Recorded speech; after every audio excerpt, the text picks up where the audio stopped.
Welcome to the Conspiracy Podcast. I don't know why that took so long. Let's see. I figured we would discuss some conspiracy. So I'm busting out some conspiracy shit.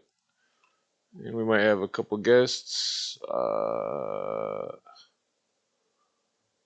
Damn it. A lot of these episodes look pretty good. Let's see here. Did I get that yet? Okay. Okay. One moment, por favor.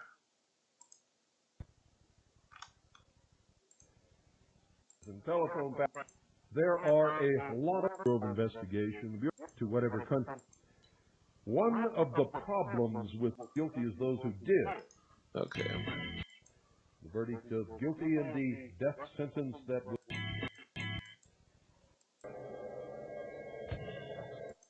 Okay, let's see here. Okay, so we're gonna just have this episode about Oklahoma City, and looks like it's still playing music. It's still okay. Here it goes. Well, ladies and gentlemen, you've been It's hearing gonna an be awful louder. lot lately about the trial of Tim McVeigh. The verdict of guilty and the death sentence that was pronounced. The trial of Terry Nichols, his controversial, what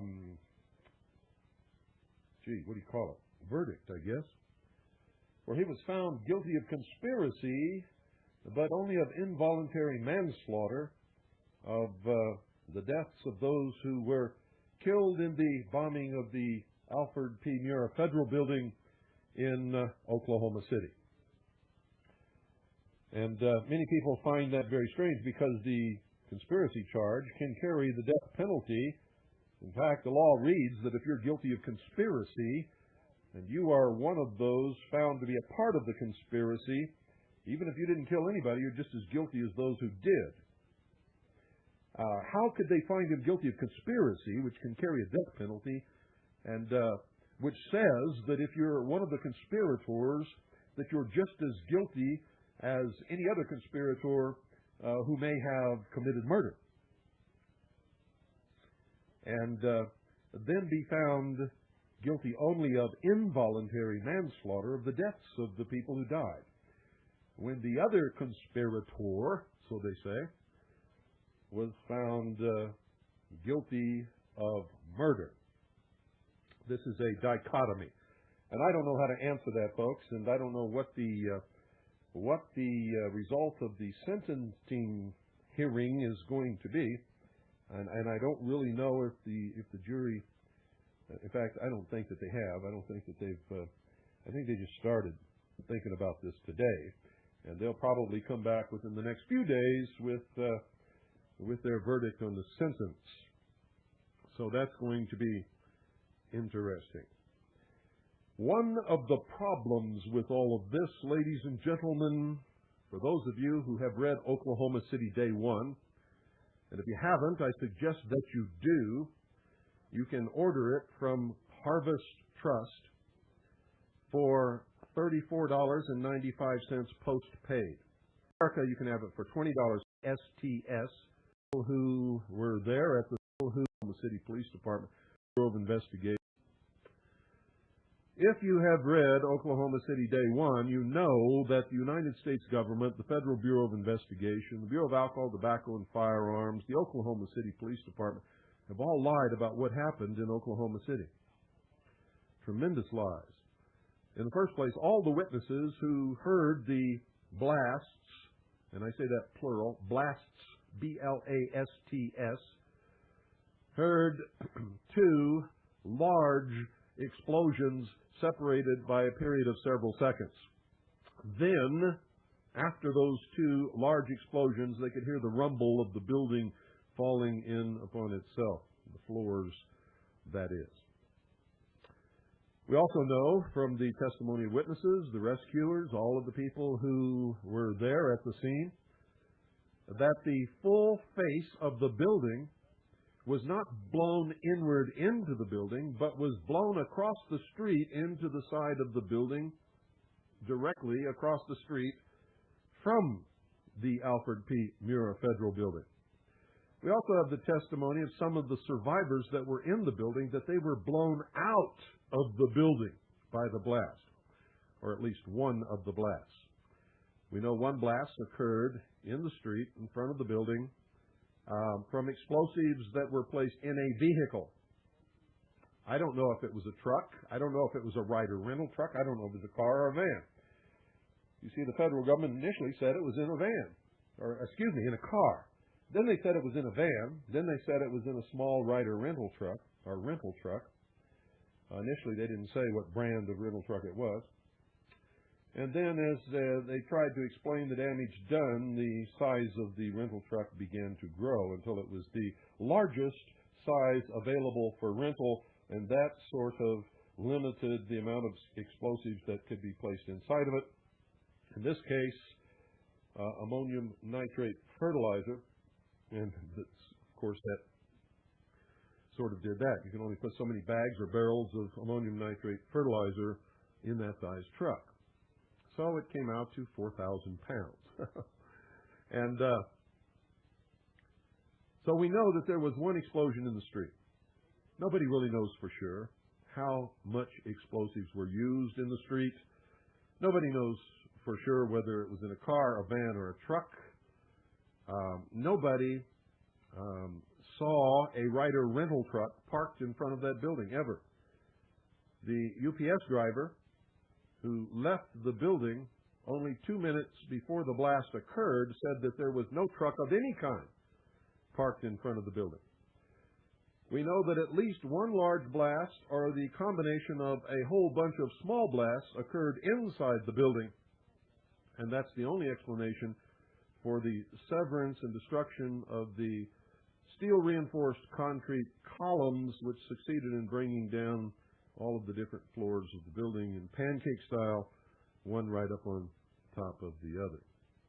We know that there were several more people involved in blowing up that building besides Timothy McVeigh and Terry Nichols.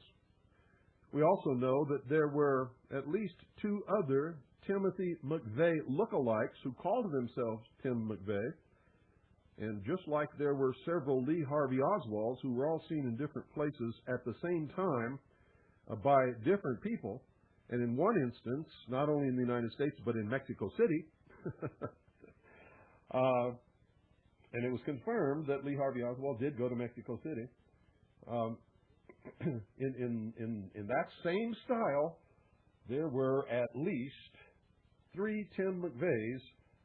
One of them, of course, the real Tim McVeigh, and 2 imposters involved in the fiasco that occurred in Oklahoma City. I wish I could give you the answers to all of this, but I can't. We also know that there's a John Doe number 2, the one in the FBI sketch that was shown on television and widely circulated throughout the country. We know that he is real. We found many witnesses who have seen him, and we know a lot more about this person than we're prepared to reveal in the air at the present time, but we know that John Doe number 2 is real. We also know the identity of John Doe number 2, and we know that he is known to the FBI and everyone else who is protecting this person. We also know that Andreas Strossmayer was involved. He's a German national, a German citizen. His father is heavily involved in the German government in a very high capacity. Now remember, when the Third Reich fell to the Allies at the end of World War II, there were some occupying forces, and most of those occupying forces worked very closely together. The OSS, our intelligence organization, eventually became the Central Intelligence Agency. The Central Intelligence Agency under Alan Welsh Dulles actually absorbed the entire German intelligence network into the Central Intelligence Agency. And those that weren't absorbed by the CIA were taken in by the British MI6 and, of course, the French intelligence organization. Those trapped behind the Iron Curtain were most likely executed. Why am I telling you all of this? Well, very simply, folks, that Andreas Strossmayer's father was heavily involved with the Central Intelligence Agency and has occupied high positions within the German government. Andreas Strossmayer, the one who came to the United States and sought, or supposedly says that he sought employment with law enforcement agencies or agencies of the intelligence community in the United States of America, is the son of Herr Strossmayer, the CIA operative and highly placed member of the German government. Andreas Strossmayer, ladies and gentlemen, came to this country as an instigator and helped put together the bombing of the Alfred P. Murrah Federal Building. There's somebody else who's involved in this also, and he is being held in a prison in Europe. He went by the name of William Taylor, and that's all I'm going to tell you about him tonight, except for the fact that he is Jewish, not an Aryan at all, not white, had no interest in Elohim City or white supremacy or anything else, yet he was helping these people, financing them by stealing historical documents and selling them and helping overall through his activities to finance the destruction of the Alfred P. Murrah Federal Building. This was not a white supremacist KKK thing, ladies and gentlemen. This was a job done by the intelligence organizations of at least 3 nations, fomented, planned, and instigated by the Central Intelligence Agency in order to create an atmosphere which would be used by the politicians in power to defame the militias, patriots of this country, who were not involved in any way. That has been made clear by the Federal Bureau of Investigation and many other people. To foster an atmosphere of fear and a feeling that you can't be safe anywhere in this country, and that's why they blew up the Alfred P. Murrah Federal Building in what was called by the press the heartland of America. All of this is leading eventually to the disarmament of all American citizens. Now, you noticed that random, meaningless shootings have been to escalate again exactly as I predicted on this broadcast, exactly as I said would happen many years ago in my book, just like the shootings in Stockton kicked off the current wave of anti-gun legislation and sentiment throughout the country. It's going to happen again. There's going to be more terror in this country, ladies and gentlemen. There are going to be more explosions, biological and chemical and or biological and or chemical attacks upon civilians, children, men, women. And if that doesn't succeed in getting legislation passed and the draconian measures implemented to disarm the American people, then I'm going to tell you, as I've told you before, these socialist scum are prepared to detonate an atomic weapon in an American city in order to bring the American people to their knees. They're going to have their new world order, their one world totalitarian socialist state, come hell or high water, unless everybody wakes up and determines that they're going to fight this to the death, if need be. And that's the truth of the matter. Now, if you don't believe what I just told you, ladies and gentlemen, I suggest you stick around, because you're going to find out sooner or later that I'm the only one in this country who's been telling you the truth. Everybody else is feeding you pablum, mouthing platitudes. Rush Limbaugh sits on his pompous butt and does nothing but call President Clinton names all day. That doesn't solve anything. Doesn't get to the root of any problems. Not only that, but he claims to be a conservative interested in preserving the principles and ideals upon which this nation was founded and which made this nation the greatest nation upon the face of the earth. And at the same time, supports all of the major policies and legislation which is helping to destroy the United States of America slowly but surely, such as NAFTA and GATT, like Bob Dole, another liar, who told the American people that he would make sure that NAFTA and GATT never passed. He would provide the votes in the Senate to kill both of those measures. He promised us messages, letters, telephone calls, email to all of the legislatures and senators in Washington, D.C. were running 1,000 to 1 against both those measures. Well, the next thing we knew, Bob Dole was standing in the Rose Garden with Bill Clinton with a big smile on his face, saying how they had reached an agreement and we're going to push them through, both of them.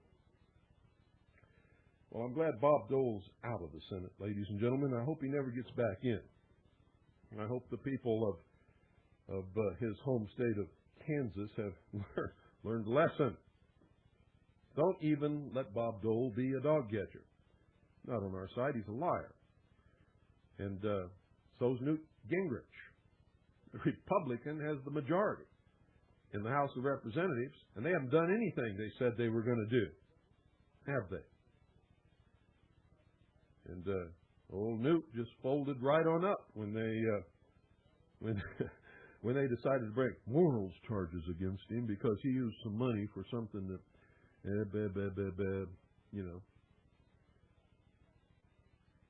folded right up. Well, tonight I'm going to read you an article. I want you to pay attention to this article because it's written by a liberal.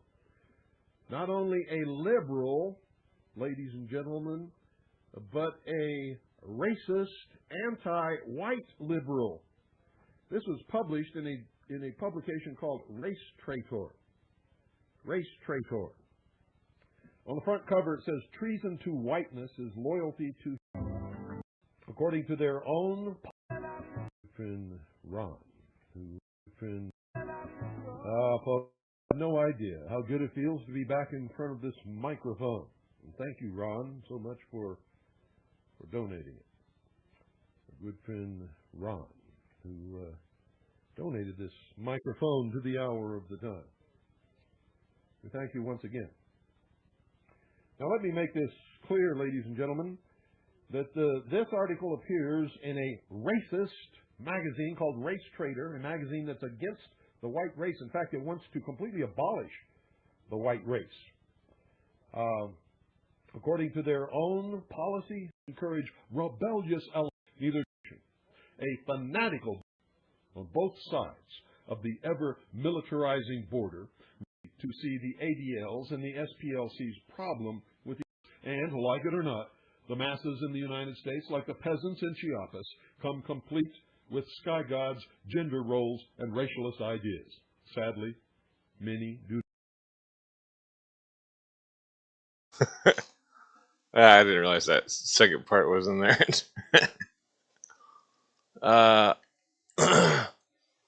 Yeah, I could have sworn that was a different episode. I guess I might have been off. And I also could have sworn it was a louder episode.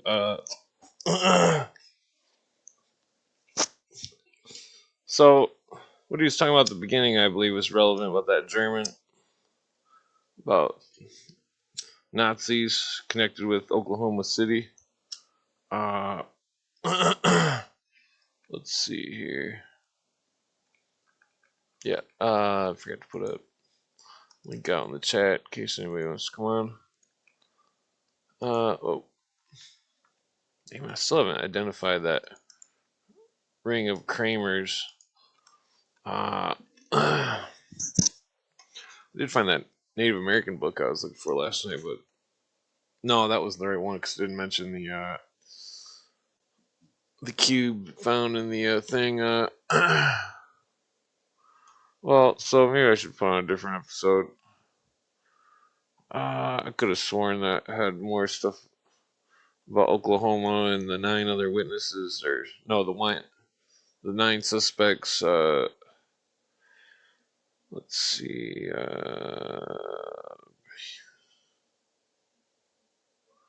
Let's see. World government, new world order. Well, I'm not sure. What should I be talking about? Uh, yeah, it's definitely suspect, especially when the bureau decides to confiscate all the seismograph records. Oh, no, nobody can see the seismographs. Okay. Uh,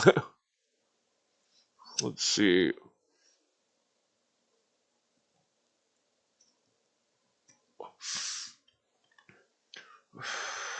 Well, uh, yeah, I do think that there was a British. Uh, well, I'm not gonna get into that. Vampires. Well, usually vampires have a flag with a hammer and a sickle.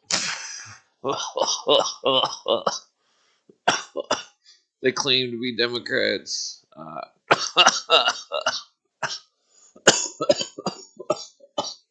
Whoa, oh, excuse me. Wait, which movie? Uh, let's see. Yeah, well, the whole thing about McVeigh, they didn't try him in the state where the crime was committed. They burned his body before 36 hours, which is illegal. There's all sorts of stuff that was weird about that. The news reporter claimed she's seen the guy breathing after he died. She said, "I didn't know people could breathe after they die." I mean, that's what kind of idiocy we live in here.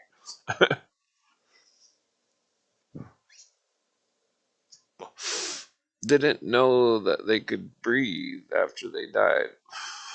I'll be damned. Yeah, so last week I was at the weed store.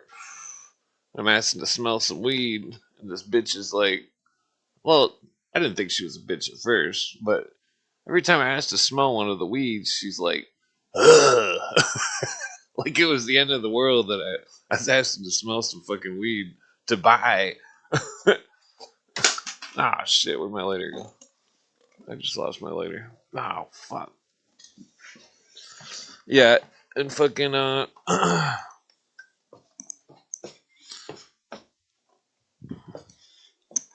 I was like buying some weed last weekend at the store and fucking, and the lady's just bitching and moaning every time I asked her to smell a different weed. Like, oh, you don't know what you want? Like, bitch. Like, I didn't say anything the whole time. And then she was saying all this stuff. She's like, can't you make up your mind or something? Like, just being a total bitch. And so after I bought it, I said, you need to change your attitude. Which was true, because the lady was a fucking bitch.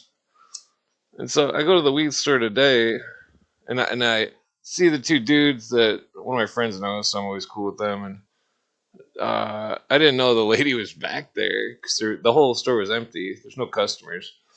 Fucking I go, yeah. So I heard your boss is a stupid fucking cunt. The fucking lady runs out looking like, ah! It's like, whoa. I'm just giving some customer feedback. You can go to any stores, people are like, oh, you have a problem with that? We'll give you a new one. You know, any all sorts of bending over backwards to customer service. You know, but like You go to a weed store and they're just like hissing at you, like, it's ridiculous. It's fucking ridiculous. Uh, what's a goddamn fucking weed store people? Hey, what's going on? What's up, man? Oh, not much. Just complaining about the lady at the weed store. Yeah, I heard some of that. She kicked me out. What'd you do? I just expressed my customer opinion. I said I heard your boss is a stupid fucking cunt. I didn't know the lady was there, and she's like, "You have to leave." And I'm like, "But I haven't got my weed yet." She's Damn. like, "I don't care." I mean, I still had some weed, but it was it was just funny. I mean, it was. What's up, Harry? Not too much. I was just watching Cotel interviewing the Collins brothers. Oh yeah, you catch any of that Andrew Wilson debate with that lady? It's like, No, I didn't see it. it's pretty brutal. I couldn't even watch it because it's laughing too hard. Like, oh god, that lady. He said he just like So, he wasn't being mean, but he was just being real with her. And she was just like, oh, wow. I don't know. So you're doing okay, Clint? Oh yeah, I'm fine. Yeah. Yeah. Okay. And somebody told me it was your birthday. No, that's just a rumor. Okay. They also said that you weren't feeling too good. Excuse me.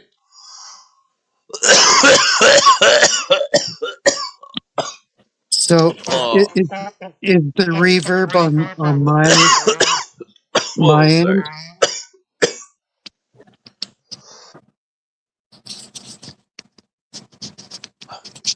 Whoa, Is the excuse me. reverb on my end, or what's going on? Oh, I might have forgot to turn. Yeah, I forgot to turn that back on.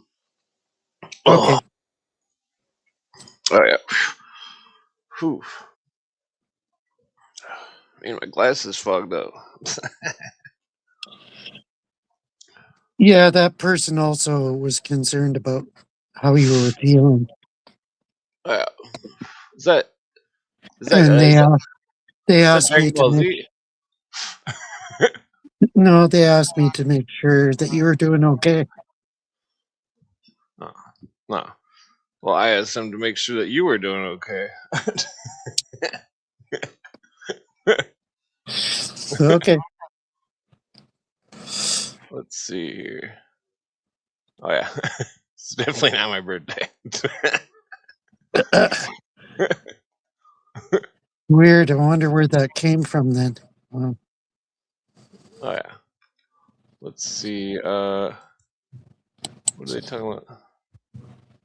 Yeah. So you hear about the maniac today? There's a maniac that tried to attack people today.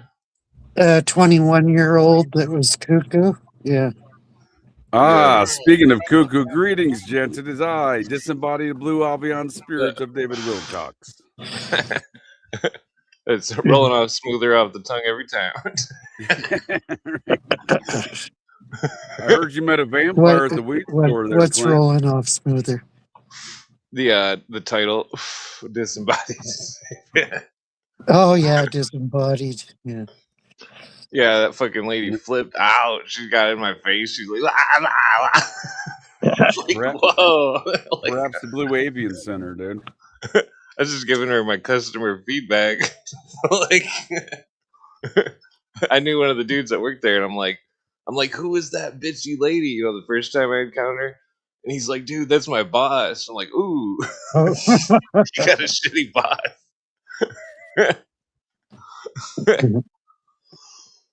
I feel like the concepts of customer service are lost on most industries these days. Totally. Oh yeah, Totally. yeah. Let's get some chicken strips.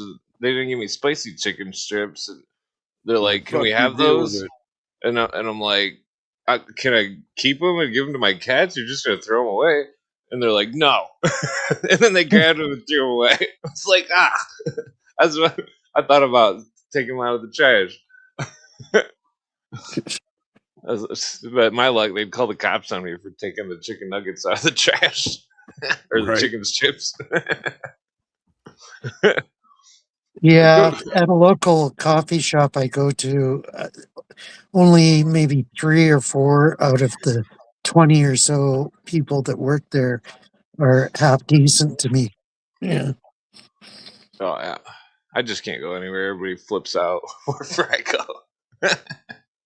Oh, I just feel like most places, dude, after cough season, a number of years back now, I feel like it just broke everything, dude. Like a lot of shit ain't recovered from that. Yeah.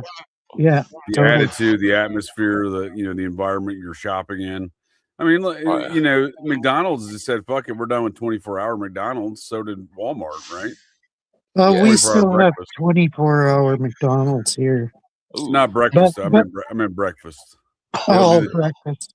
They Yeah, and they were doing Walmart. it 24 hours before the cough, and Walmart just hit 24 hours, and somehow Yeah, they just. Walmart and a bunch of others have dropped 24 hours. Yeah. I can't stand. I like shopping at night, dude. That's when I used to go shopping. Yeah. Oh yeah. Best Especially time. for food. Yeah, I mean, you don't have to deal with the rest of the madness in there and stuff at night. The Lucky to have a few other over shoppers in there. You the don't have to run, overweight. folks run you over Yeah, the overweight women dressed in their pajamas. on their card saying, "Oh wait, Yeah. Feels like it's fucking humid as fuck out. Fucking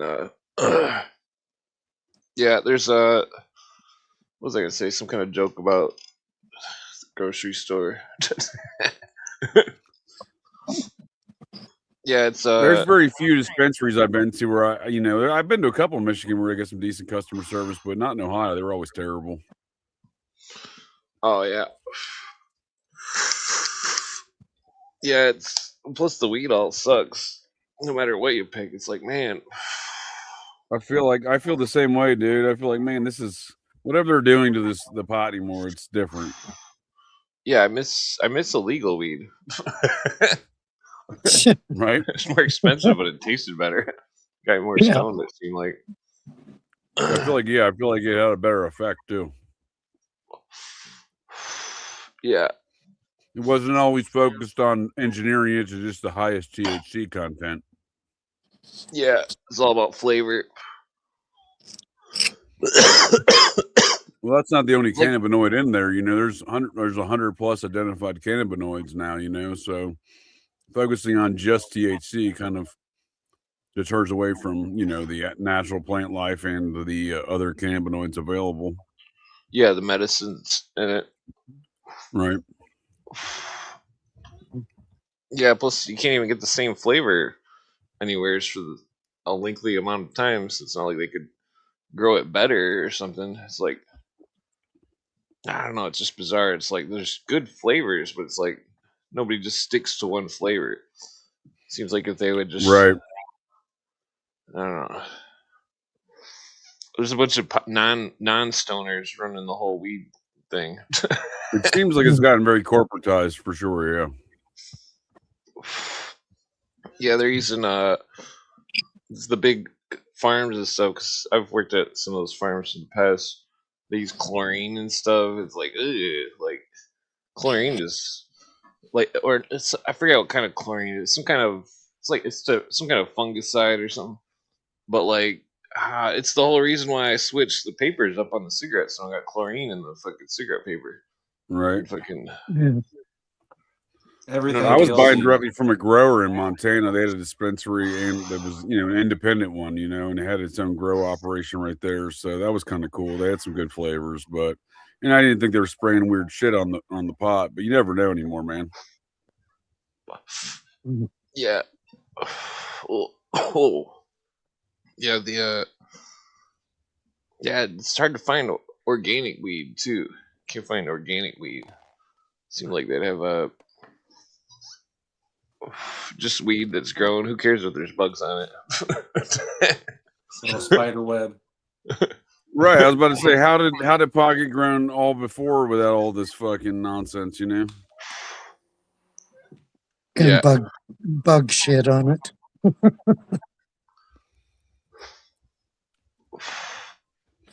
Yeah, it's I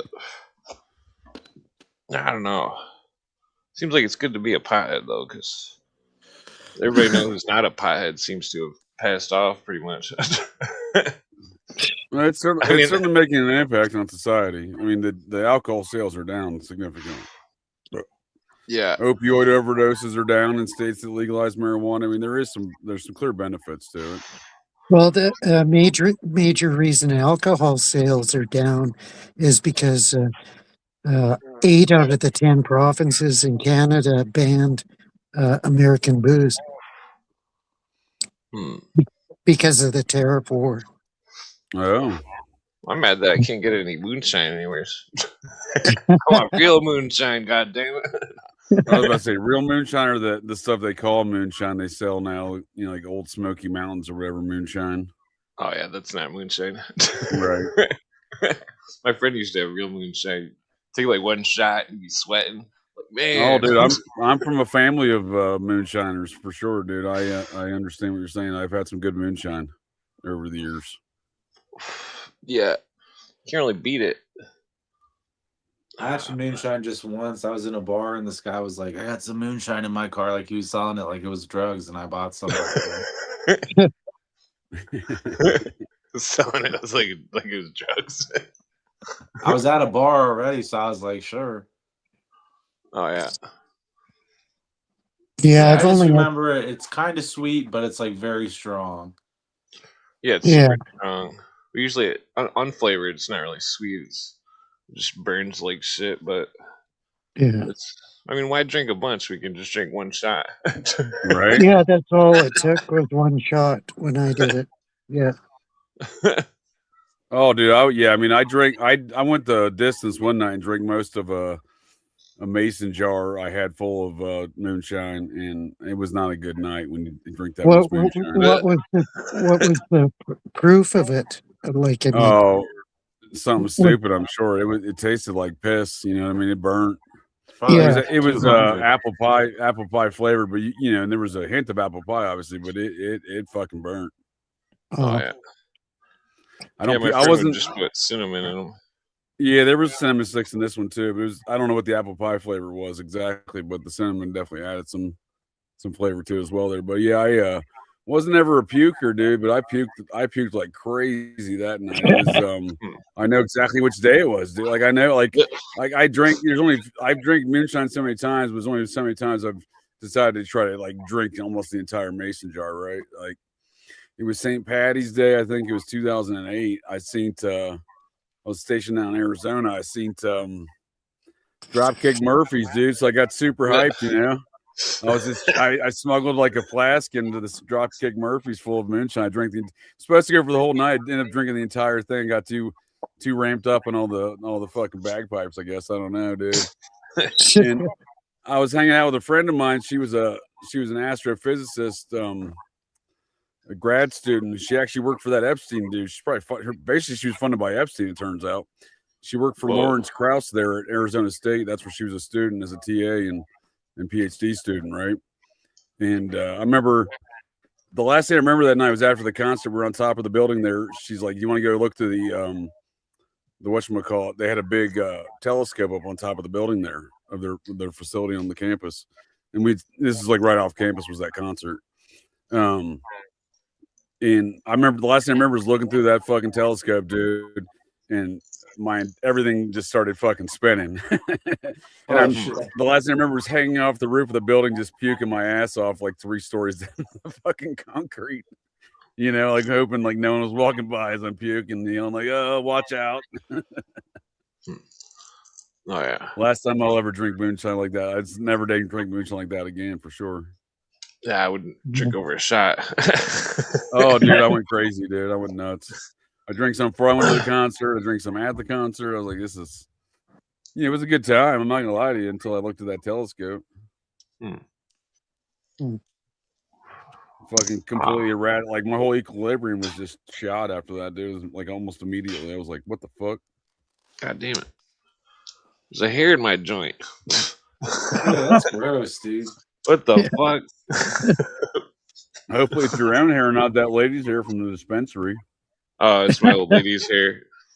About to say she poisoned you, dude, from the dispensary. The old lady snuck the hair in you. Oh no, I got kicked out. I wasn't able to buy weed. Okay. I'm surprised she didn't fucking punch me or something. You should leave them a bad review. I thought about it, but nah. They already. I was the only person going to it. It's just like she scared away the only customer of the day. There's a ton of dispensaries in Michigan, like all over Michigan. I feel like there's just billboards everywhere. Dispensary. Yeah. Yeah, there's 2 within 5 blocks of me. It's crazy. Right. I often wonder if there's enough business for all the dispensaries they end up licensing, or it just becomes like a licensing game for the state to make money, Yeah. Yeah, that's what Michigan is doing. They got like a 25% tax or something. Fucking, I love Michigan. Oh, that's why I get all my bud is Michigan. Yeah, it's certainly a good. It's certainly a good tax game for them. And that, to a certain extent, I think Michigan's abusing it. I mean, they one point in time, a number of years back, they shut down all their licensees overnight and told everybody they had to wait 2 weeks for this like grace period and then reapply for everything. I was like, well, that's a bunch of tomfoolery. Yeah, it's a money grab. Yeah, in Canada, the government's probably making more off the weed stores than cigarettes because all the serious cigarette smokers are buying from the Indian reserves. Oh, that's interesting. Because they're only $4 a pack, whereas if you buy them in the store, they're almost $20 a pack now. Holy shit! Jesus. Yeah. Makes me want a cigarette. Not at that rate. Not at that cost. Holy shit. Yeah. Well, I ain't been smoking, but that's what they're at for Lucky Strikes. At least that's what they're at down here in Mexico. Is about $4, a little $4.25. Yeah. It's weird. Like 10 years ago, when I was working with these Sri Lankan people, they said you could buy Players Light in Sri Lanka for $1 a pack. Holy shit! But that was 10 years ago. I don't know. It's probably gone up. Last time I didn't spend anything close to $1 a pack on a pack of cigarettes since like 1995, dude. Yeah, I know. Oh yeah. Yeah, I didn't smoke back then, but I was always able to buy them because it looked like I could buy them. I was a kid. We had these convenience store drive-throughs, dude, that would always just never card teenagers, Oh yeah. Weird. When I was 34, I bought a pack and they asked me for ID. Yeah. Yeah. I didn't know whether to be keep you insulted. honest, Harry. They gotta check your ID. Make sure. I didn't know whether to be insulted or They're probably so surprised when they see you're like hundreds of years old. Transylvania. Right. I'm just joking. Yeah, I get it. Why is your birth certificate written in Sanskrit? What's going on here? Cuneiform. I forget what the Babylonian vampires. Hieroglyphics. Hieroglyphics. Yeah. Look that up. Yeah, the X-Files episode on vampires is pretty funny. I can't remember it. Yeah, Indiana doesn't have legal pot, do they? Indiana's still kind of, they're boxed in between every state that has legal pot, and they don't have legal pot. Yeah. I think you have a medical thing there.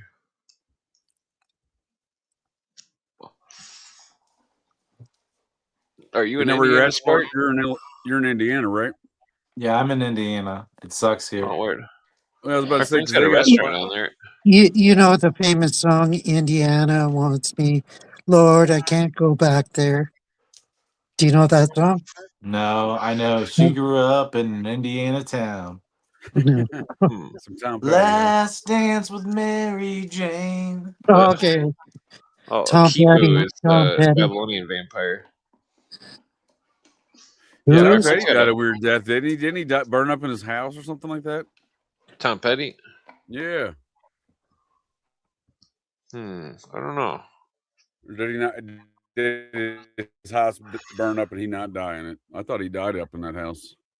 No, I guess not. He did have a weird house fire at one point in time. Looks like he died in 2017 though. I forgot Yeah. about this. Lilith is a vampire. Yeah, totally. Fuck yeah, dude. Lilith is serious. Yeah. Oh, I didn't know that. Yeah, Lilith is Yeah, Astarte. Lilith is considered the original vampire. Yeah. It's also the goddess that the all the cults worship.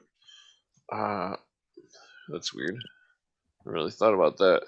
Wonder if she's still alive. Except in George MacDonald's book called Lilith.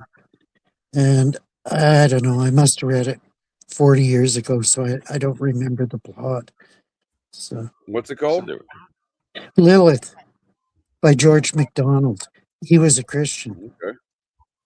Yeah. What was the basis of that book? Yeah, that's Sounds what like, I said. sounds like a fine Scotsman. Yeah, he's a Scotsman, but I totally forget it for some reason. Oh, he follows a man named Mr. Vane. That's interesting. He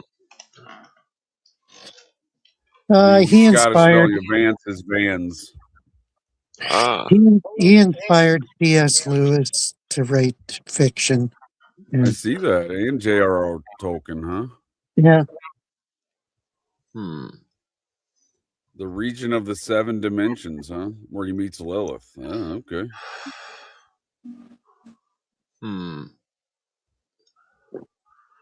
1895. Yeah, he had two weird fantasy books, Lilith and Fantasies, spelled Phant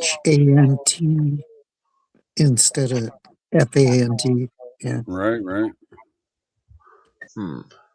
And then several short stories, which were pretty good. Oh, But I knew I heard of the seven dimensions. He took that from Jacob Boehm, huh? Jacob Boehm. Oh no. The Illuminati dude? The idea of the seven dimensions that he incorporated in his story. Wow. Yeah, Jacob Boehm was Theosophy in Illuminati. Yeah, I know that name from Theosophy, yeah. Yeah, 1500s. Yep. Cooper says Boehm was the first to have the Hegelian dialect. Yeah. So somebody in the chat says Angelina Jolie is in a new movie about Lilith. Oh shit! Surprise! Right? Yeah. Do you remember that weird video that circulated years back on the interwebs where she's describing in like a hush fashion in a dark room to a friend recording it, saying she's like sacrificing people? I wouldn't doubt it because she's a spokesman for the UN and all these other weird outfits. Yeah. Well, she's kind of a generational Hollywood family, right? Yeah, but her dad is way more conservative, you know. Well, he appears that way, sure. Yeah, I don't know if he is, but yeah. Right. Yeah, what's that saying? Don't Didn't trust. He have that weird can't incident grow. in the Oscars in the '80s where he took his daughter, took her to the Oscars, and he was like kissing her on the lips on the red carpet? Am I thinking of something else? Maybe. I'm pretty sure. Yeah, I'm pretty sure that John Voight took her to the Oscars when she's like 12 years old and is kissing her on the lips like Rob Reiner kisses his son on the lips. Oh, and Rob Reiner's dad kisses him. I remember that. You ever seen those clips, dude? Them Reiner boys like a little lip action. That's all I'm saying. That's fucked up. Totally. And that's multi-generational Hollywood for you because Rob Reiner's dad was huge, and he was a huge A-lister in Hollywood. Did you know? I was just watching Professor of Rock this morning, and you know Minnie Riperton. That name don't sound familiar. She had 5 octaves, and she was a one-hit wonder in the 1975. Her daughter is Maya Rudolph, that was on No Saturday shit. Night The Live. SNL guy, the Yeah, daughter or the wife of Paul Thomas Anderson. No shit. yeah. Hmm. I didn't know that till today. I didn't know that till just now, sir. That's wild. She's high up on my list of secret Scientologists. Maya Rudolph is. Yeah. Rudolph. That's weird. SNL cast. Rudolph. You recognize her face. Wasn't Rudolph related to Hess? No, her I have to dad's look at name her was whole family Rudolph. tree now, to be quite honest with you. Rudolph Hess? Or wait, I'm pretty No, stoned. no, No, I'm thinking of that's a person. Never mind. I was thinking of She it. was in that voice. She did that voice animated show on. She was in the voice in that animated TV show or animated Netflix series, Big Mouth by Nick Kroll, the son of the guy who was the head of security at 9/11 World Trade Center towers. Kroll never Incorporated. seen it. Never seen it. No, it was called Big Mouth. It was a real Diddler focused cartoon. It was real creepy. Yeah.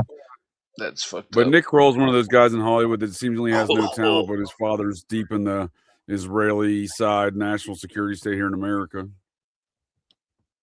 Oh yeah. Minnie Riperton, huh? Intel's all connected. What's that? No, I've never heard of this lady, Minnie Riperton, huh? That's her mom, yeah. Wow. They look alike. A lot alike, yeah. Yeah. Grab a cigarette. One hit wonder, huh? Yeah. Yeah. It's some people hate the song, some people like it. I mean, her vocal range is amazing, but the song can be annoying to some people's ears. Yeah, it's kind of that era of shitty music in the 70s. That was the era of real shitty music, I feel like. Not really. I never got into a lot of that 70s stuff. I consider the 70s the greatest era for pop music. I know folks who live through it often say that. I understand. Yeah. I never got into it. I like the 50s rock and early 60s rock. 50s and 60s were great. I love Sam Cooke. Sam Cooke's, I listen to that all the time. No. I don't listen to a certain... You don't know Sam Cooke? I know Sam Cooke, but I don't favor a certain... King of Soul, my friend. He got murked in a weird fashion. He died a crazy death. Yeah, I'm not into certain colored music. I figured as much. Yeah, obviously. Here we go. What's your thoughts on Steely Dan? Yeah, I don't care for Steely Dan either. Open your mind. Open your mind.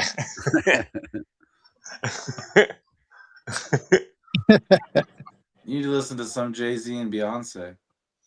No thanks. No thanks. They'll fucking Illuminati the fuck out of you. Yeah, he's an occultist. Yeah, they're faux Illuminati. They don't even know what they're talking about. Fominati, dude. Can I start ready to sell their Fominati? souls? It's based on success is based on effort. They're ready to fucking sell their souls at the drop of a dime. Yeah, totally. I want to start one called the Fominati where I'm buying souls, dude. Who's selling? I'm buying. Fominati. Oh wait, I broke the wrong. You know, they're only at the level of the third initiation, so they don't know what's really going on.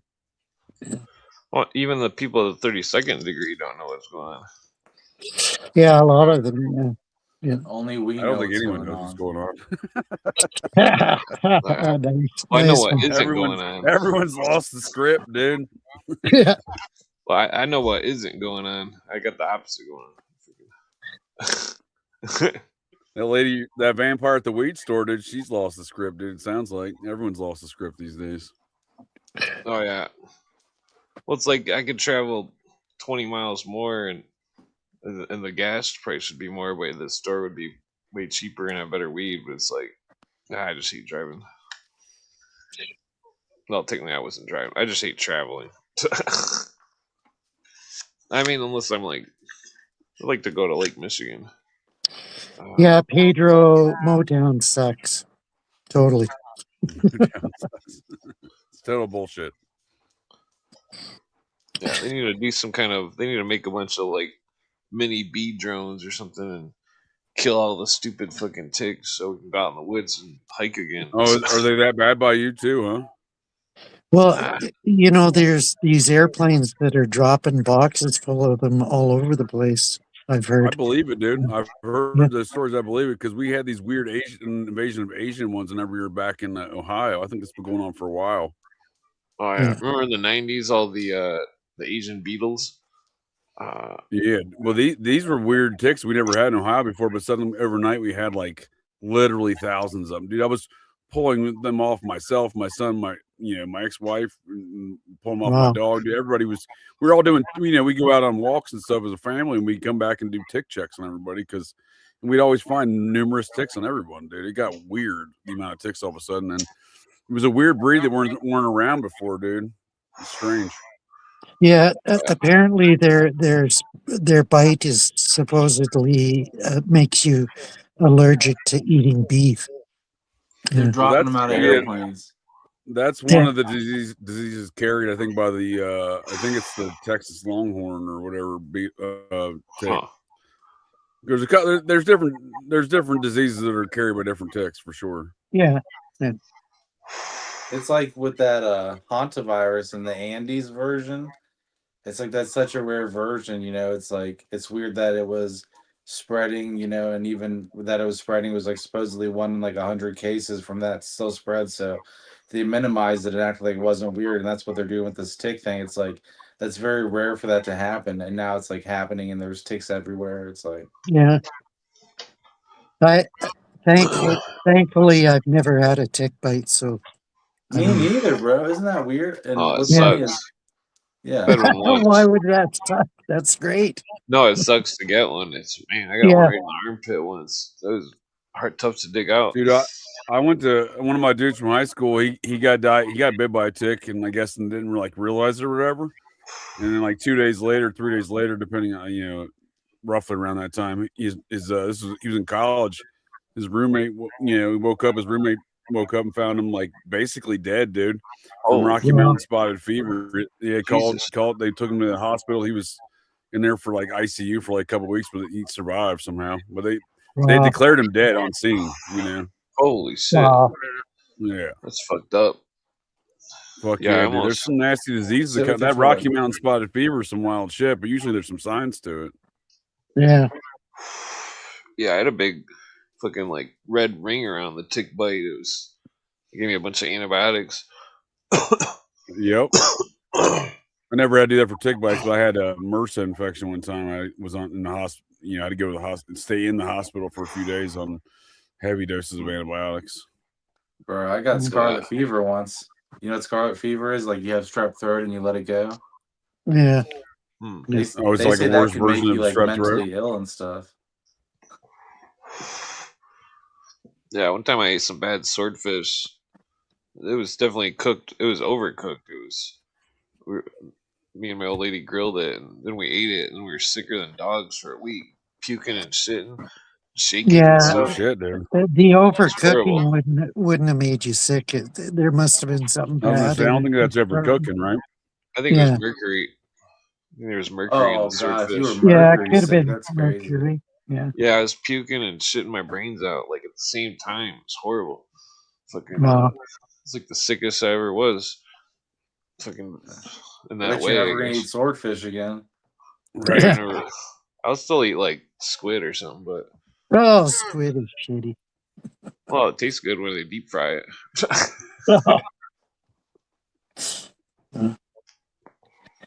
When I was a teenager, I worked in an arcade owned by a Chinese guy, and they had a restaurant across the street, and he'd bring me supper, and once it had octopus in it, octopus in the special fried rice, and I just Oh, ever yes, it has since, to be cooked perfect. If you yeah, I couldn't miscook stand it. octopus, it's I would have like ate that freaking. shit up.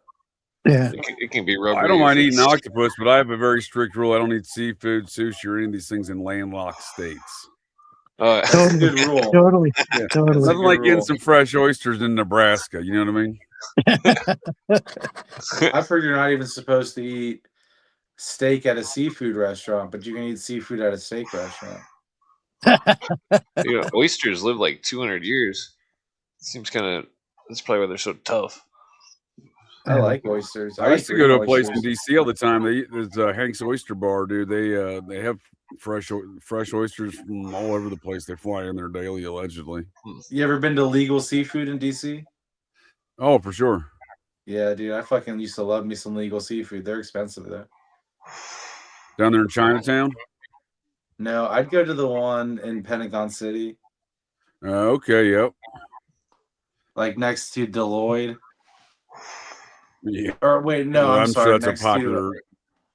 Next to what's the other one of the big three? Not PwC, but God, I can never remember who they are. Maybe it was Deloitte. Are you all those saying consulting firms down there? Are you saying Deloitte and Touche?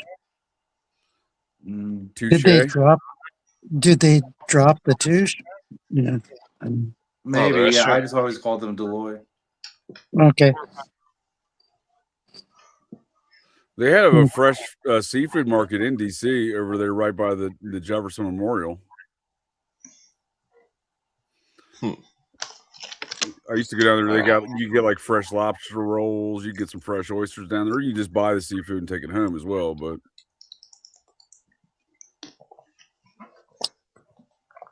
oh yeah, yeah. When I was a kid, we always eat frog legs. Oh yeah, Really? That's delicious, dude. Is there any meat? Is there any meat on it? Like, come on. Yeah, they're good. More than a crab leg, dude. Well, I won't eat crab. I don't eat seafood at all. What? Maryland blue crab, dude. You want an exercise? Try to get a whole meal out of Maryland blue crabs. You can go out there on the, Chesapeake or Maryland coastline, Delaware coastline. They'll get you all you can eat blue crabs, but it takes a while to get all that meat out of there to have a meal, dude. It's a lot of work. I eat them. Oh yeah. Yeah. Yeah, I only eat tuna, kippered snacks, and fish and chips. Fish, usually cod. Sometimes. By tuna, do you mean mostly shark? whatever oceans. Yeah, whatever. Other companies. Whatever they're chopping up in there and calling tuna these days, right? Yeah. Mermaid. Get some fresh mermaid in there, dude. Yeah, as long as I put some Worcestershire sauce in it and mustard. Mermaid tastes like, dude. I heard mermaid tastes like freedom, dude. I heard mermaid tastes like freedom. I heard if you eat dolphin, it makes you smarter.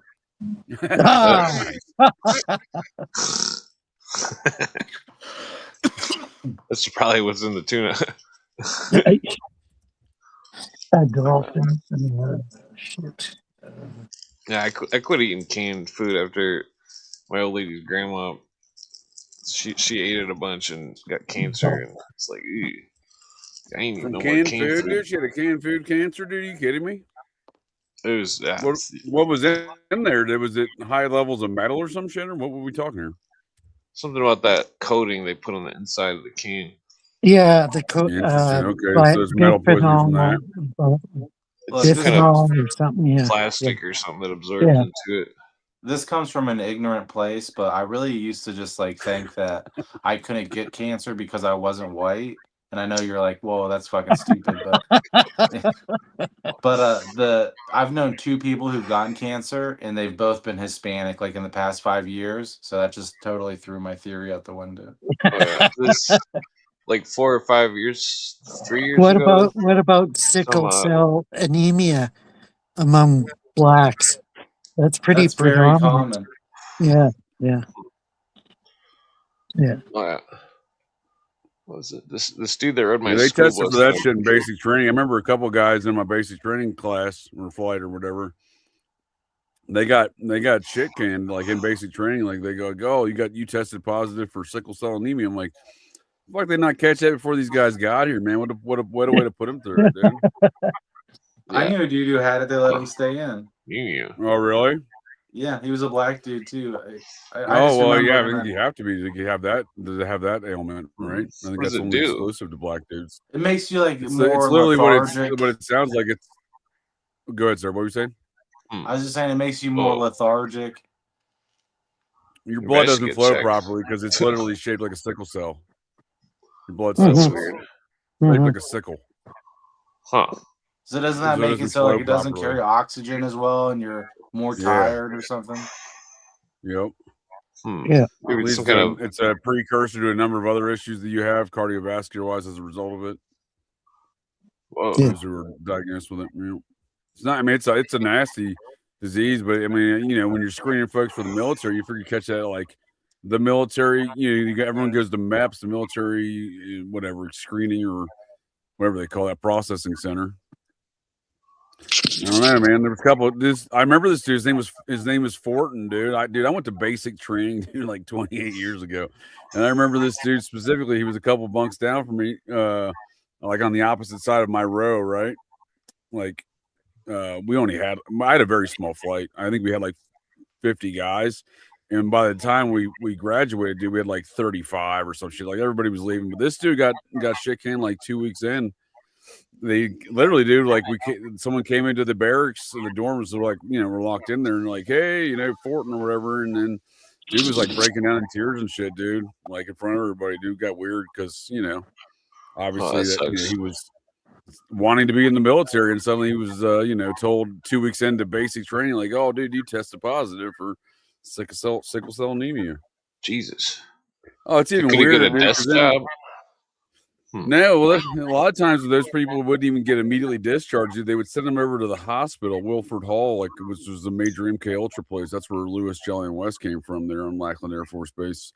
Hmm. They would And did they cure they him? would simply be stuck over there doing like cleaning up halls and walls for months, dude, before they even get Yeah. discharged. Oh, that sucked.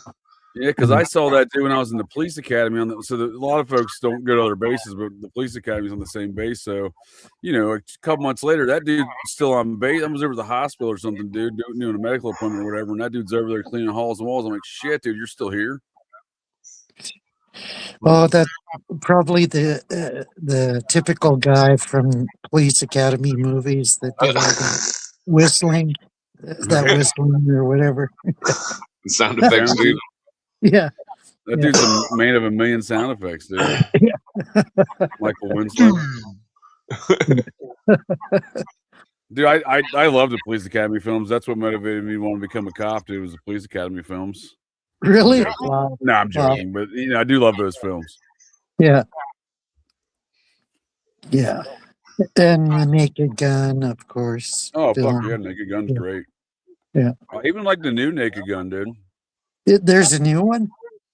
Yeah, Liam Neeson and Pam Anderson. Oh my goodness. Aren't they married? He did a pretty good job as Frank Drebin, though. I have to admit, he was pretty good as Frank Drebin. I'll have to look it up. Yeah. I took my son to it last fall when it came out. He loved it too. So I think it's funny to multiple generations. Yeah. Ooh. Police Academy is great, dude. I love those films, man. They were fantastic. Oh yeah. I had a cousin who was a cop. Gretzky's wife starred in at least one of them. Yeah, she was a Mission to Miami, dude. She was in the post Gutenberg era. Yeah. I forget her name. Janet Janet Gretzky or something like that. Sure, that sounds right. Yeah. Dude, Captain Eric or Commandant Eric Lassard is one of the greatest characters in any film. Oh yeah. Ever, dude. Yeah. They had Bobcat Goldthwait, dude, and you know Hightower. Yeah, he's pretty funny. Fucking, Bobcat. Oh, dude, yeah, and he was always teamed up with that one dude, Sweet Cheeks or whatever. They were a comedy duo of the police force. The little guy that couldn't fight or do nothing with the glasses, a little geeky fella. Yeah. That's weird how those movies are so big. Tackleberry's a great character, dude. Tackleberry's fantastic. Oh yeah. Those movies are so big, but like all these people have all this '80s nostalgia and stuff, but nobody ever talks about those movies or anything. Like, Oh, I No, they love those don't. movies. Yeah.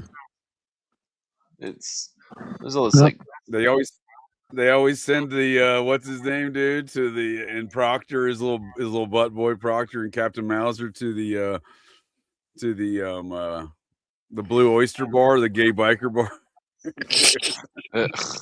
That's like the ongoing joke in every film. Whenever they're like, oh, they're trying to troll one of the other guys. Yeah, they send them to the Blue Oyster Bar. Yeah. I don't know. Were those were pretty successful movies? I mean, they weren't high budget. Yeah, I mean, the first one made 149 million at the box office on a $4.8 million budget. That's amazing. Yeah. That's pretty good, right? Yeah. Yeah, dude, that's a fucking barn burner for Hollywood right there, especially in this day and age when they don't. Yeah, those were definitely popular. Fuck yeah, dude. Because they haven't made like a mini series or something. I don't. Yeah, I'm surprised they even try to rehash that. Right? I've watched every one of those so many times. Dude. What if there's a copyright on that? That'd be cool to like buy a bunch of old state police cars and make a TV show or something. Right. Like Super Troopers, but cooler. I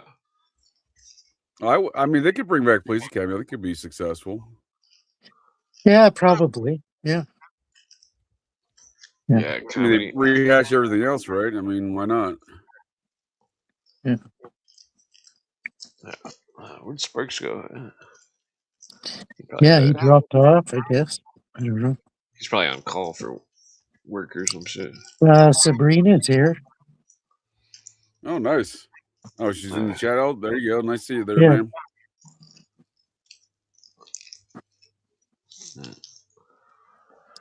Yeah. Freaking what was that? Yeah, that mission to Miami or Simon Miami Beach Police Academy 5, though, that was a pretty good one. That was a pretty good one. I don't know if I watched all of them. I watched the first 3 at least. Yeah. Yeah. I've definitely seen them, but it's been a minute. Yeah. Oh, that one's where they go to this police convention down in Miami Beach, but Commandant Lassard gets kidnapped by these jewel thieves that he ends up, accidentally taking their bag full of jewels, in a classic Lassard type manner at like a bag switch at the airport inadvertently. Yeah. He gets wrapped up and gets kidnapped by these folks, but he thinks it's all part of an exercise because he's retiring. And he thinks they're putting on a performance for him. Oh, the whole thing's great. The whole plot line was great in that one. What do you think of the Fletch movies with oh, I love Fletch. Yeah. It's one of my favorite. Yeah. Those have always been some of my favorite movies, Fletch and Fletch Lives. Yeah, they were great. Oh, yeah. I didn't realize in the actual story he's a Marine Corps veteran. I think he's Marine Corps who? Chevy Chase. Irwin M. Fletcher. No, the character in the book Fletch. Oh, okay. Yeah, I never read the book. Yeah, there are book series, but I never read them. Yeah. I haven't either, but I looked into it further. I was surprised that there was a more developed character, more backstory like that. Yeah, I should grab them if I can and check them out. Oh. Gregory McDonald. Oh, they're both good movies. I like the first one. Then the plot line, you got a Mormon dude, right? A polygamous Mormon, right? Is kind of the antagonist here with Tim Matheson. Yeah.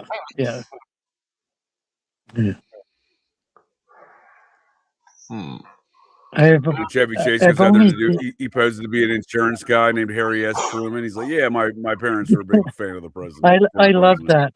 I love that trope where you. I used that trope when I was working at a hockey camp. I was the comptroller, whatever, financial accountant there. And whenever somebody would come in with a delivery, I'd sign my name, Jean Chrétien. And there you go. Yeah. I loved using that trope, like using fake historical figures that nobody knows about or they because they're so into the current issue, they don't don't remember them. I used to get I've been drunk in numerous continents around the world trying to charge things to the Underhill account. You know what I mean? From Uh, Oh, seldom did it work, dude. Sometimes people just like, just take the drink and get away from me. Charges to the Underhill yeah. account. It's where'd my ridiculous. mouse go? Yeah, the one time I was walking, I got stopped by the police and told them my name, and then I said, "My friends call me Haram a Biff." They started laughing. Nice.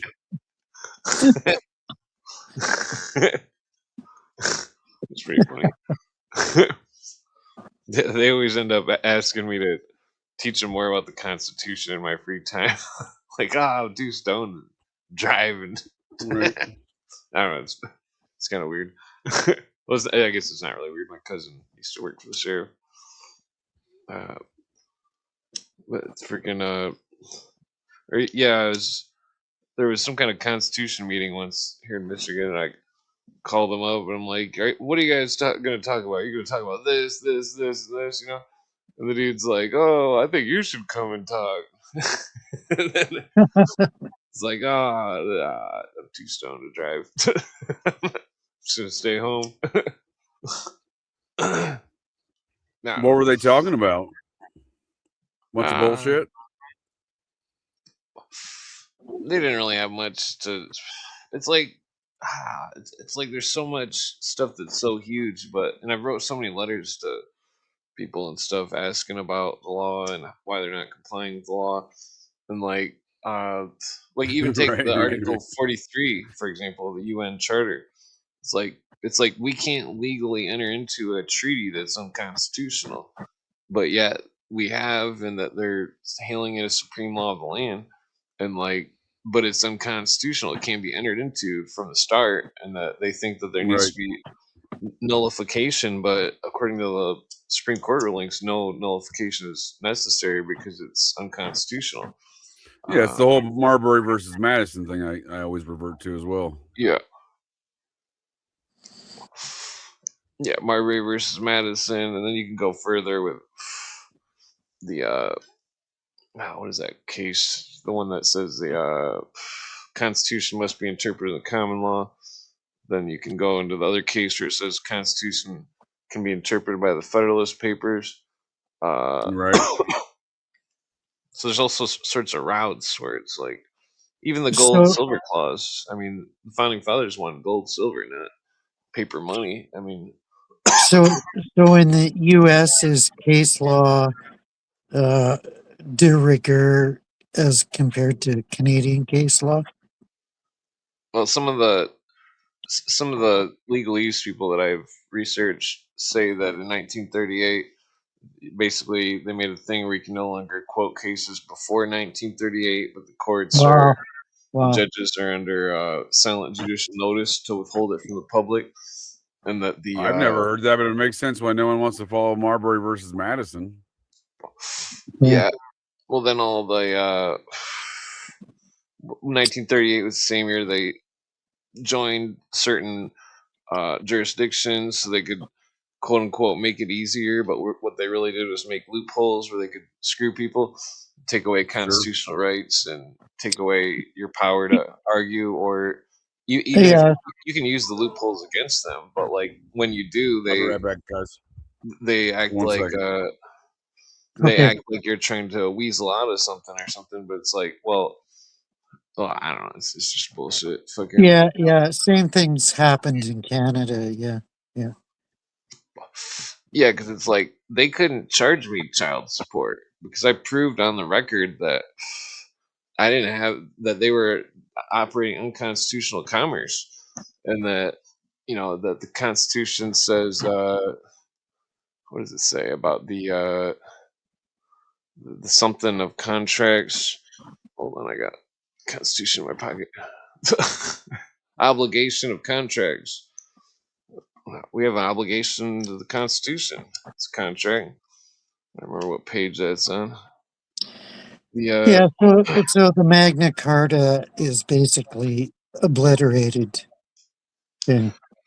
Yeah. Well, I mean, like it's like in court, I proved that what they were doing was unlawful, and it would only be lawful if I accepted it as lawful, and that Weird, weird, weird. well, it's like instead of dismissing it or whatever, they just dropped it to zero because they didn't want it on the record that I had argued it to, you know what I mean, like because then other people could quote the case and then have their child support put to zero. Because it's like it's fucked up because it's like if you don't have a job, which most people in this, it's just like they still assume you're making money.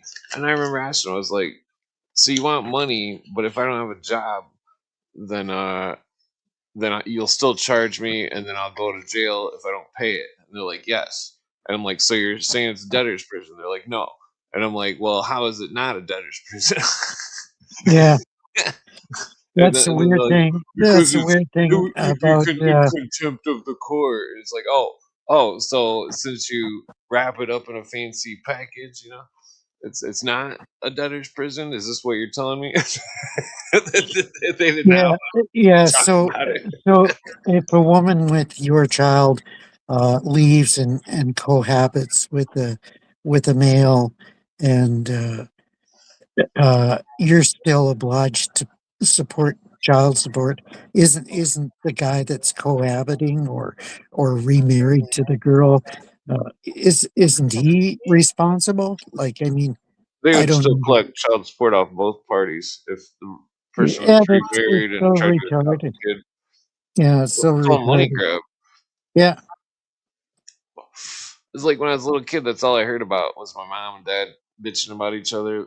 They'd be like, "Oh, I pay this much," and then my dad would be like, "Well, I only get this much," and then I'd be like, Yeah, "Well, the that's court's that. taking half of it. Like, what the fuck?" Yeah, that's one of the things that Rachel Wilson talks about in her anti-feminism Yeah.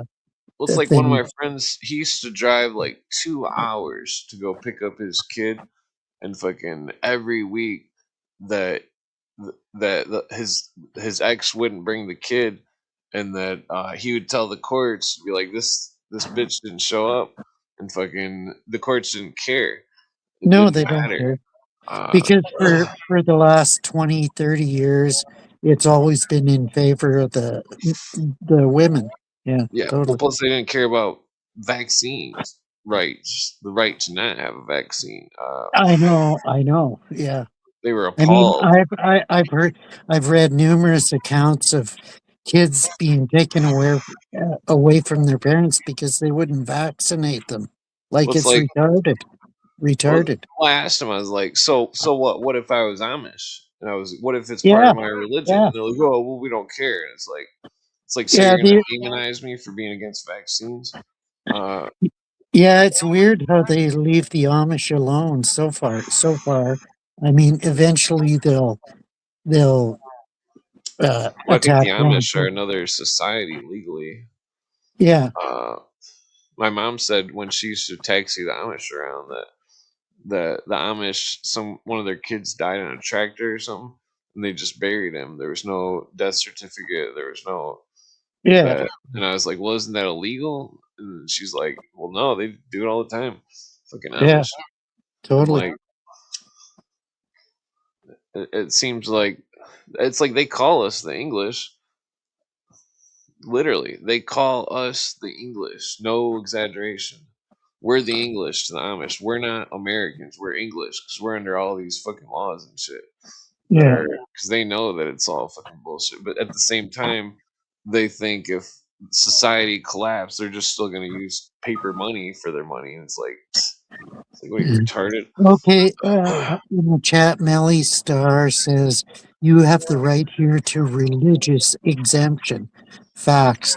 No, we don't. Even in Canada, we don't have the right to religious. I tried to use that excuse to get out of the COVID bullshit, and they said, we don't give a shit about it. Yeah. Yeah, they're a bunch of bullies. Yeah, totally. It's like they couldn't do anything about me not liking vaccines and me not wanting my kid to be vaccinated and me arguing in court. So they just claimed that I didn't call for 93 days to make an appointment. And then I had the phone records and 2 witnesses testify that I did. And fucking the judge still ruled in the favor of the caseworker, even though he said on the record that my evidence and my witnesses would be held in equal to the caseworker's testimony of whether or not I called. And like, so he straight up lied because I had 2 witnesses and he had one. And that and then after the case, he's like, "You take those phone records to the state police and press charges on that caseworker for perjury." And then I tried to do it, and they refused to press charges on the caseworker. And so that's how the system works. Yeah, That yeah. Melly replied, she said, here in the USA is what I meant. But in the USA, I gave you examples, Melly, that they take away your kids if you don't vaccinate them.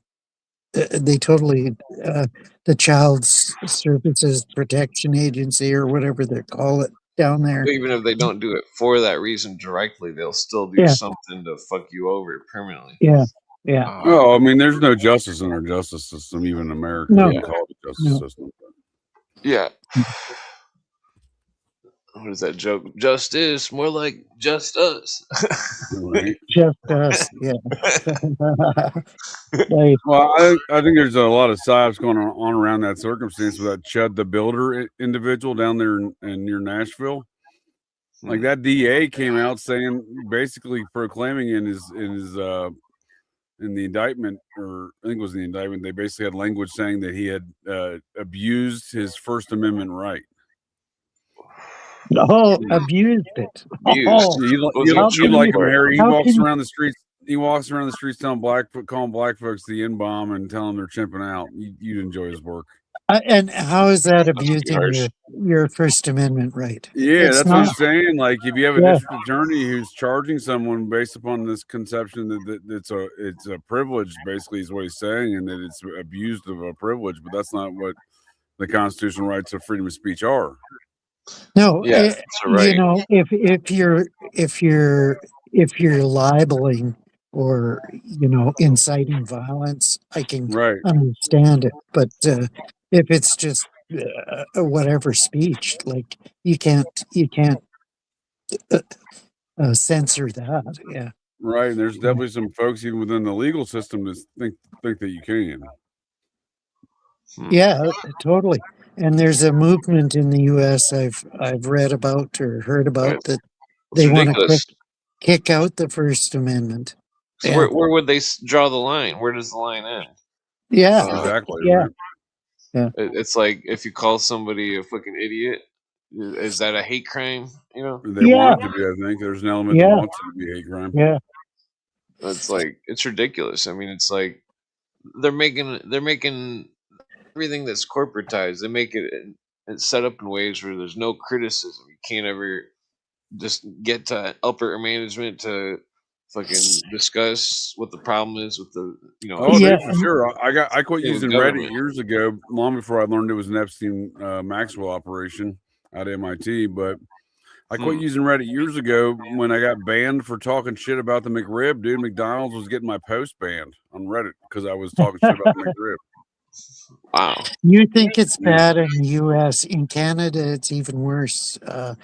They're all the Bill C-11, Bill C-22, Bill 9.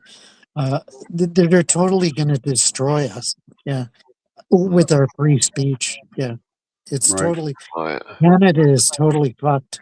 Yeah, sorry for that. Well, I'll try to find Yep. someone you can move in with or something. Maybe you can move in with my aunt or something if my uncle dies or something. I'd love to. Yeah. If Alberta doesn't achieve independence, yeah, I don't know what I'm going to do. Yeah. Oh yeah, they could just move out. Is that to a the legit country. movement? Is that independence movement a legit movement for? Yeah, totally. I is it know okay? all the. Yeah, I I've know read a all little bit the. about it. I didn't know how legit of a movement it was. Yeah, What the actual situation was there. yeah, I know all the top players in it and Hmm. people. Yeah, So what's the goal? Because then you'll be landlocked in between two different Canadian provinces, and with the Republic of Alberta. What's the goal there? Yeah. So what Austria is, there's numerous countries that are landlocked. I mean, You gonna big try to deal. become a No, I state? don't. Yeah, I'm not saying that. I'm just saying is that their America? goal? Because then they have to deal with a whole lot of elements of Yeah, but then importation. we'll have total negotiating power because we can, Vancouver, BC is What are they using now? The oil reserves? Is that the negotiating powers? What are you talking about? Negotiating powers? oil reserves and our Yeah. border. If we close our border to BC, Oh, uh, sure. Okay. yeah, the rest of Canada is fucked. Totally fucked.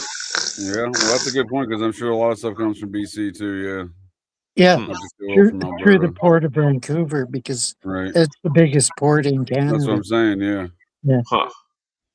Anything from Asia is coming through British Columbia, huh? Yeah, Or Vancouver. yeah, Hmm. yeah, That's a big deal when they start controlling the ports like that for sure, yeah. and the, Oh, yeah. and the movement of goods and services. Well, if Alberta's free, are they gonna have Second Amendment rights? Yeah, we've got a planning committee that's going over what our new constitution will be and stuff like that. Oh, Yeah, that's what I wow. was gonna say. What's the new government supposed to look like if it isn't Yeah, an it'll be a independent? republic. It'll be a republic. But there'll Yeah, be like Nice. the current provincial state house would serve then as the Congress for the new or legislative house for the new republic. yeah. We'll be totally divorced from the Westminster system and the control of the UK. Yeah. Yeah. Right Hmm. now, we're just a That'd be an interesting vassal. dynamic for sure. Yeah, but I'm there's used to hearing about all these. I know a lot of folks in Texas. I spent many years in Texas, and there's an element of folks in Texas amongst the original class, if you will, of Texas. Dinner parties in Texas, barbecues. They're like, oh, well, my folks have been here for 5 generations. I'm a 6th generation Texan. Like yeah. these are what they brag about down there. But amongst that element, they're always like, oh, the South will rise again, or Texas is going to be a republic again. I just don't ever see Yeah, that. Texas hasn't reached the crisis point that Alberta has. I mean, Oh, that's what I was going to Texas, ask you. What's it like politically? So Alberta's ready to go, huh? yeah. I mean, I've read about or seen videos of all these Indian enclaves that are taking over certain towns in Texas and putting up their temples and bullshit like that. Yeah, Texas will be in What's trouble. funny is the Hindus and the Muslims are teaming up in Texas Yeah, totally, totally. against That's weird. the Mexicans and the whites down there for predominantly, right? For political offices specifically. Yeah, and if Texas doesn't wake up to the challenge, like they're in trouble too. Yeah. Hmm. Yeah, All they my build entire exes live in cities. Texas. Sorry. No, you're fine, Well, man. No, they build entire cities around these new data centers. There's just hundreds or thousands of RVs that are the cities, basically temporary cities, have been built up around these data centers in parts of Texas where they're building the data centers. So there's a lot of weird shit in Texas. I never expected to really go on because a lot of that ain't native Texans that are signing up for a lot of that shit. That's their no, government. Hmm. and these data centers are going to be, they're going to reach a bubble, and half of or more than half of them are going to be defunct. So it's a power grab by the major players so that they would control the text. Same with happened. Well, it does seem like a repeat of the .com crash, right? Yeah, Like these totally. data centers are It's heading a towards the repeat of .com it. crash. Yeah, Yeah. totally. Yeah. Yeah. Oh yeah. Well, yeah. The data centers are going huge. Yeah. I mean, For no reason either. Yeah, right. Yeah, and they totally overwhelm the electrical grid, and they totally suck up all the clean water, which I'm not is convinced that's not the goal. Like part of crashing the independence of America is crashing the infrastructure of America. yeah, it could be. Yeah. Yeah. Well, this doesn't make a lot of logical sense. I mean, suddenly there's no more climate change worries, right? Suddenly we have all this power and energy and data centers and water pollution, and none of the eco terrorists are saying a damn thing, really. You know? Yeah. Yeah. It's quieted down quite a bit. Yeah.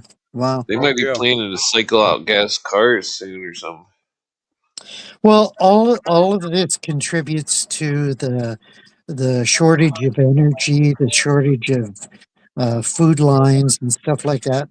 So they can herd everybody into the 15-minute cities and control everybody and depopulate everybody. Yeah, totally. Yeah.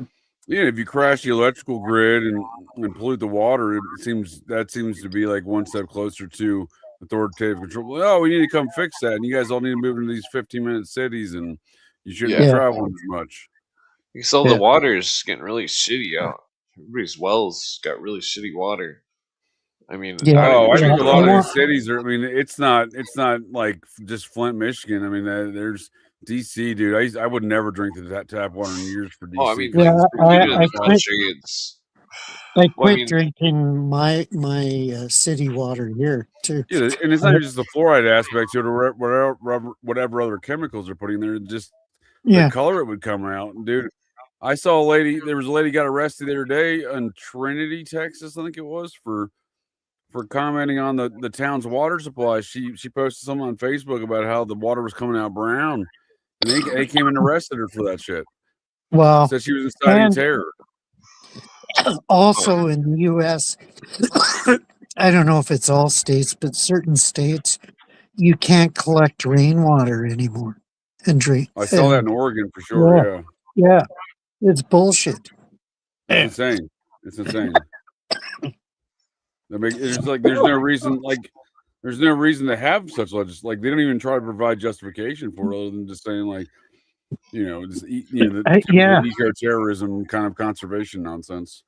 yeah, yeah, they're just trying to doesn't make sense. middleman everything and screw everybody and get money. Like, oh, how can we make more legislation to get money and take people's rights and Right. fuck people over? Fuck. I mean, It, that's it's part of the control grid, and that's what they want to do is control everything. Yeah, it's like there's no way that all those people should be being paid that much when because I would always ask my dad when I was a kid, be like, "Oh, like we're doing construction, and it's like we're doing hard work, and like people are pushing papers and pencils and filing stuff, and they're getting paid 10 times as much. It's Right. like I never understood it. It was like I don't know. Uh, the world should be the total opposite. I mean, people that Well, I mean, we've seen a lot of that over just recent decades. I mean, the average salary at like a corporation, where you're saying they're making a lot more money doing some white collar jobs. The average salary was like of the CEO of a corporation was like 2.5 times the average salary of the employee back in 1980. We look at it now; it's hundreds of times increased, right? yeah, totally, yeah, totally. Yeah, So where you see yeah, CEOs making 300% more than the average, than the like average salary of their employees, right? So like that's a huge. There is definitely been an intent to create this gap. yeah. They locked everybody out of like buying raw materials like grain or like I don't know. It's like fucking it's like if you wanted to start like a small business, like a little store or something with like groceries or yeah, something. you can't. Yeah, Yeah, you're locked out of they're it. they're totally destroying the middle class, and ultimately it'll be only the elite versus Well, the serf. that was the goal of Karl Marx, Yeah, right? This yeah, the destruction of the middle class. yeah, Yeah, We see yeah. it with all That's the same elements of communism, socialism today. The Black Panthers, the processed church, they all recite the same Marxist bullshit. yeah, yeah. It goes all the way up to the top. Corporate communism. yeah. Corporate communism. Good, Yeah. good. Well, that's what perestroika was. Corporate Yeah, communism. They're like, oh, it yeah. doesn't work how I we read thought. Gorbachev's book Perestroika 5 years ago or whatever it was. Yeah, Yeah, yeah, he mentions New World Order multiple times. yeah. Yeah, Yeah. Schiller had a compilation of letters called New World Order. Oh, did he really? I didn't know that. Yeah, it was a book. Who had that book? Like an Schindler. anthology, like letters from different people or something. Yeah, it was all put together in a book. Schindler, New World Order. Schindler? Hitler. No, Yeah, I don't think so. yeah, I look it don't up. think. No, it's Okay. legit. Okay, I'll Too look it up. legit to quit. So I was about to say too legit to quit, Harry. Yeah, Not Bush that I'm had a one. When you do not look that it up, I'm a Harry, don't type defender. it as Schindler. It won't come up as Schindler. I just made that mistake myself.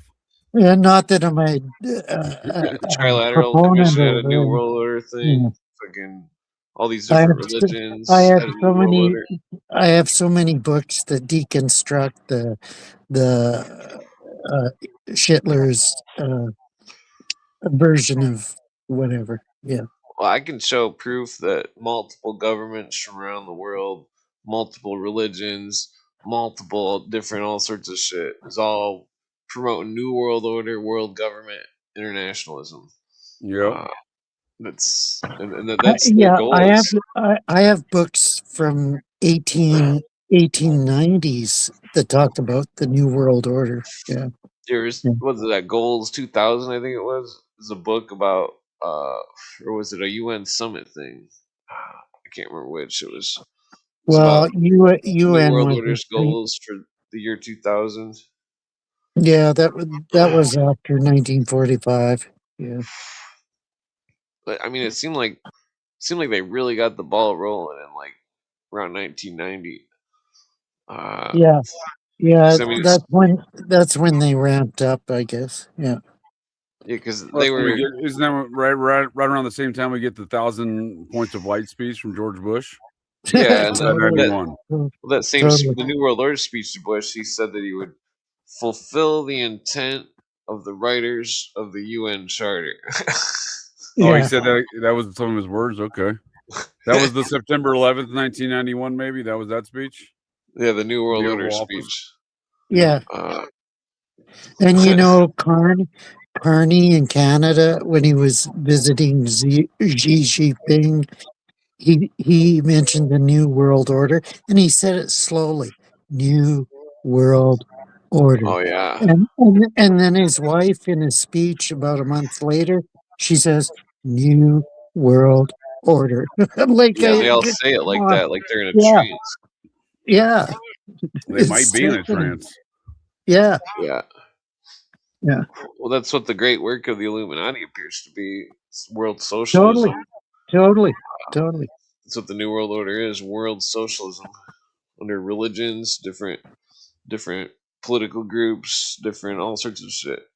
And the only restaurants are Carl's Jr. and Taco Bell. the- All restaurants are now Carl's Jr. and Taco Bell. Well, I mean, we saw that, there's a lot of industry that's been failing for years and consolidation of different corporations here in America, and it seems strikingly similar to the fall of the Soviet Empire. Yeah. Okay. Yeah. yeah, we don't. Because, See, there's no they had money. numerous corporations manufacturing cars. It, kind of dwindled down to one. Same with airlines, right? We're seeing a lot of that Yeah. here, I Yeah. think. Consolidation, Right. monopolizing. Yeah. Yeah. Yeah, I definitely found that out when my friend had that government employee thing, and he had to go to the Windsor factory and fix their press or something. And like, I'm like, you're a government employee, and he's like, yeah. And he's like, and I'm like, isn't that a Ford plant? He's like, oh no, that's a Chevy plant and a Ford plant. I'm like, oh, great. A lot of things are manufactured today in the same plants for different brands. So that is a very common thing. Yeah. That's Yeah. a complex. That's how they're pulling a fast one on everybody. Yeah. Yeah. Fucking Well, everybody's. a lot of these private equity firms have bought up numerous brands, so in order to streamline the process and cut as much fat as they can and gain as much profit, they buy up brands and they'll manufacture them literally the same plant, and put a different like casing or sticker on it. Yeah. It's like the communists don't realize it's like all these businesses that are quote unquote capitalists forced to buy from the government. Like, Well, yeah. you can do too Anytime much. Bill Gates or Elon Musk or any one of these Muppets, Jeff Bezos is touted as being some sort of master of capitalist industry. Like, that's ridiculous. They've made all of their money on government subsidies. Yeah, yeah, Bezos. Yeah, Yeah, it's like and some that's kind what of Carney's doing in Canada. He's awarding all these contracts to Brookfield Asset Management. yeah. They're You like, know, oh, you can have yeah, all the capitalism you want as yeah, long as it's through me and it's done in the most communist way that I can Right. make it Yeah. happen. And to eradicating any aspect of capitalism. yeah. And then the government throws out the grants and the fucking like, oh, it's not communism though. Whoa. Yeah, and government handouts are always only bad for citizens. It's never bad for any one of these corporations. When Jeff Bezos struck a deal with the U.S. government, where I think it was every package Amazon sent for a number of years was like $3 was paid for by by taxpayer subsidies through the postal service, right? The Well, U.S. Postal that Service. makes sense. That makes Yeah, sense. And this is at a time when the corporatizing. postal service is already in the red, dude. They're already like billions in the red, and they're making deals to just give away more subsidies. Yeah. Yeah, Well, same in Canada. that one, Same in Canada with Canada Post. Like Amazon sends me books for no shipping charge, but uh, somebody's paying for it. that Somebody's one, paying for it. Exactly. Yeah, that one no, for sure. document that I found in some of the Cooper notes. It said that it said in a military uh some type of military manual or something. It listed the United States Postal Service as part of its branch or something. Well, it's So interesting because I mean, I think you mentioned that before, and it is an interesting concept. I've considered it since you've mentioned it yeah, I before. I can hadn't dig really it up. considered it, but like we call it the Postmaster General, right? Yeah. Well, plus you have to have a background check and stuff to be a mailman, and you have to pay money and go through a whole different process than any private business. Right. Uh, where's that It's at? just very strange to call the guy in charge of the post office a general. Oh yeah. Yeah. Let's see here. Uh, Pretty sure it was on here somewhere. in Canada, Canada Post is running on a deficit for the last I don't know 5, 10 years. It's crazy, dude. Yeah. And then they do things to kind of like try to mitigate the losses by doing their forever stamps with the U.S. government, postal USPS. But like that was not that many years ago. Now they're already if you don't buy the forever stamps, it's like increased by like 50% since then for just Yeah, regular totally. postage.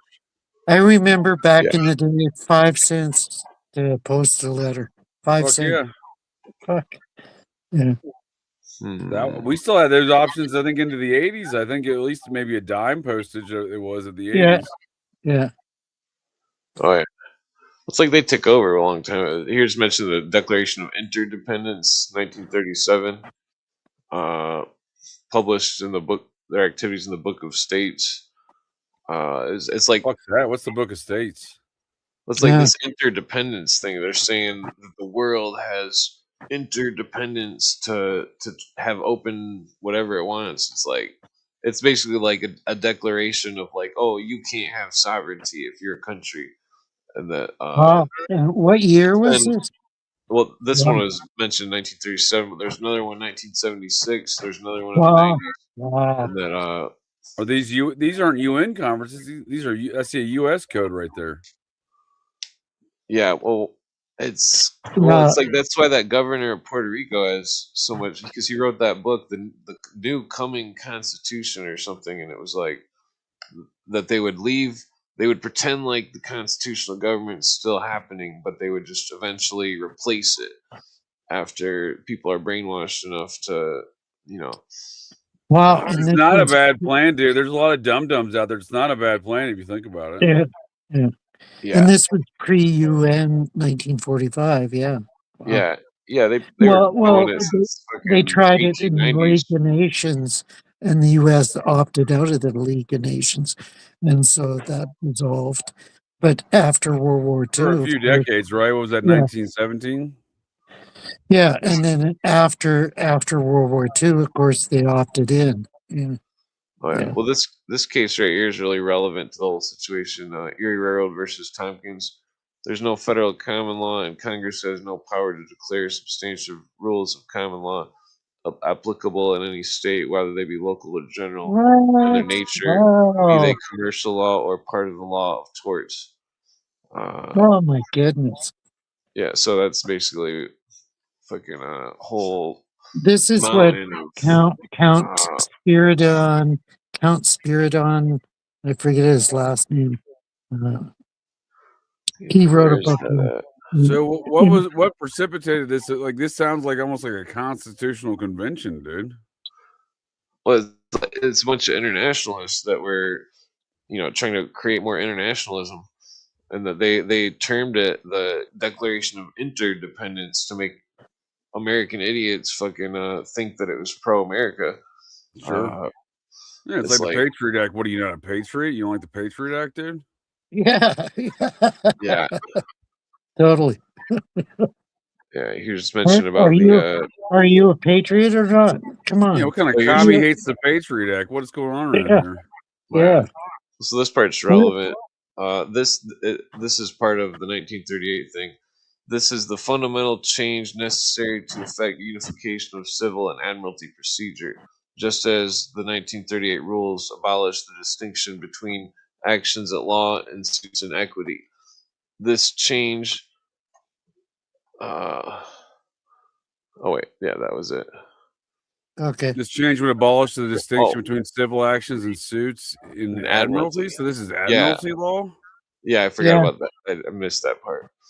Yeah, abolish the distinction between civil and suits and admiralty. So that's where like you get a traffic ticket, and like all of a sudden, oh, if you don't pay the traffic ticket, you're going to jail.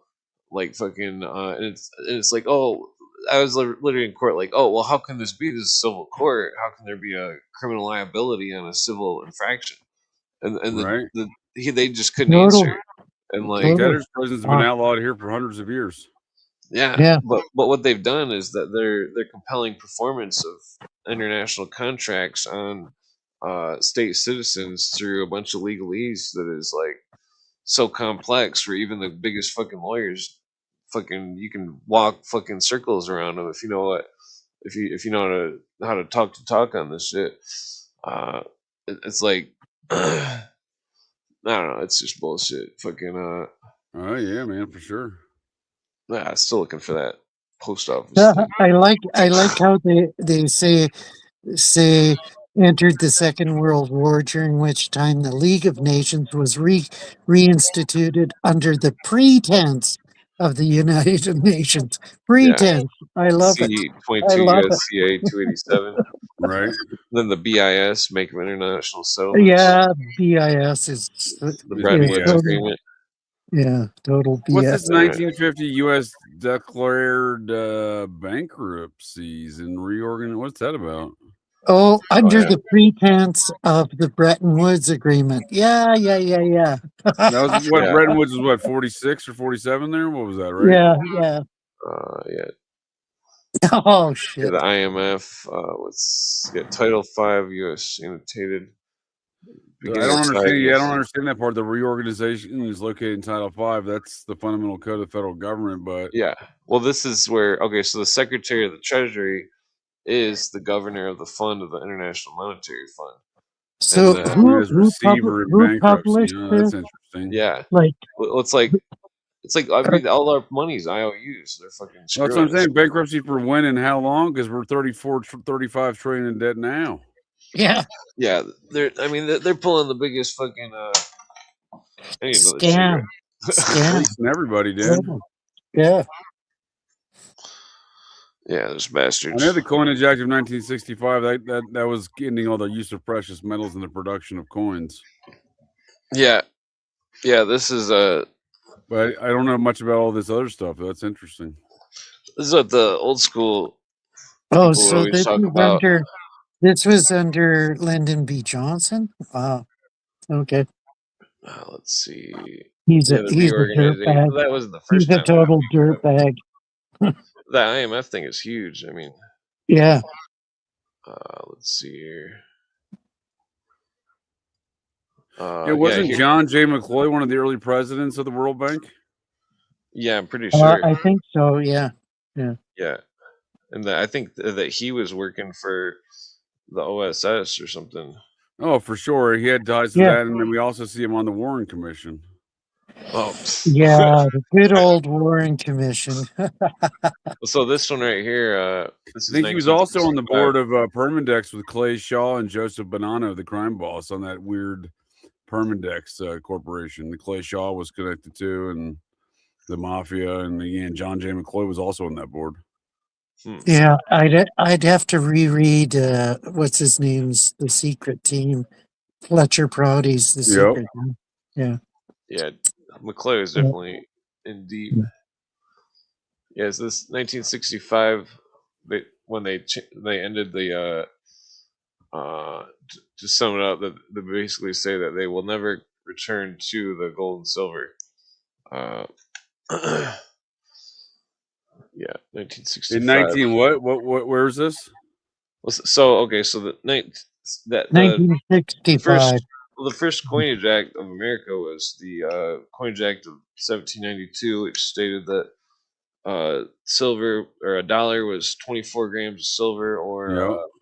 point something of gold, and that that it never changed until this year of 1965, and that that that's that's basically when they said fuck the founding fathers, and that because if we don't have gold and silver coin, then what kind of game are we playing?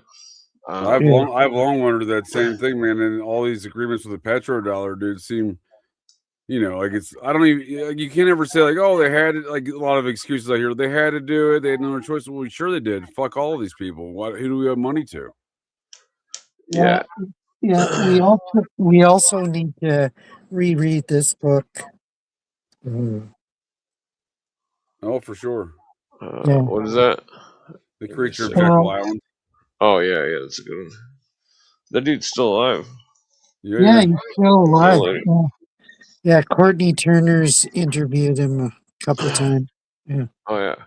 Is Courtney Turner a man or a woman? It's a woman. It's a chick. Okay. With a name like Courtney, you never know. Really? I've met a number of men named Courtney, sure. Really? I've never met anybody. They're black men. You probably wouldn't like them, but... Well, it's not that I wouldn't like them. I just find it anomalous that... it's an odd name for a man. I agree. I don't disagree about that. I haven't met him, though. I mean, if it was Kelly or Leslie or also weird man names, dude. There's some weird man names, dude.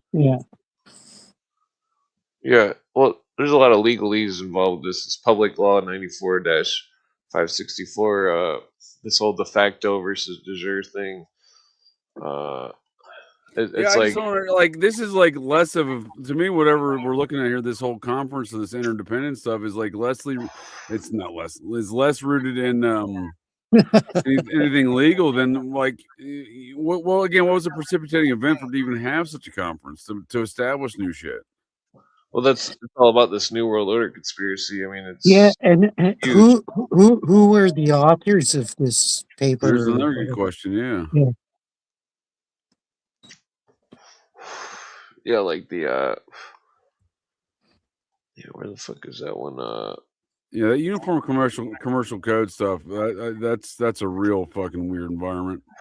Yeah, it's really a complex. It's extremely complex. It's really sure. Yeah, essentially. It doesn't really fly in court. Let's see. I mean, unless you can somehow bring it to that jurisdiction. Yeah. So Congress, 1966, passed Federal Tax Lien Act. The entire monetary system was placed with a uniform commercial code. See Public Law 89-719. Legislative History, page 3722. Also see, I forget what that stands for, CRS 5-1-106. The Uniform Commercial Code was promulgated by the National Conference of Commissioners on Uniform State Laws in collusion with the American Law Institute for Banking and Business Interests. The United States being engaged in numerous human conflicts, including Korea and Vietnam, under the direction of the UN, and arguing. Yep, under the direction of UN. That's for damn sure. To foot the bill. not being able to honor their obligations and rehypothecated debt credit openly and publicly disavowed their notes and obligations. 12 USC 411. Yeah. Read Mellie's comment that she's been to Jekyll Island. I have the book on Jekyll Island. Oh, I think this is where it starts. Proclamation 3972 under Nixon, declaring an emergency. The postal employees wanted higher pay. Pretty sure it talks about, yeah. Nixon placed the U.S. Postal Department under the control of the Department of Defense. See That's wild, Department dude. of the Department of Army Defense. Wow. Manual, Wow. 1969. Right. Yeah. That's wild, dude.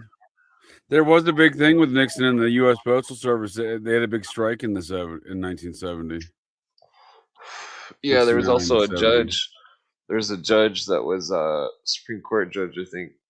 He was he demanded that his clients and himself be set straight with money because the inflation was hitting, and that under the law he was set to a set pay, and that his pay was being reduced, and so was the rulings of his cases for civil court, and that what was it? I think 49 judges got up in this case. It was a 49 judge case, and that the state ruled that 49 judges were wrong, but they weren't wrong. And is this Well, we see where this is all rooted in the missing gold from Fort Knox. This is August 15th, 1971. That's when Nixon went on an unannounced address to the nation on TV saying we don't have France's gold. also, JJ, is this where the term going postal comes from? Where all these postal employees went Well, postal? Yeah, but that's at the same time. they It were- brings up an interesting point. If they were Yeah. placed under the DOD, it's strange. It's very strange, right? Yeah, totally weird. Yeah. Yeah, they reiterated the Bretton Woods Agreement, included reports on foreign currency transactions. Let's see. Basically, they all here's this more on this 1976 Declaration of Interdependence. It's clearly identified the UN as a communist organization, and that they were seeking both production and monetary control over the Union and people through international organization, promoting the one world order. That sounds accurate. Yeah. It's got the paperwork to prove it on the footnotes there. Congressional record, yeah. Let's see here. Who's that lady, Marjorie? Who? I've never heard that name before. Yeah, neither have I. That Marjorie S. Holt. Marjorie S. Holt. Okay, I'll look her up. I've never seen that before. Clearly identified what the she was. UN as a communist Well, she organization. was a congressional person in some regard, right? Yeah, she was a Republican congresswoman out of Maryland's 4th district. She served for 14 years. Yeah, fake Republican. Well, I mean, right. Oh, here it is. 44 judges complained as a result of inflation. Oh, so it's 44 now, 49. Oh, her district included Andrews Air Force Base. Okay, I was stationed there. Nice. That's where all the presidential aircraft are held, right? Like some Air Force One, all those the presidential hangar aircrafts. I used to be the superintendent of that flight line. Wow. That's what, I did not know that. Wow. yeah, I was head of security for that flight line after I got thrown out of headquarters. Oh, Jesus. Yeah, I didn't make myself better over there because I kept making the issue of Hunter Biden riding on Air Force planes, and no one wanted to hear that. Oh yeah. So let's talk about lawyers here, that they're classified as a club that has many other members who have no remedy. and what about acts. the Tempting of America super pages 155 to 159? What's the Tempting of America document? Is that hyperlinked? Probably not. It's probably you might be able to This find looks it on like the it's a printed document scan or something, right? Yeah. Yeah. So that the lawyers and the judges stated that the lawyers and judges would not apply the law, nor would any substantive remedy be applied. Checked more or less, but never stopped. Quote, until all of us judges are blanked. End quote. Such persons fraudulently swore an oath to uphold, defend, and preserve the sovereignty of the nation, several Republican states of the Union, and breach the duty of to protect the people and citizens of their posterity from fraud, imposition, avarice, and stealthy encroachment. That's about sums it up. Yeah, yeah. Yeah, this part's pretty big right here.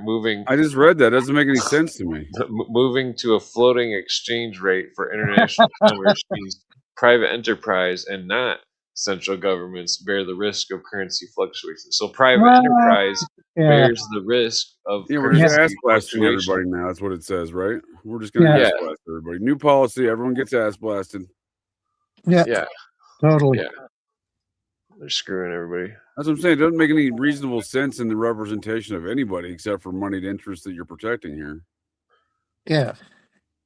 Yeah, yeah. The 27 million in gold. Oh, I read all of Ron Paul's books. That's what got me into when I started paying attention to politics. So again, I don't ever vote, but I still pay attention to shit. And I got real big into that in like 2007, 2008, 2009, probably. Oh yeah, yeah. So here's the big part right here. 1977 declared the public law 95-147 declared statute 1227 declared most banking institutions, including state banks, to be under direction and control of corporate governor of the International Monetary Fund, who is the Secretary of the Treasury. Dude. So the Secretary of the Treasury has control over the direction. Well, the Secretary of the Treasury is only the receiver in this bankruptcy process with the International Monetary Fund, according to what we read. Yeah, I mean, he's the official representative for the U.S. government with the IMF. Yeah, it's like a big Ponzi scheme. Fuck yeah, it is, dude. Yeah, I wish they would have written it in English. Not to be. I mean, as opposed to legalese or whatever they're using there. Right. Yeah. Yeah, so they struck out the phrase stabilizing the exchange value of the dollar. Right. Yeah, I mean, it didn't serve a purpose anymore. They're removing all of the functionality of it, right? Over time, it seemed like certain pillars of the system were eradicated through these different agreements from basically the 30s to the 70s. Yeah, yeah, they just basically wiped everything out, placed it with corporatism. Yeah. Yeah, see, this one was approved 1933, June, right after the gold takeoff, May 1st. Well, and it was illegal to own gold after that day. They made it actually illegal. Yeah, how can that be? Like, does that make sense at all? Like, no, it doesn't. No. Yeah, then they made it more legal in 1966 too. Yeah, under Nixon, was it? Yeah. Johnson did it. I thought so. Well, that would might have been Nixon. There really wasn't a change in policy between those administrations. No. Despite one being Democrat and the other Republican. Yeah, that's why the uniparty system. Yeah. Well, that's when it really took a hold in the wake of JFK. It really took a hold then, it seems, and you see that with the Johnson crossover to Nixon. Yeah. Oh yeah, rehypothecated. Because Nixon was pretty conservative, but he fucked up on a lot of things. Yeah. Yeah, he was. I mean, personally, I think he's pretty conservative, but at the same time, like, who did he owe? He owed a lot of folks for getting him into the office. Yeah. Totally compromised. That's when the compromisation effect took control. Yeah. There's a lot of stuff in this. You do like a podcast on each paragraph. Yeah, dude, it seems that way, dude. This is a pretty fucking deep document, man. Yeah, I've checked most of it. Some of it's a little bit off, but Well, I mean, I immediately recognize a lot of the U.S. codes with the Title V stuff. I'm not familiar with Title 22, but Oh yeah, yeah. They've got, it says 59. Well, there's 44 states of emergency, national emergency happening right now. well, we're still in an ongoing state of basically it's basically what the whole secret government aspects of Iran Contra are basically still under that as of Yeah. 9/11/2001. Yeah, totally. Yeah. Yeah, yeah. That's why I played that one episode the other night where Cooper emphasized the Phoenix stuff and the he The does a whole ongoing series on state of the emergency. yeah he does a whole series on the founding of the NSA and stuff, and it's pretty wild. Uh,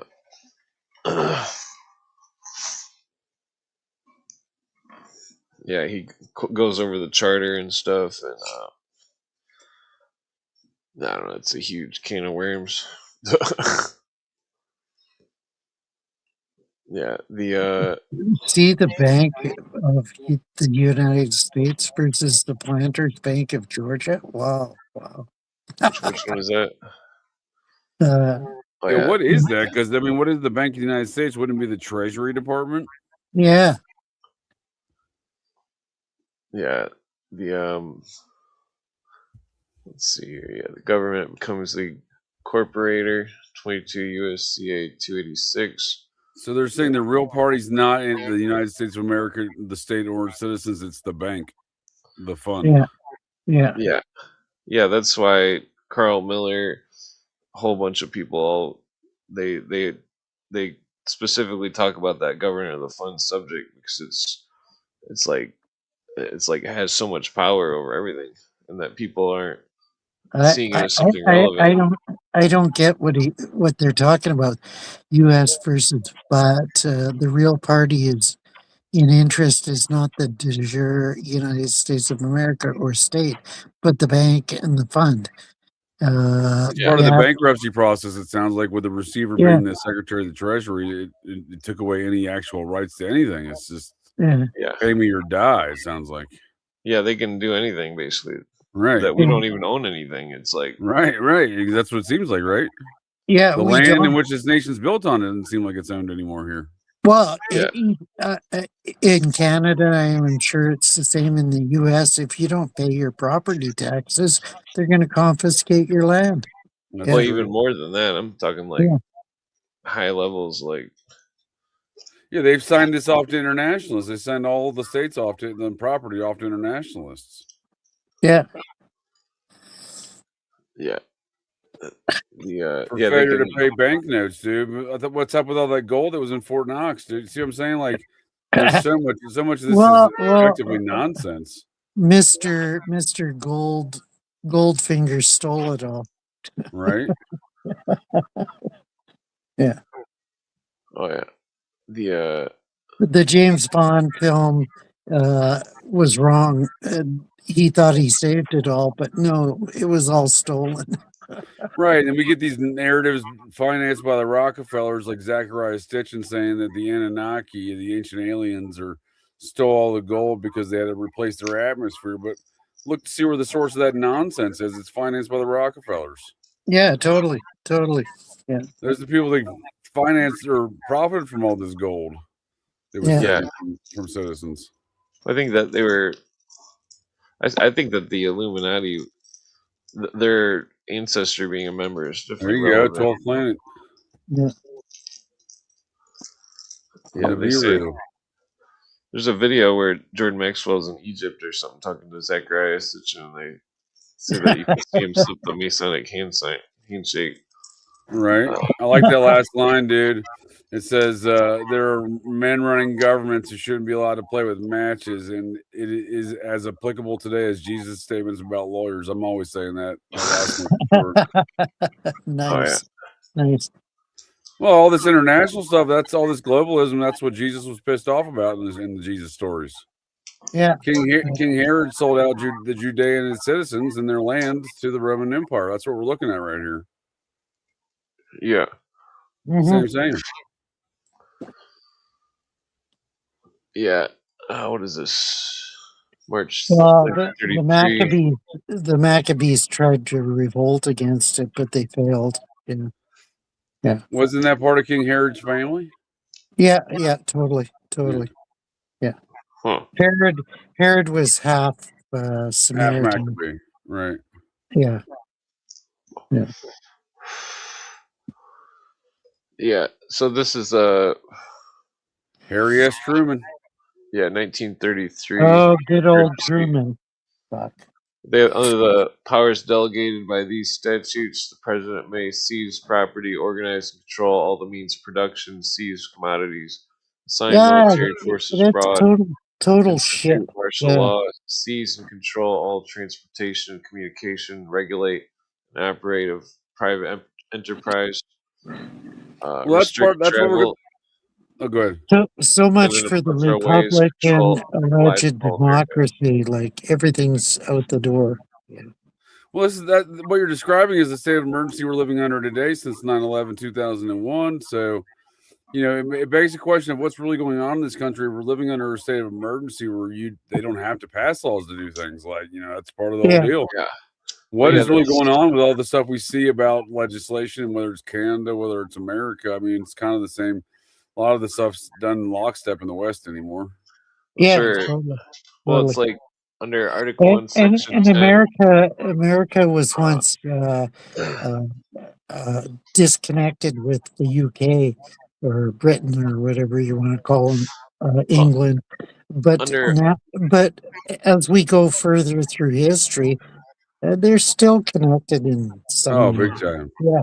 Well, Well, the Queen was getting tax subsidies from American on land that she owned, Queen Elizabeth there.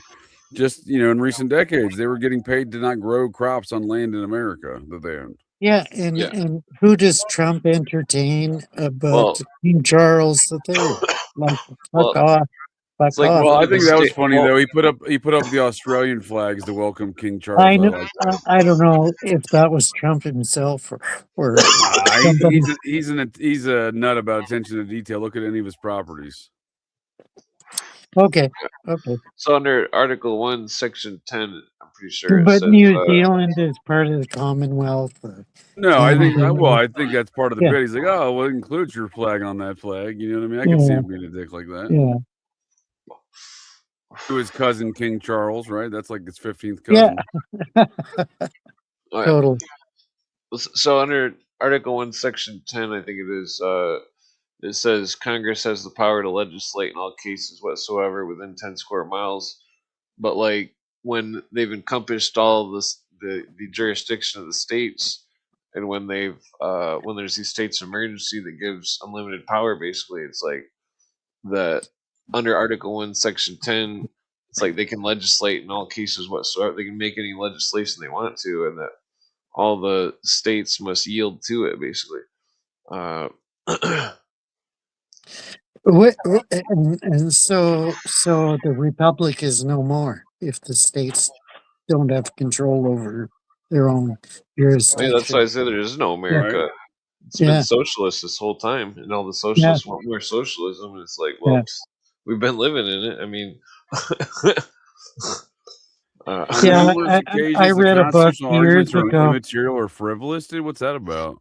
Yeah, I read a book years ago that went through the Communist Manifesto's 10 points, and America had apparently agreed with 8 of the 10 points so far. Sure.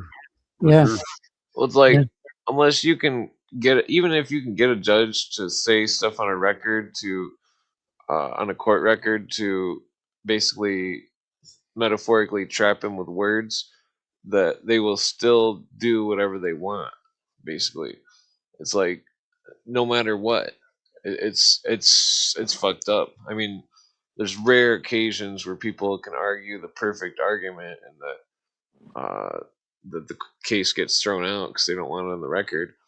One of the major problems is they aren't nationalists in the original sense.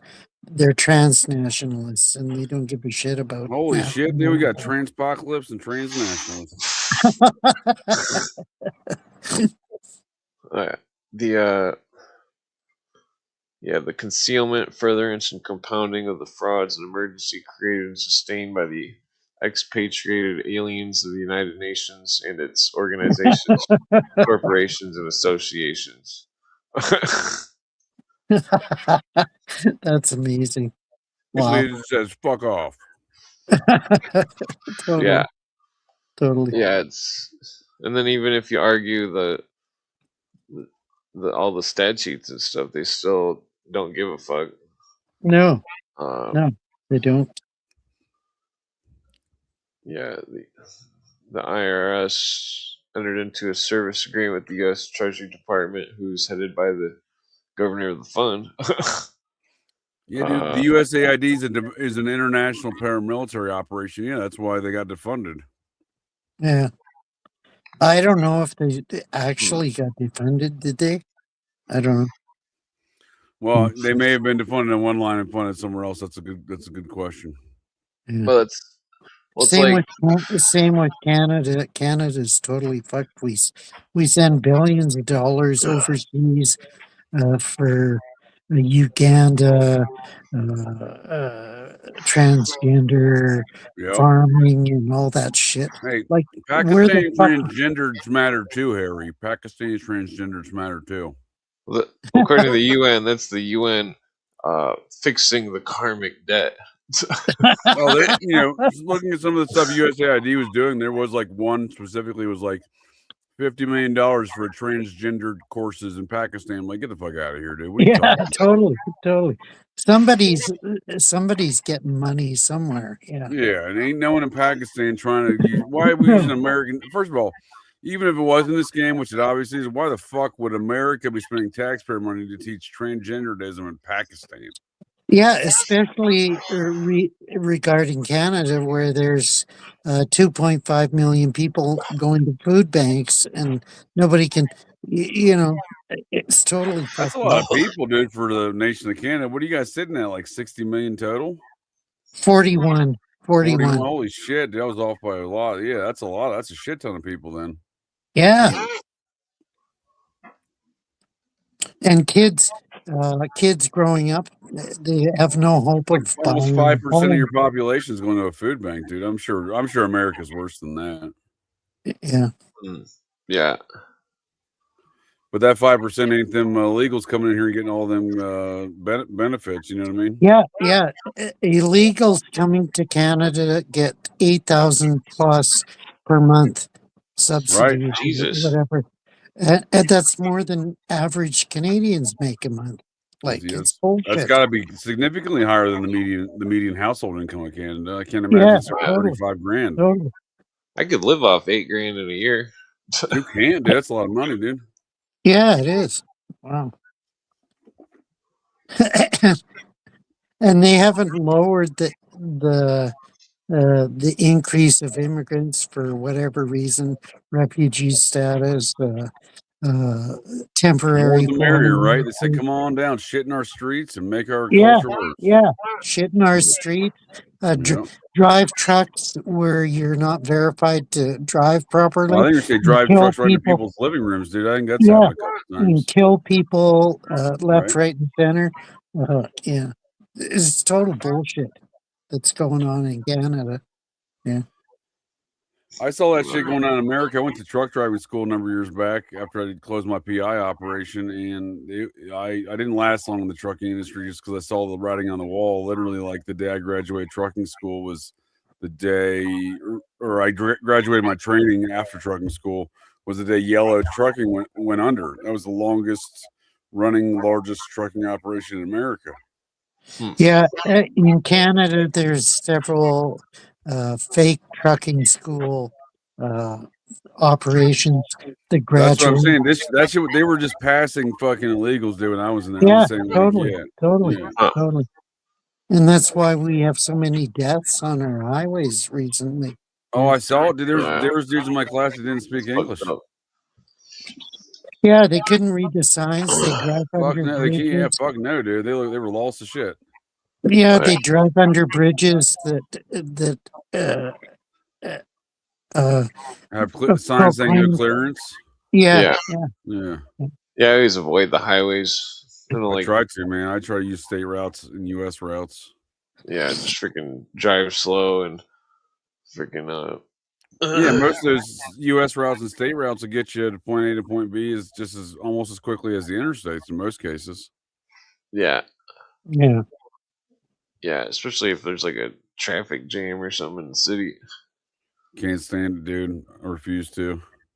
Driving interstates in cities like Atlanta, even Cincinnati, or even Detroit, dude. There's some. It's most all of Interstate 75 has been between Cincinnati and Detroit has been. I feel like been under construction for like 7 years, and not much has been accomplished.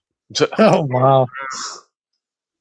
Oh, They yeah. just always have cones out there and new traffic patterns and. Is it sent to uh, conglomerates outside the U.S. that are doing this? Sometimes that happens because I think what Yeah, happens with yeah, the federal money, the highway money gets sent to the state and allocated to the state, and then the state uses it is supposed to repair their roads, right? But it's sometimes they hire a third party contractor like you're describing. I know Pennsylvania contracted that they leased out their Pennsylvania Turnpike, their portion of the interstate through Pennsylvania, to an Australian company to manage it for like 30 years. yeah, yeah. So That's everyone what I've driving on the heard. Pennsylvania Turnpike's paying an Australian company. Yeah,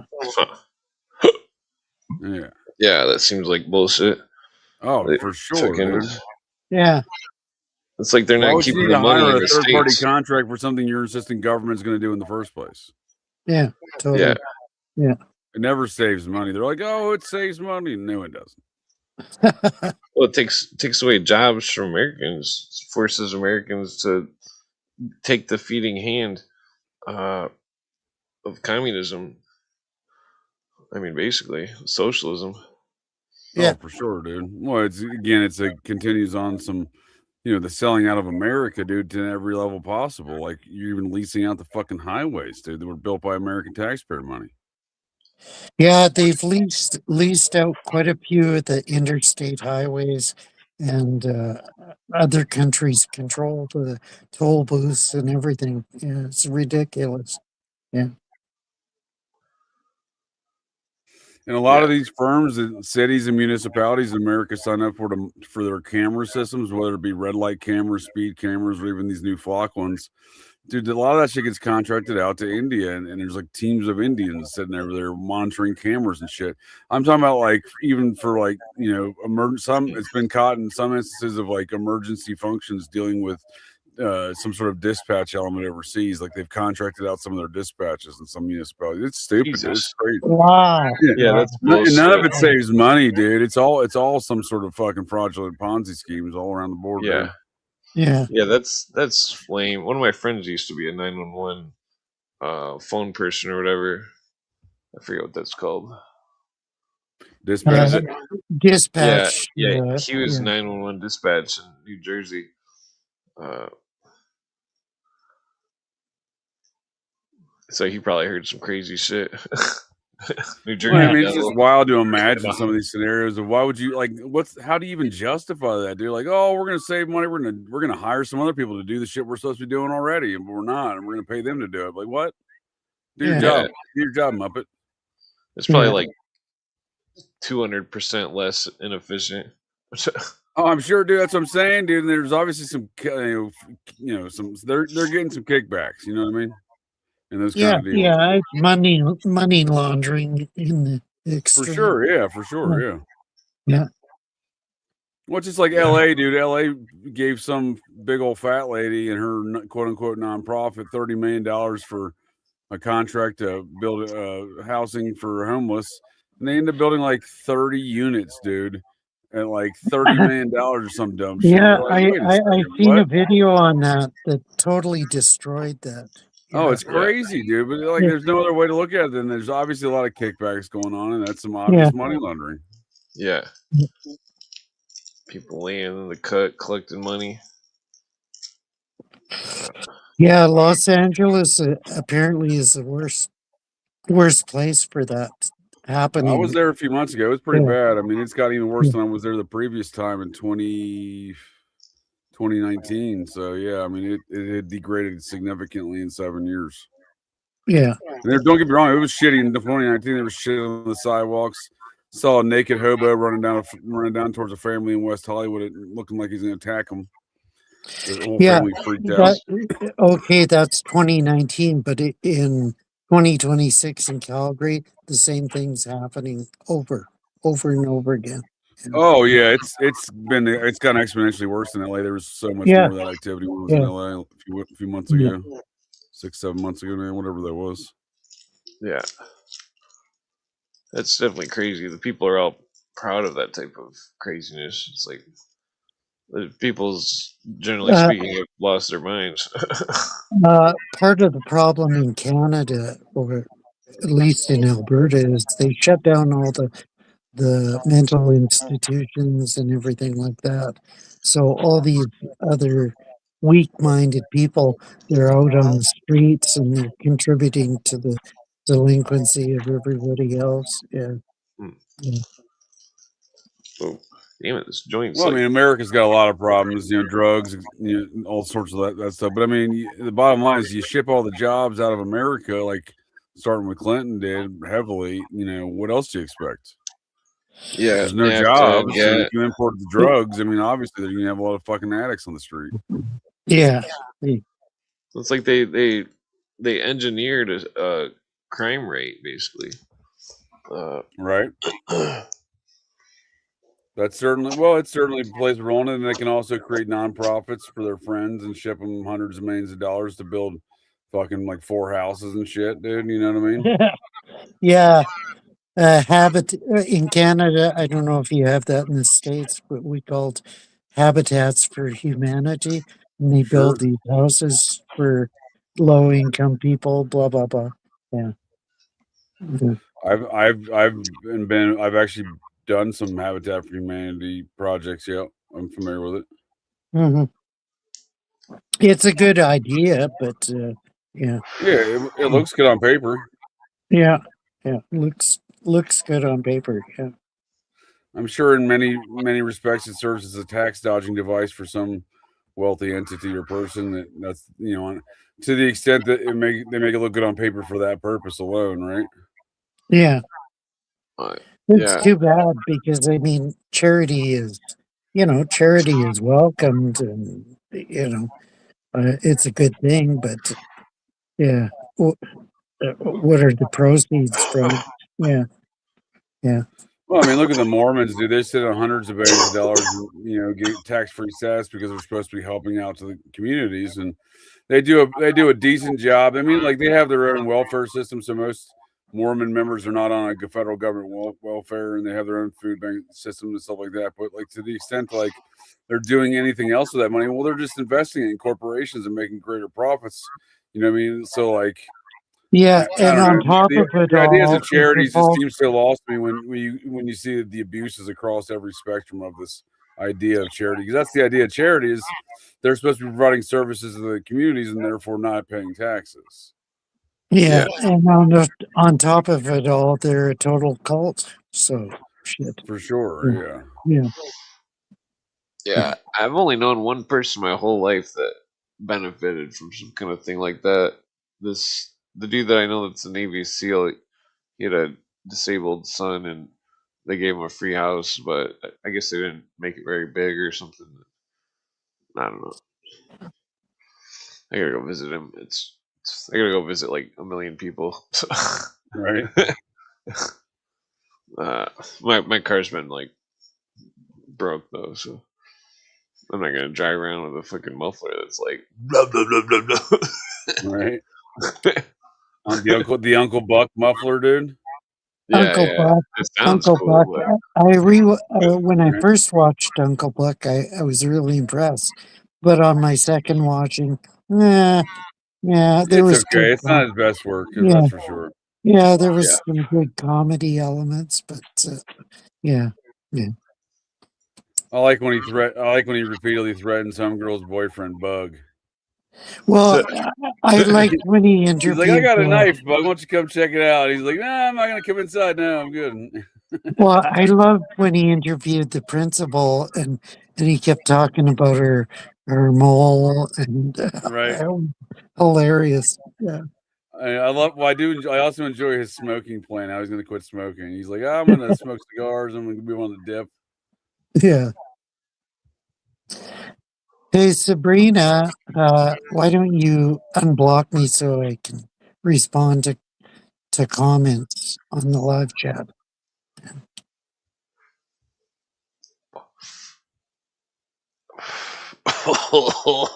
Excuse me. Yeah, so this this thing about, okay, so one time I got in an argument with my girlfriend's uncle that he's an IRS agent. Was his name Buck? Well, I was arguing about a bunch of laws and stuff, and then like but this is pertains to the whole thing where it's like it's saying that the IRS is part of a international paramilitary operation because it's like he was a U.S. Marshal. It's like if the U.S. Marshals are under the governor of the fund and the International Monetary Fund, it's like they're agents of the fund basically. Like, Yeah, didn't you Sure. say Yeah. I mean, yeah. earlier There's no that other way to the look at it, right? IRS was under the DOD? well, I mean, it's well, it was saying in the it was admitting it in this Army Field Manual. It's saying, I was about to say, it seems like all of these things have been realigned in some sort of paramilitary fashion. yeah. Well, I think it's all for the emergency powers stuff. Well, that's what I'm saying. Yeah. So, like, for example, in times of war, it says like the Coast Guard falls underneath the Department of Navy. So, like, that's all. So, this is just saying that they have the ability to declare these states of emergency, which they have. We live in these states of emergency, various states of emergency, and in doing so, they can slide all these things underneath the War Department and paramilitary operations. It's weird, dude. Yeah. Yeah.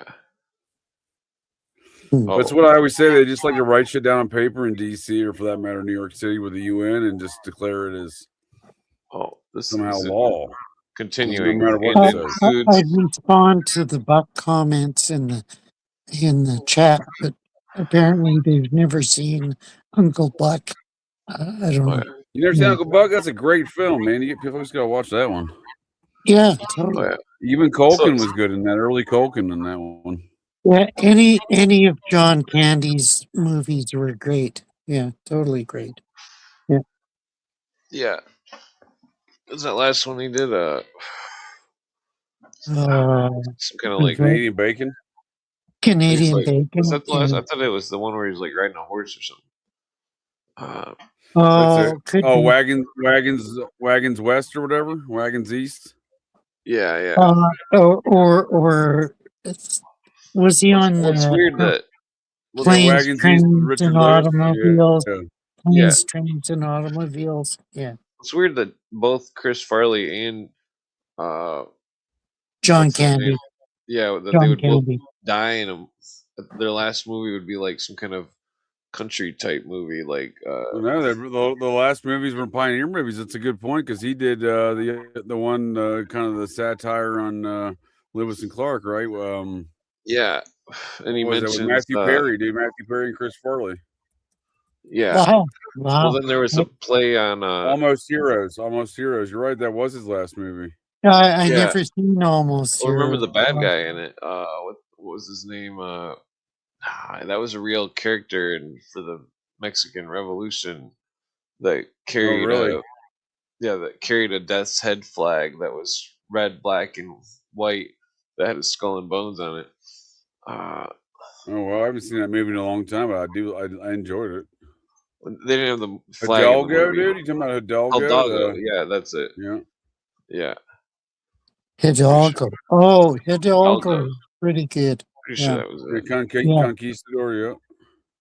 That was Viggo Mortensen. Yeah. it. Yeah. That was pretty good. Drinking contest. Yeah, Candy didn't look you- good in that Wagons East though. He looked pretty unhealthy in that film. I mean, it was weeks before he died when they wrapped up filming. yeah. Yeah, I heard the horses really took it out of him, riding on the horses. Right? Big old fat person, dude. Yeah, Yeah. Sad.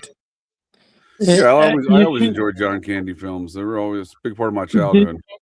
did you ever watch the SCTV? A little bit. I got into a little Yeah, bit of it. You know, yeah, it mhm. was okay.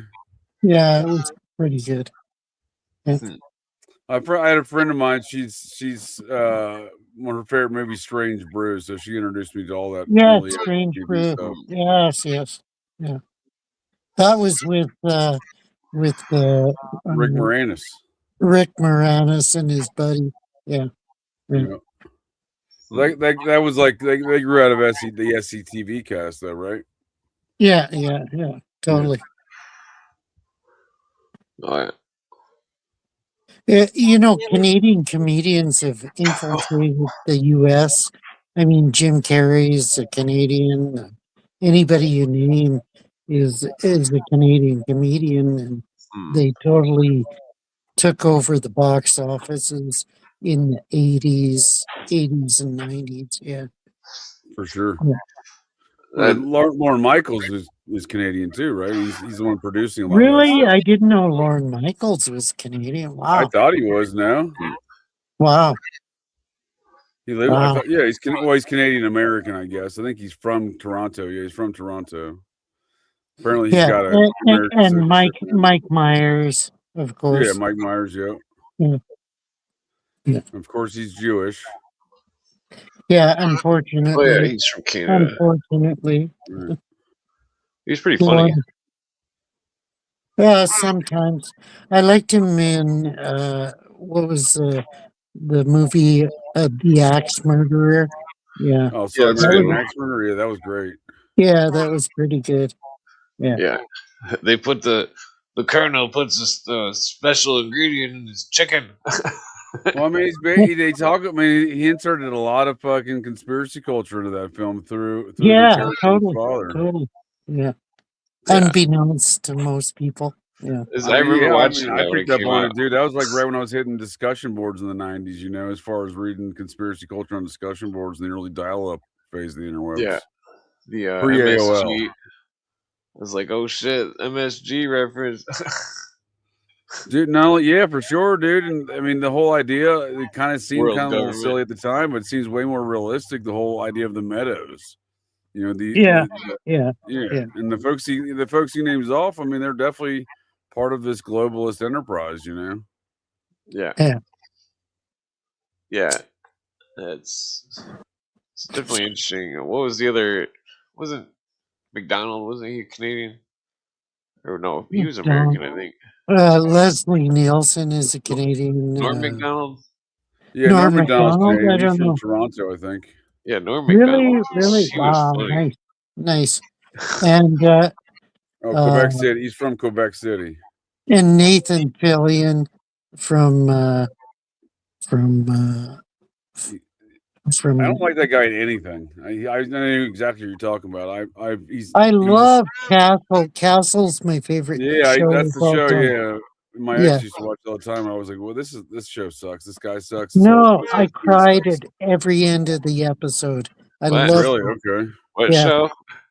Castle. Castle. Castle. Wasn't that about? What was that It about? it was about a guy that wrote suspense novels, and he teams up with the New York cop to solve mysteries. Wait, wasn't Yeah. that Stephen King? No, no. And he was also in Firefly, a great science fiction Yeah, I was gonna say series. that's got a huge cult following for sure. I've Yeah, never seen it. yeah, it's a great series. Great They're bringing series. it back. Yeah, that's what I heard, but I don't know if I believe it. Yeah. Oh, okay. I Because don't follow it much. I just look know it's how big. old Big. they are. They say that Nathan's going to be in it, and He's got to be in several his of the, '60s, right? yeah, and several of the other characters. I don't know. I don't know. You know, that reminds me Oh, he's of aged quite a bit since the last. He's 55, but he's aged quite a bit. yeah, that reminds me of the Indiana Jones, the skull movie. Like he Yeah, I was watched way that one. too old. Disappointed, so I didn't watch the Yeah, newest one. yeah, totally disappointing. Yeah. Yeah. He's from Edmonton, huh? Nathan Fillion. Yeah, he's from He's had quite a Edmonton. career. Yeah, he has. The TV show Rookies. Yeah, he was I really see that. good I in never that. heard of it, but I see he's in it. Yeah. Yeah. Yeah, he was a construction worker or something like that, and he eventually joined the LAPD and became a rookie cop, and in his older age, and yeah, it's a pretty good series. Yeah, Hmm. yeah. Oh, My daughter met Nathan Fillion at a Calgary Comic Con uh, event. Yeah. He's oh been an yeah. American citizen since '97, I guess. Hmm. Hmm. Oh, yeah. I He's forgot to still send come. Dr. Inferno a link. Yeah, Fuck Dr. yeah. Inferno. We love him. Yeah, I can stay for a little bit longer. I'm fading pretty fast, but Oh, yeah. always happy to talk to the T. Jensen, Dr. Inferno, of course. What was I gonna bring? Oh yeah. So this is interesting. This empire here, but talking about aid. Talking about aid, AID. Yes, that the aid is autonomous and under direction of the International Development Cooperation Agency. And at page Oh, fuck. 3 to 8, the operation is paramilitary. The international organization intends to Paramilitary? Why does it have promote to be paramilitary? Like, yeah, basically a always. dictatorship over finance the United States. Yeah. Uh, yeah, Total control. I did have something that I was going to bring up here, though. Where's it at? Okay, so this is from a book. I had the AI enhance the picture. It was from a book that claimed that this is a well, they claimed it was a Nazi UFO navigation piece or That's something. clearly a flux capacitor, dude. Clearly. But Nice. I had to amplify the stuff so I could see the model number on it. Fucking, I was trying to search that up. And fucking, What is but this? it This was is an object supposed to be a UFO related object, dude. Why would it have a SKU number? You know what I mean? Yeah, well, yeah, totally. on the plus the well, I don't know if this is well, okay, so on the Well, top of it, it had a I don't see swastika. the SKU. Oh yeah, I see the Isn't that what the SKU. SN is? Isn't that the SKU number? Yeah. What does I guess it could be skew some other mean? kind of number. It's like the Well, classification system for different parts and pieces in different industries. You have like different prefixes and shit. Like Hmm. it's like a centralized product part number type of deal, if I'm not yeah. mistaken. Okay. Yeah, So, what is this a picture of, Clint? it was some kind of navigation thing that was some guy claimed that he bought it in New Mexico. What was it on V'ger? Like Star Trek One? Was this the production serial Oh no, number it's on something that V'ger? was bought in New Mexico at a flea market that had a swastika on it. It was some kind of navigation compass that was in increments of 30 degrees. No, that's Uh, wild.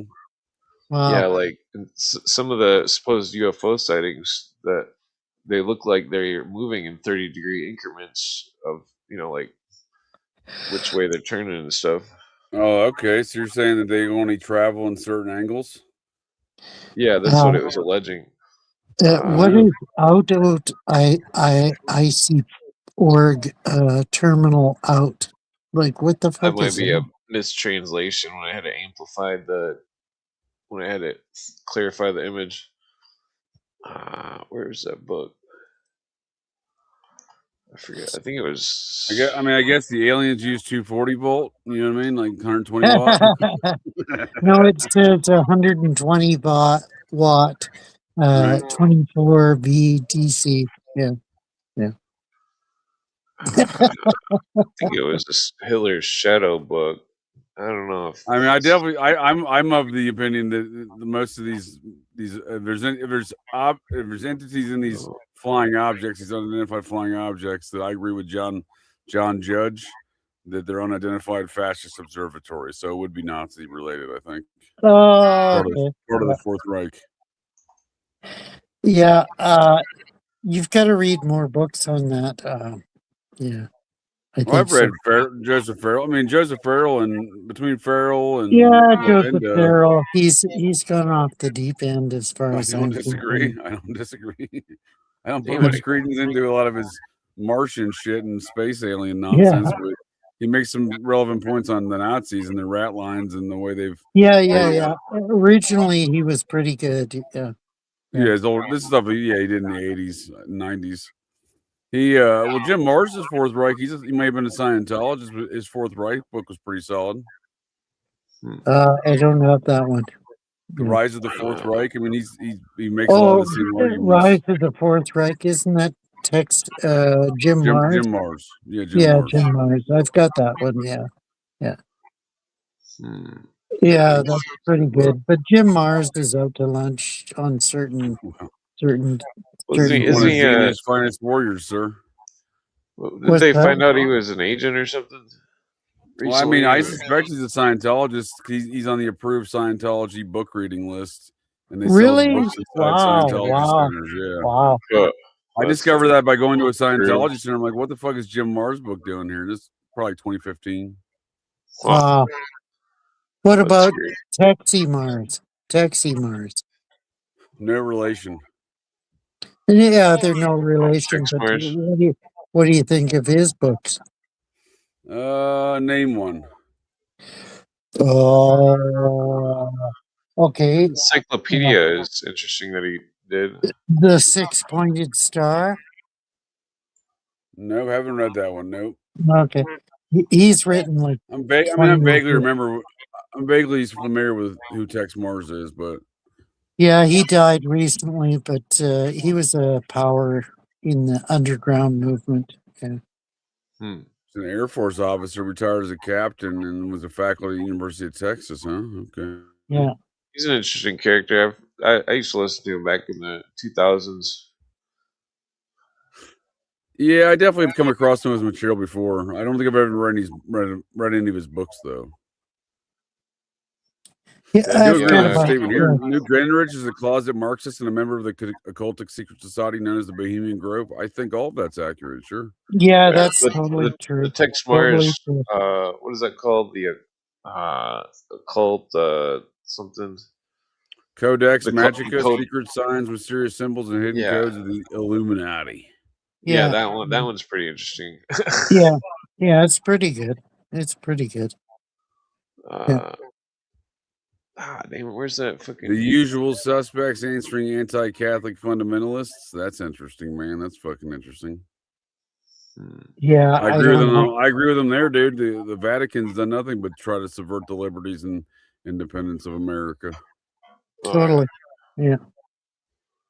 Let's see. I'll have to check out so this Codex Magica one sounds pretty interesting. Yeah, huh? I've got Codex Yeah, Magic. got a lot of It's pretty good. pictures It's of pretty good. interesting things.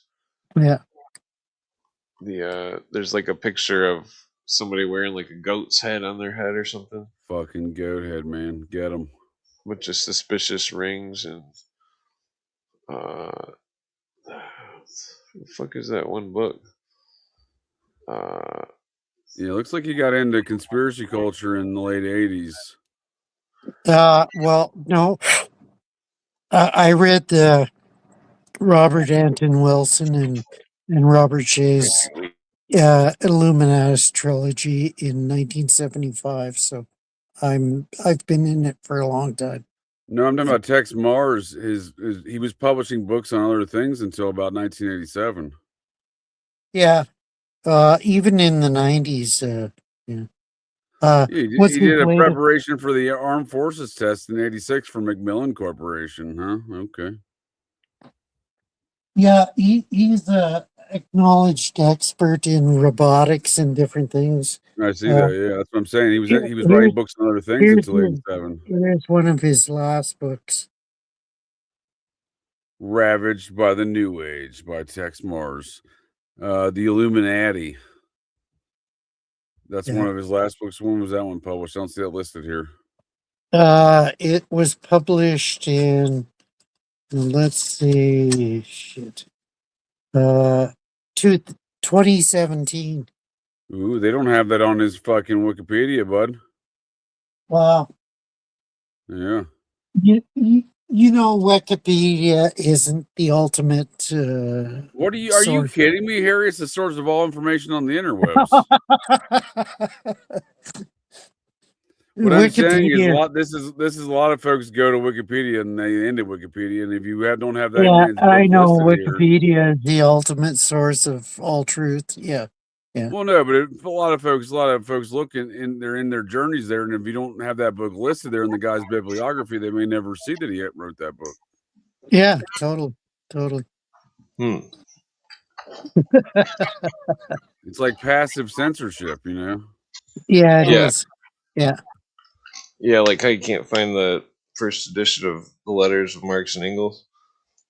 Okay. I did not know that. Yeah, they hid it because it had all this racist stuff in it.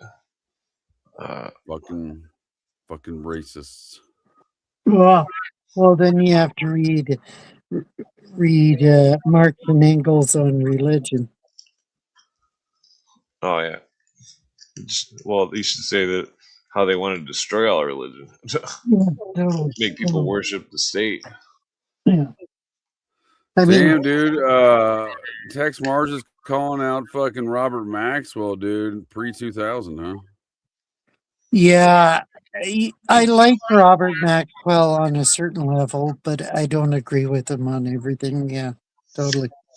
Robert Maxwell, Ghislaine Maxwell's father? Oh wow. Oh no, I'm thinking of a different. Yeah. I'm thinking That's what I'm of. saying, dude. He's kind of ahead of the game there, right? Yeah, I'm thinking of a different Maxwell. What's his name? Oh shit.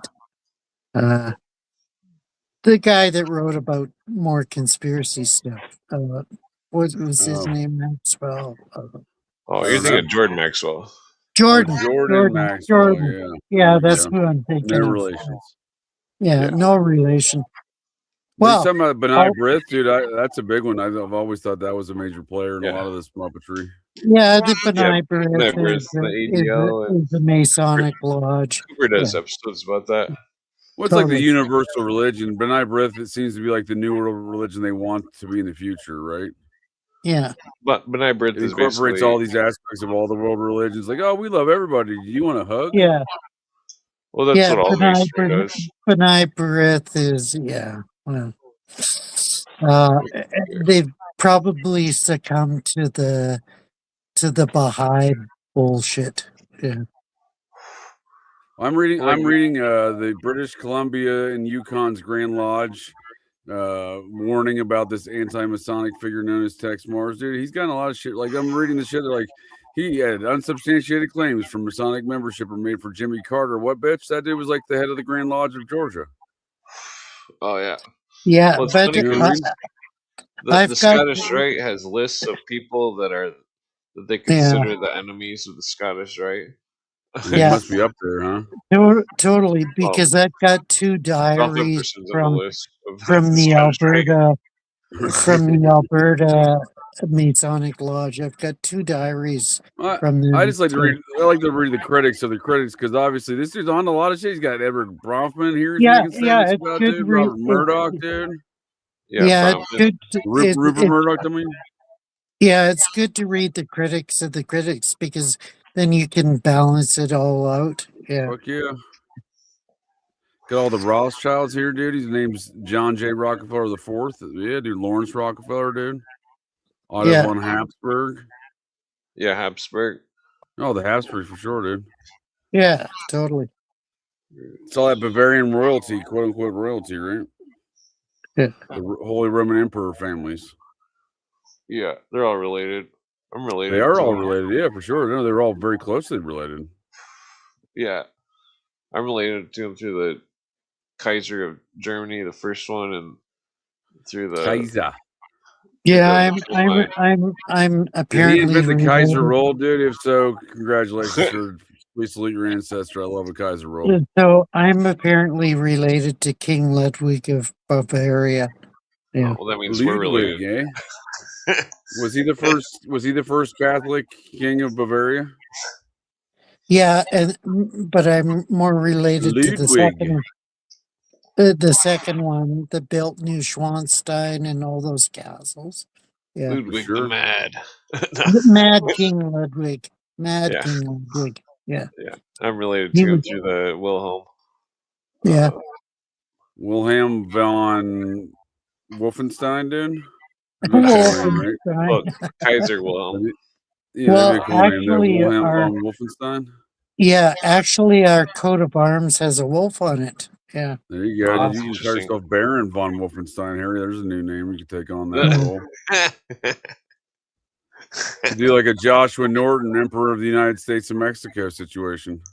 Yeah, totally. Yeah, damn, I'm still looking for that UFO book. Fucking Oh, dude. Well, once you Nazi. find it, it will no longer be unidentified. It'll be a found UFO book, dude. Currently, it's a UFO book. I'm pretty sure it's in my books and shit folder. Nice. I got another folder, books. Yeah. Get folder any that's books older. and shit. Somebody mentioned Chitty Chitty Bang Bang of all things, Metal on Thornbottom. Yeah, Chitty Chitty Bang Bang was written by the arch MI6 operative named Ian Fleming. Yeah. That's right. Yeah. I think it was this mind control book. Mind control. It was a great movie. I loved it. Yeah. Who's this by? I'm pretty sure it was this book. Yeah, it was this one. Damn, this is gonna be hard to find the thing here. Let's see here.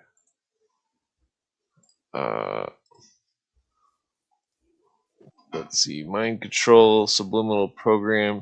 Wait. Oh, I added the label. And alien abductions. Of course. They had a lot of interesting early UFO type stuff. Let me back out here and find that page real quick. Oh, the page was like claiming that it had this part from that part that was 30-degree increments, the swastika on it. Weird. Was that David Double Chapman? Sirhan, dude. Yeah, mind control. Looks like a nuclear weapon.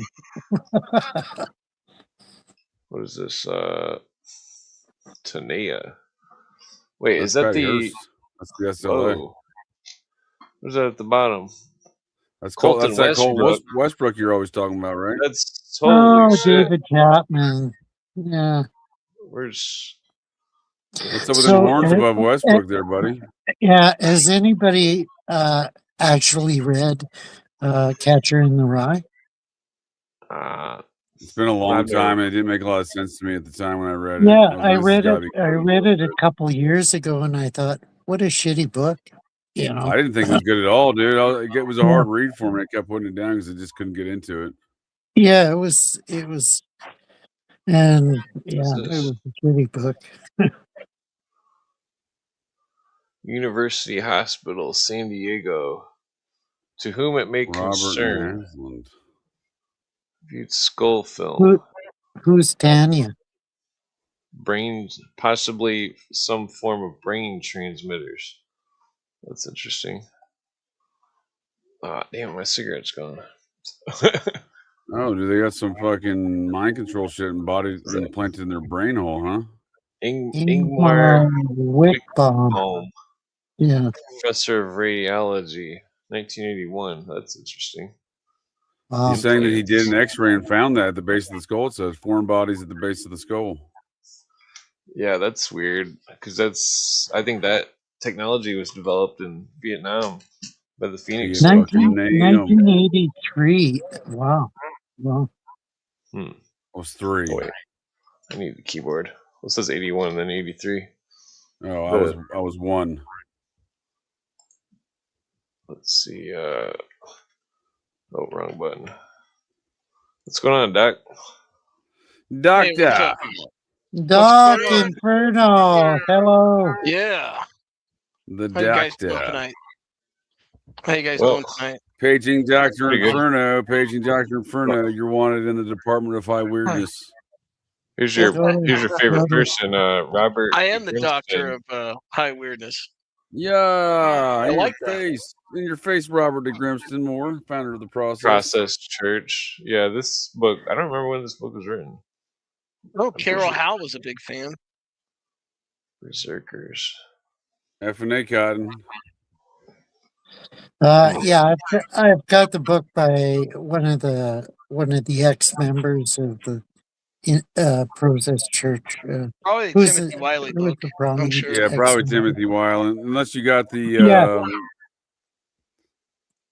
Is it There's Weil? there's So you one, might have there was one that Bainbridge. was put out by an Bainbridge. Italian guy. No, Weiland. that, kept. Yeah, I think There was a guy that I'd have to there look was a all- Process Church yeah. compilation of all the issues that's not available in that Feral House Timothy from an Weiland, Italian guy.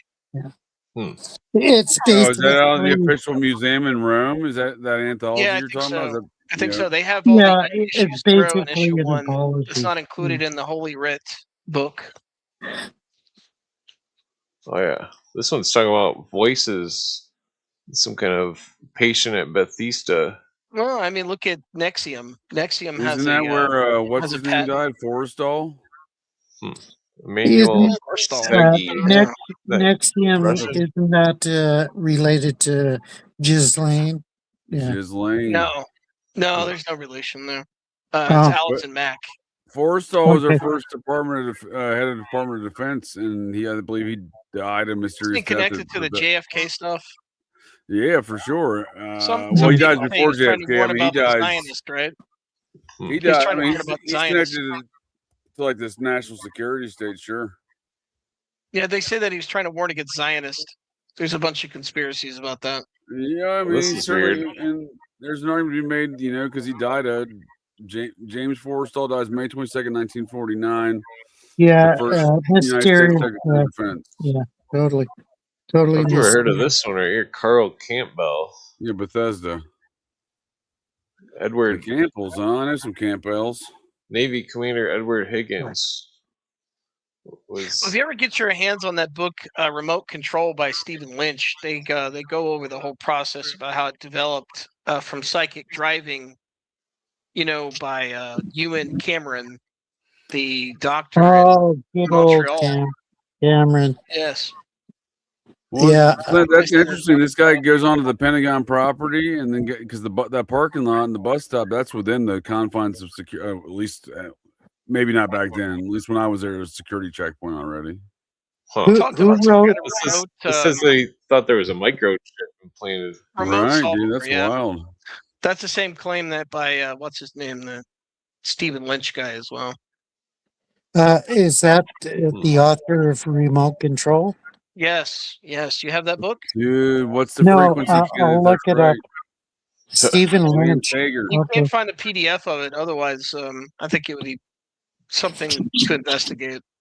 On archive.org? I will, if I were a scanner, I will scan it for people to read because it has some really damning information about how people get monitored by the government. Nice. Oh, yeah. Wow. This is weird. This Alan Winterborn claimed there's some kind of thing that would wipe out millions of people. That's bizarre. Claimed he was some kind of. What are you reading from, Clint? It's what was it called? Mind Control. I showed the cover at the beginning. I didn't see Mind the writer. Control by the last name starts with a B. I forget his last name. Oh shit. This book's a gold mine. Mind Control. Oh, it's saying that Kenneth, what's your frequency? I think I've got that book somewhere. Kenneth, what's your frequency? REM song. That's fucked up. Mind Control by shit. Oh, here it's That was mentioning Ralph Tortorici. That's hilarious. Because I've discussed that one before. He thought he was implanted. I can't find the fucking book that I sure done. Oh, maybe I don't remember if I screenshotted that one. Robert Joe Moody. Robert Joe Moody. Hmm. Of course, it's connected to some type of Air Force or military. Oh, he was commanded by extraterrestrials. Yeah. He called them EBEs. Yeah. Well, that's fucked up. Remember that X-Files episode where they kidnapped those people and they were like inducing them with hallucinogens so they saw aliens. And they were Yeah. trying to control their mind. Yeah, and they use layers of hypnosis. Yeah. That's how I think a lot of abductions probably really happen, is because it's always attached to black vans. People getting kidnapped in black vans. They always, a lot of them talk about that. I've heard stories from deadhead people that claim that stuff like that they claim that there's people taking pictures of them and stuff while they were sleeping, sleeping in their cars. I've never been convinced too many of those alien abduction stories. Even the Travis Walton case seems absurd. Totally. Well, his original testimony was that he's seen a light, and then he just doesn't remember anything and showed up in a weird spot. Cooper was like I don't the buy first that whole person fire in the sky bullshit. Yeah, he changed his story because Cooper I mean, it was a interviewed scary him first. movie. It was a scary movie, but it's yeah. Well, I mean, like, if you go to the Hour of the Time archive or whatever, you can find the episode where he interviews him, and it's his story is nothing basically. He just says he's seen a light, and then he woke up somewhere else, and then it's like he changed his story. Can I open my? I think they did it for money. By the way, JJ, I think Carol Howe is full of shit. Carol Howe? Milton. I just want to tell you that I think she's full of shit after listening to that debutante expose that John Ronson did. Oh, did you watch Mirage Man? Was that Carol Howe on Mirage No, Man? Carol Howe is not Linda Moulton Howe. Carol Howe, the OKC informant. Okay. Yeah, it's mentioned Tavistock here. That's interesting. Linda Moulton Howe, she's a babe, dude. She's on the Blue Avians. I like her style. She used to be. She used to be. Now she's old. Linda Moulton Howe. Yeah. I know her. Miss Idaho, right? Miss Idaho. Yeah. Personally, I think Art Bell and all those people are probably responsible for floating a lot of that weaponized conspiracy shit that we see now. That's like, fuck yeah, dog, get them. Yeah. I like Art Bell, but I still think he had those remote viewing people on there who were full of shit. You're talking about William Moore. The Haight-Ashbury district itself was termed a human guinea pig farm by Dr. Julian I wouldn't doubt West. that. So it says, while in prison, Manson was connected to the AMRC. That's Rosicrucians. Of course, it says right there. That's the one out of San Jose, though. That's the Rosicrucians out of San Jose. And then he was in touch with members of the process. Yeah. Fuck yeah. They published his essay on death. I think it's in the Holy Writ from Pharaoh House. Holy Writ? Wait, how do you spell Writ? The Holy Writ. The process of the process is identical to that of Tavistock. The return of the blank state, the blank slate, totally. The tabula rasa through violence. What is tabula rasa? Well, tabula rasa means blank slate. Blank mind. Blank and slate. Everything's written onto it. Yeah. Well, that's fucked up. Yeah. It basically means a blank slate. Yeah. Yeah. Let's see. Manson is also alleged to have been connected with Scientology. Yeah, you know Manson. He was a total agent. Yeah, total. You know about Estabrooks is the guy that made hypnotism very prominent amongst military intelligence. G.A. Estabrooks, another Canadian. Whoa.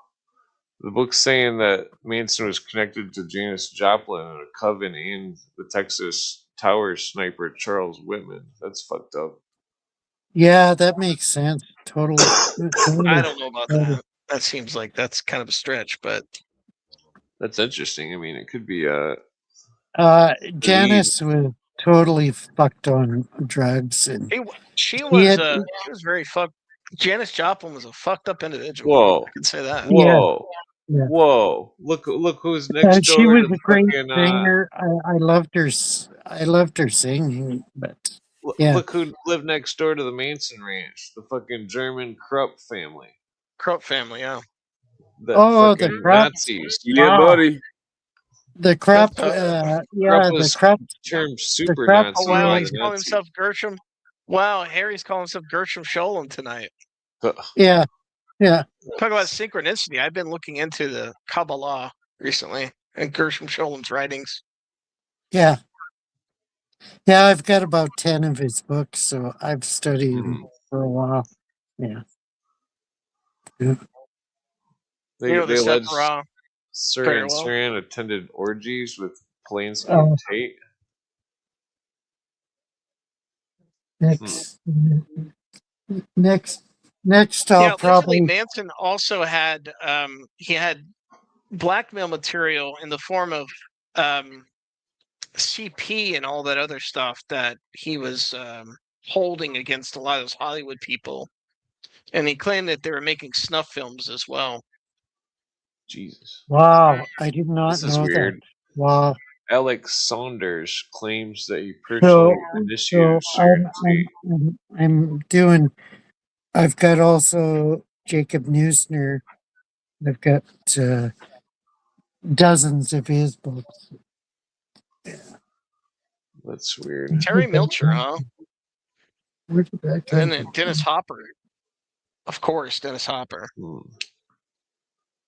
Yeah. RFK yeah, Dennis Hopper. Dennis Hopper. They were Esalen Institute. That's a big place. Esalen Institute. Huh.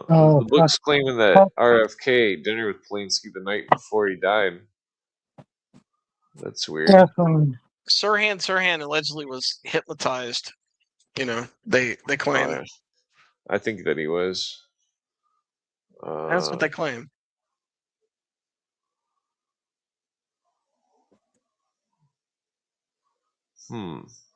Esalen, yeah, there you go. Yeah, totally. That's fucked up. Manson was at Esalen at Big Sur.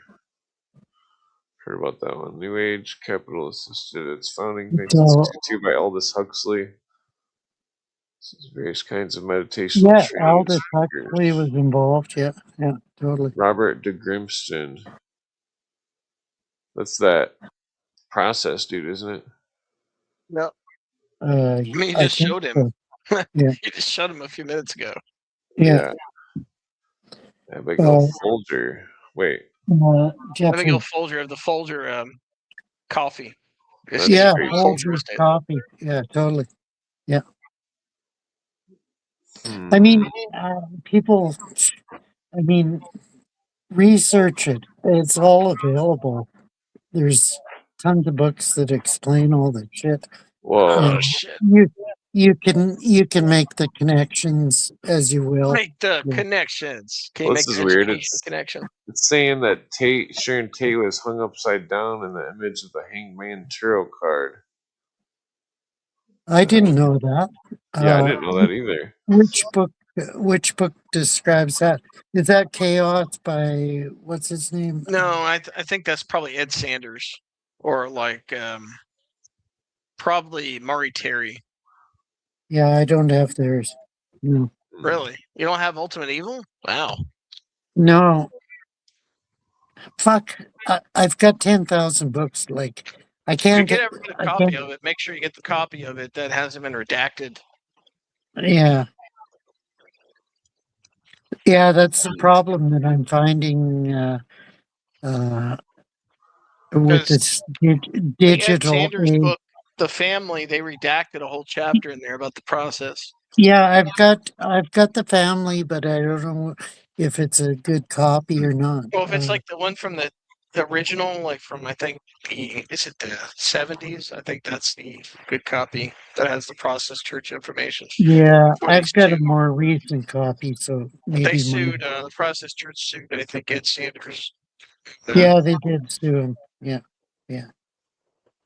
Oh, this is crazy. They're talking about Colston Westbrook again, and Who?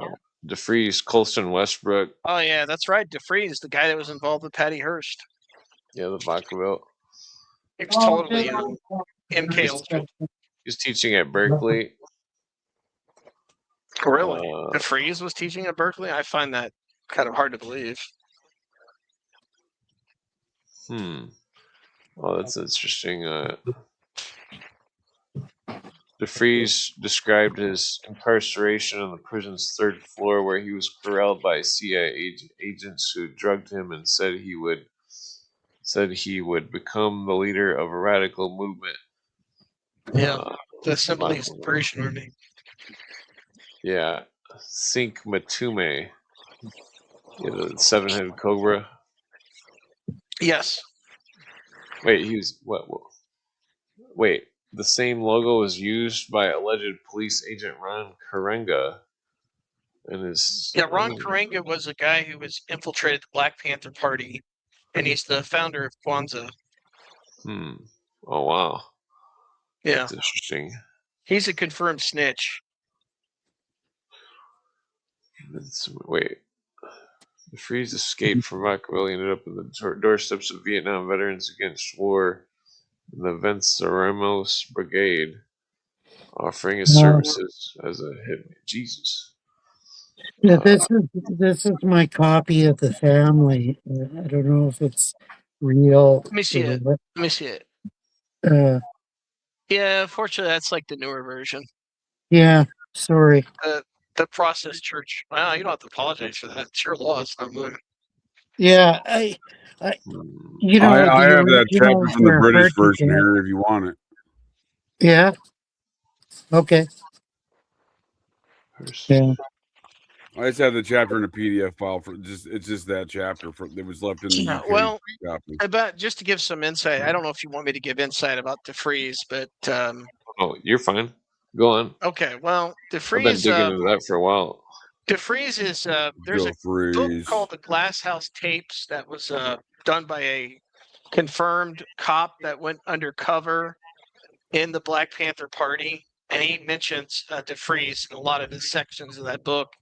And he talks about how, like, a lot of times they would plant these people in these leftist groups during the 1970s to cause all kind of disarray and a lot of violence. The same model that's being used now with, like, white supremacist groups and neo-Nazi groups. They do the same thing. Oh yeah, it's the same old method. Yeah. Well, it's interesting because Cooper was connecting that Oklahoma City thing and that German guy to Germany. Yeah, through his father. I forget whose father was. Conrad Strassmeyer. I mean, I'm fresh off listening to the debutantes, Carol Howe, so I got pretty much all that shit memorized. At least. Nice. Oh, right there, Martin Orne, dude. Martin Orne was part of that effort in the false memory stuff. Interesting. Oh, Robert J. Lifton. Yeah, of course. Yeah, Robert J. Lifton. He's a character. Margaret Singer.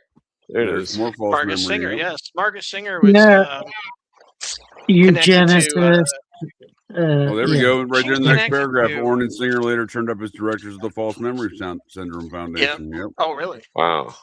I didn't know that about her. Oh, that's right. Yeah, she wrote a book on cults back in the 1940s. She wrote, so she was early on the scene when it came to whole studying cults and looking into cults, and yeah, she of course was connected to eugenics. Yeah. Strange lady. Yeah, she was a strange lady. Yeah, totally. Well, it's interesting because her grandmother was like the sole proprietor of Baha'ism in the early 1900s. What? Oh, yeah. Wow. That explains a lot. Wow. I think she's the actual heir of the Hearst Foundation today and all their money. I did not know that. Yeah, she lives in Connecticut and trains dogs now. Yeah, very quiet life. Her son-in-law, though, After being is in a all major those public John Waters figure. movies. After being in all those weird John Waters movies. Right. Huh. Her son-in-law is that Chris Hardwick fellow who did all the MTV and then the whatever Walking Dead, kind of Talking Dead or whatever. I think I've heard of this Dr. Martin Orne. Oh yeah, Navy guy. Yep. Yeah, I think I've seen his name somewhere. Yeah. It says he was the original member of the False Memory Syndrome Foundation. Huh. Yeah, that's back in the days of the 80s, the satanic panic days. Satanic panic. Yeah. Satanic panic. The Grateful Dead is arguably the most influential cult in operation. Well, they were totally a CIA creation. If you look up Owsley, I think is the name of the guy, the bear. He's one of the people that popularized LSD. He was one of their main manufacturers, right? Stanley Allen. Yeah, he went around to all these rock concerts and clubs, and he passed out. One thing that's curious about the Rainbow Gatherings and all the rest of that, Deadhead stuff is, I guess it attracts a lot of runaways, a lot of people that run away, and it also attracts a lot of murders. Every time there's like one of those Grateful Dead gatherings, there's always like some murders that happen. At least there used to be. I don't know if I don't think they. Yeah. I think Jerry Garcia is dead. Huh. Well, I have to say, I got to be breaking honest. News? Did Garcia died? Yeah, I think he's dead, isn't he? Yeah, I think he allegedly died in '96. Yeah, he's dead. Jerry Garcia? Barry Garcia. Garcia's cousin. Yeah, apparently years after their popularity, they kept going for some reason. It says Jim Jones they're still very popular, man. Yeah. Jim Jones is making regular trips to Belo Horizonte, headquarters of the CIA in Brazil. That I didn't know. Oh yeah, that's interesting. Yeah, him and his childhood friend Mitrione there go way back with CIA. Oh yeah, good old Dan Mitrione involved with the Tupamaros. Yeah, so because Cooper alleged Jim Jones was CIA. The Tupamaros kidnapped him and killed him. They were this Marxist-Leninist group in Uruguay, and they kidnapped him. That movie State of Siege is based on the Tupamaros kidnapping Mitrione. So, has anybody ever watched the movie Colonia? No. It's based on a similar cult to Jim Jones in Guyana, only it's in Chile. It's run by the CIA. That's Colonia Dignidad. Yeah. What? Colonia what? That's Schaefer. Not the Letterman, right? Not the Letterman. Maybe the same guy. Never know. Yeah. It's a good movie to watch. Yeah. That's the place Peter Levenda broke into in '78. Yeah. Oh wow! Good old crazy kooky Peter Levenda is making the rounds. Yeah, Peter Levenda was good when he started, but he's gone off the rails, I think. Yeah. I don't know. I don't know if he ever told the truth, to be honest. Like his shit is like sketchy. I agree. It is sketchy. Yeah. Huh. They're saying that John Hinckley Sr. Was friends with Bush Sr. That's the Bush family, yes. It's correct. Yeah. They're cousins. Yeah. The Bushes are Hinckleys. Hinckley was involved with the American Nazi Party. Oh, I did not know that. Yeah. Senior or junior? No, I'm saying Hinckley. Oh, you're talking about the junior. Hinckley Jr. John Hinckley Sr. or John Hinckley Jr., yeah. Well, John Hinckley Jr. was a member of the American Nazi Party. Oh. Wow. Bro. What's interesting is he crossed paths with James Mason Oh, people. No, Mr. Oh, Processian. wow. Yeah, and how did they involve the Catcher in the Rye in the whole mix? Like, I never understood that. I think that was connected to the Beetle guy. Okay. It's weird. Jim Jones hobnobbed with the Birch Society, Walter John Henny. Birchers. Well, that's weird because it was also saying that Jim Jones was part of some anti-communist thing, but in the Netflix documentary on Jim Jones, he was screaming about pro-socialism. Yeah, he could be like. I mean, he could was have been an pro-socialist. informant. He could have Yeah. been an But say, what if informant. he does them all, dude? What if he's doing all those things, right? Yeah, he was Yeah, a he's just CIA like Bill operative. Grits. Totally. Well, he also crossed paths with a guy named Branham, William Branham, who is Oh, Oh, yeah. Christian William identist. Branham, the Canaanite heresy. He was a Christian identist. Well, that's I where a lot of know, the but he evangelical believed stuff in the erupts from Canaanite Brandon. heresy. Yeah, Yeah, he was into the whole dual seed lines. Weird yeah, thing. dual seed lines, totally. Yeah. Huh. Wait, the Layton family supported Jim Jones. That's a I've got Mormon about family. I'm 99% certain they're Mormons. I've got about 6 Oh, books. Farbins? You think the Farbins are Mormons? No, Laytons. Well, that's saying the Layton stockbroker father-in-law represented the German I.G. Farben monolith. Well, you know what's funny is that there were like pro-Nazi Mormon groups in Germany, believe it or not. For sure, that's a very there's a similar book- ideology with white nationalism. There's a book called The Swastika and Moroni that documents shit. that. Yeah, the Mormons that remained in like Nazi Germany, they I think the Latter-day Saints disavowed them, but they remained loyal to the Reich. Mm-hmm. The ones that remained. Who's this George Philip Blakey? Mormons were not in Nazi Germany. Were not put in concentration camps like the Jehovah's Witnesses were. Blakey's that attorney from the Warren Commission, isn't he? Well, that's weird. It's saying that he deposited the Jonestown money. Interesting. I'm pretty sure he was the legal counsel on the Warren Commission. Wow. Let's see, where is that at? George Philip Blakey. Yeah. Avoid drugs. Oh no, my bad. Different guy. He was Jim Jones' top aide. Okay. Okay. Philip Blakey, he survived. He was British. Huh. Yeah, he's a Quaker. Or was a Quaker before that. He's probably, MI6 or something. Quacker. Never can know. Good Yeah, old I mean, Richard Nixon. never do know, right? Just like Richard Nixon, a good old Yeah, quacker. apparently there is record of him being a British secret intelligence officer. Oh, wow. According to a 78 New York Times article I'm looking at here. That's interesting. So the MI6 and the CIA working hand in hand. So Jim Jones. No, I mean, that makes sense.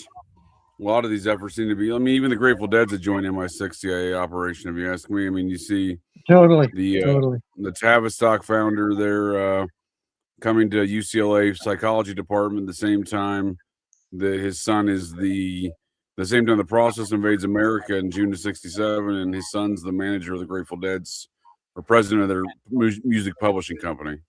Eric Trist and Alan Trist. Oh, interesting. Oh, the Trist. Yeah. Yep. Yeah, he was a very close friend with Garcia, Eric Trist. Yeah, Trist, whatever the I son's think name is. David McGowan mentions that, and I totally overlooked it. Yeah. This is weird. So with the U.S. Embassy and housing Georgetown CIA station in Guyana. Yeah. There's I don't know if you ever read the book The Raven, which is about yeah, I've got a copy of it. They mention that the local NOI, Nation of Islam, and the People's Temple in San Francisco, they had some disagreements and they had some feuds between the two areas.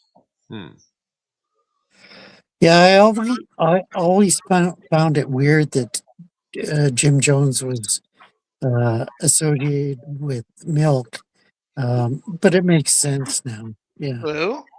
Probably supplying Harvey Milk them kids, if you ask me. I mean, Harvey Milk? He was associated with Harvey Milk? I didn't know that. Oh, yeah, for sure. Yeah, Yeah, the Dan White totally. murder of Milk in Moscone is allegedly a cover-up of the Jonestown situation. Yeah, yeah.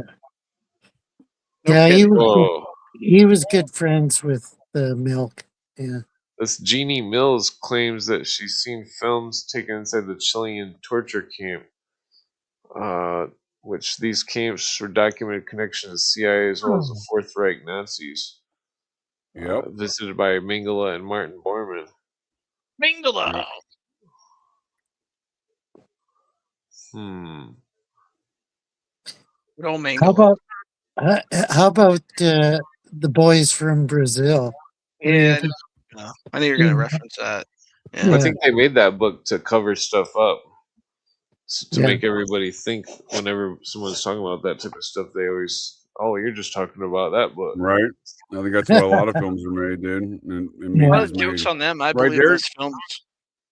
That seems to be a very salient I characteristic kind of leading to believe with a Ryan's lot of death films. right there. Jokes on them. Yeah. And what was they transferred the oversight of the CIA from the Armed Forces Committee to the International Relations Committee? That's a huge factor. Yeah. And what was the other movie with Lancaster? Big News at Brzezinski, of course. Of course. Robert Pastor. Yeah. I'm thinking of the movie with Lancaster. What was it called? Not The Running Man, but something. Logan's Run. No. That was another offshoot. Oh, Marathon. You're thinking about Marathon Man. Yeah, Marathon Man. Yeah. With Dustin Hoffman. No, I hate Dustin Hoffman. I hate him. He was in Marathon Man, though. Saying the body of Jones didn't have the chest tattoos. The fingerprints were checked twice. Compare a picture of Jim Jones to the old man from the Vegas pawn shop, dude. Pawn Stars. They look identical. Yeah, oh wow! Yeah, he's wow. probably. JJ. Yeah, he's probably. I know, dude. Like, I'm telling you, they look identical though.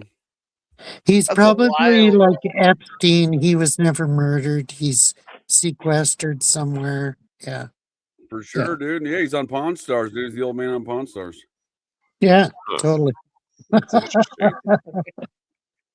What an arc. What a character arc. Right? What a new beginning.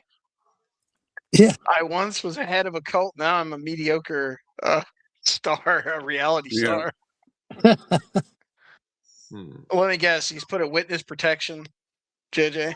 Well, what's crazy, dude, is like they would have, when that show first came out, dude, I remember they would have lines down the block to get in that place, dude. Yeah. In the actual shop. I'm convinced those stupid reality shows are kind of psyops too, to be quite honest. I am too, dude, and I think that's a great way to look at it, dude, because it's ridiculous. Yeah, they're totally scripted. Kayfabe. Yeah. Fucking wrestling. Wrestle. Yeah. I'm not talking about Hubbard and OTO. Yep. Ron DeWolf. Man, Scientology's so boring. I don't know why. L. Ron Hubbard Jr. It's so fucking boring. Changed his name to Ron DeWolf. Why the hell do people join Scientology? It's so goddamn boring. It's got to be yeah. I don't know how they get sucked into it. You're a suppressant person. Yeah, that's nothing but suppressive talk. My found a sex check on you, Doc. How did John Travolta everybody else? How do we have CIA station chief and father of the MTV situation, Miles Copeland, there, the second? He's a Scientologist, the CIA guy. He's married to an MI6 lady. Oh, yeah. That whole What's the Frequency, Kenneth? His Yeah, his sons managed the REM, so where they were the promoters, their booking agent and booking manager for REM. The band's manager was the son of a secret CIA agent named Burtis Downs the Fourth. Man, yeah. He died. all the He music. died in all the a music. hijacking of Air America in '64 in Taiwan. Oh man, He I'd was say the either modern. under the heard the guise band. of a Presbyterian minister, and then they said for 40 years they said that was an accident that wrecked that plane, and then 40 years after the fact they released the documents, and he was a secret CIA guy as a minister in Taiwan, and it was a hijacking of Air America. Have you ever watched American? What's his name? American. Anyways, he did a recent American broadcast. Gladiators, dude, I fucking love. I would dominate American Gladiators, dude. Oh man, No, he American did a Gladiators. recent broadcast on Mesa, Arizona, and the two kids that were killed there, and how they had discovered what eventually became Air America. Yeah, Mena, Arkansas. yeah, Mena, Arkansas. The boys Yeah, on the yeah, tracks. Mina. yeah. They were killed on the tracks supposedly, but all the investigations proved otherwise. Yeah. Yep. Yeah. That's Marion Mina, Petty's son right Arkansas. there. That's the Finders cult right there. He was an Air American pilot for sure. I confirm that. Well, it's talking about the Finders on this page. Mina, Arkansas. That plays in Elohim City too, believe it or not. Interesting. Yeah, they do. Apparently, this pilot went to. He sold guns to Iran, and then he used the money to buy Wasn't drugs. one of Epstein's planes connected to Air America? Yeah, and he'd buy drugs from the cartel, and he dropped them off in Mena, Wasn't that where the Lolita Arkansas. Express came from? Yeah, eventually. Yeah. Because I think Lex Wexner or one of those people bought that airport in Miami and then brought it to Columbus, Ohio. Yeah, they bought the airliner there. Yep. Yeah. Southern Air Transport, but there was other Air America contractors like Evergreen Airlines. That's an interesting one. I think that was out of Colorado. I think. Yeah, connected. I think some of those Air American people were like also working with Roger Moore, who was, the gun runner that was selling up there with the good old Jim Moore. McVeigh. Yep. Yeah, not the James Bond guy. He was the only guy to get held responsible for the arms trafficking and related to all that stuff. He got busted for the sale. It's so coincidental. Yeah. Good old Roger Moore. Mm-hmm. Huh. Wait, so the Finders operate in foreign countries? Yeah, totally. Oh, big time. I mean, it's easier to exploit people in foreign countries. Oh, yeah. I mean, just ask the Clintons that. Yeah. Yeah, in the Clintons in Costa Rica, is it? In Haiti. Haiti. Yeah. Yeah.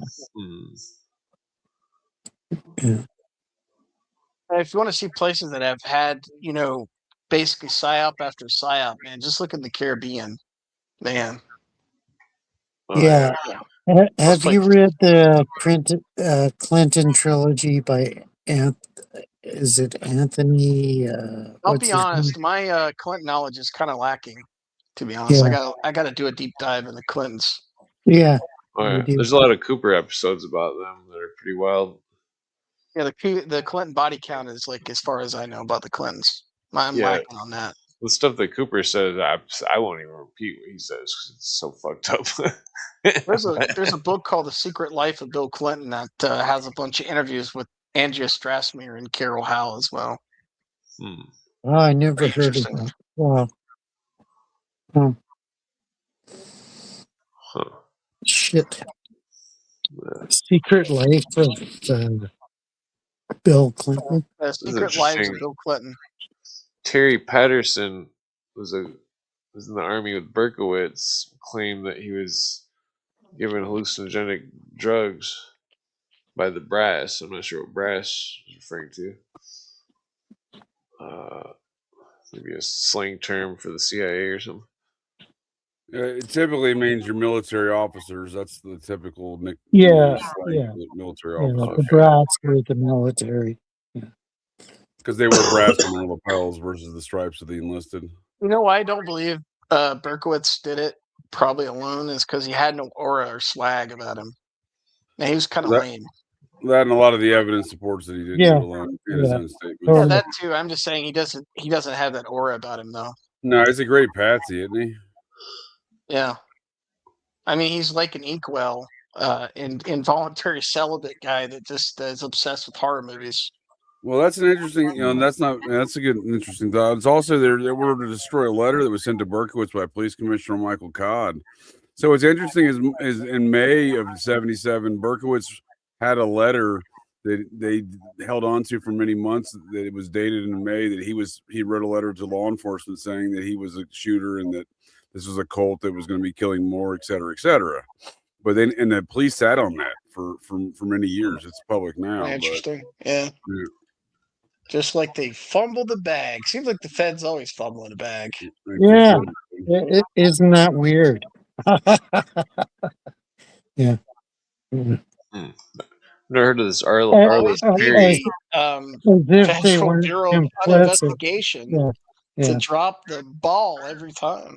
Yep. Yeah. Arliss Perry was murked on Crowley Moss, 1974. The Colts doctor from North Dakota to Stanford University, and they finally Maury Terry wrote it was the security guard for Stanford University who found her body that was part of the cult. And they question though, do you think that whole thing stopped just because Berkowitz got imprisoned and supposedly it says Berkowitz estimated the cult to have several thousand members. Yeah. Because if you look into the San Francisco witch killers, they're a pretty interesting case. Nobody talks about the San Francisco witch killers. They believed in energy vampires, and this guy was named as Michael Bear Carson and Susan Carson. That was going around, had this hit list. They wanted to kill Charles Manson, Johnny Carson, a whole bunch of prominent people. They believed in it. They also fashioned themselves as some kind of Islamic people. Saying that that Arliss Perry was murdered on John Carr's birthday. That's I'm thinking of Sacramento. Yeah, that may be true. I'm not sure what his birthday is, but yeah. So there was fingerprints at the scene, so they used the fingerprints to test against the security guard, and he was cleared over that because they weren't his fingerprints. On the for example, the candlestick in the church that night that was used to penetrate Arliss Perry. Well, what's interesting is in 2019 they tested the DNA of the security guard versus DNA found on the scene, and it became a match, and he murked himself when the police were serving a warrant for his arrest. Wouldn't they blame some of those killings on the Yosemite killer? Well, there's a lot of them going on at the very same time. This is weird. They're saying that John Hinckley, that cannibal killer from the Yosemite National Park, may have been involved in that. Yeah, the Yosemite cluster. You had the Santa Cruz cluster of serial killing, and you had the freeway killers that came all the way up and down. William Bonin, Government Cheese, Randy Kraft. They came up and down the. I mean, that goes all the way back. It seems to Black Dahlia, even maybe for sure. Totally. Yes. They have they have all these torso killers, like the Cleveland torso killers, and then they got the Detroit torso killers. Well, you remember the old people that.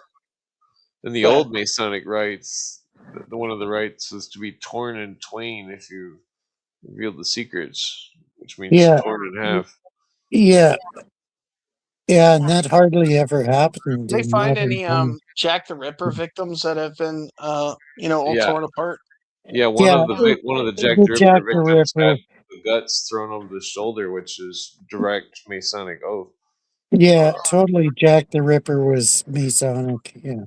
I mean, I'm not convinced of the Masonic killings, but Jack the Ripper is a pretty compelling case. Yeah. Well, yeah, the guts of the over the shoulder thing. That's right in the hose. Like I said, I'm the resident skeptic here. I'm the one that throws cold water on a lot of check out things. the Leonard Nimoy thing about Jack the Ripper in the In Search of series. At the end In of it, search he of, talks yeah. about this writer that was basically murked and his office was burned in like the 70s for talking about the Crown of England being involved with the murders of Jack the Ripper.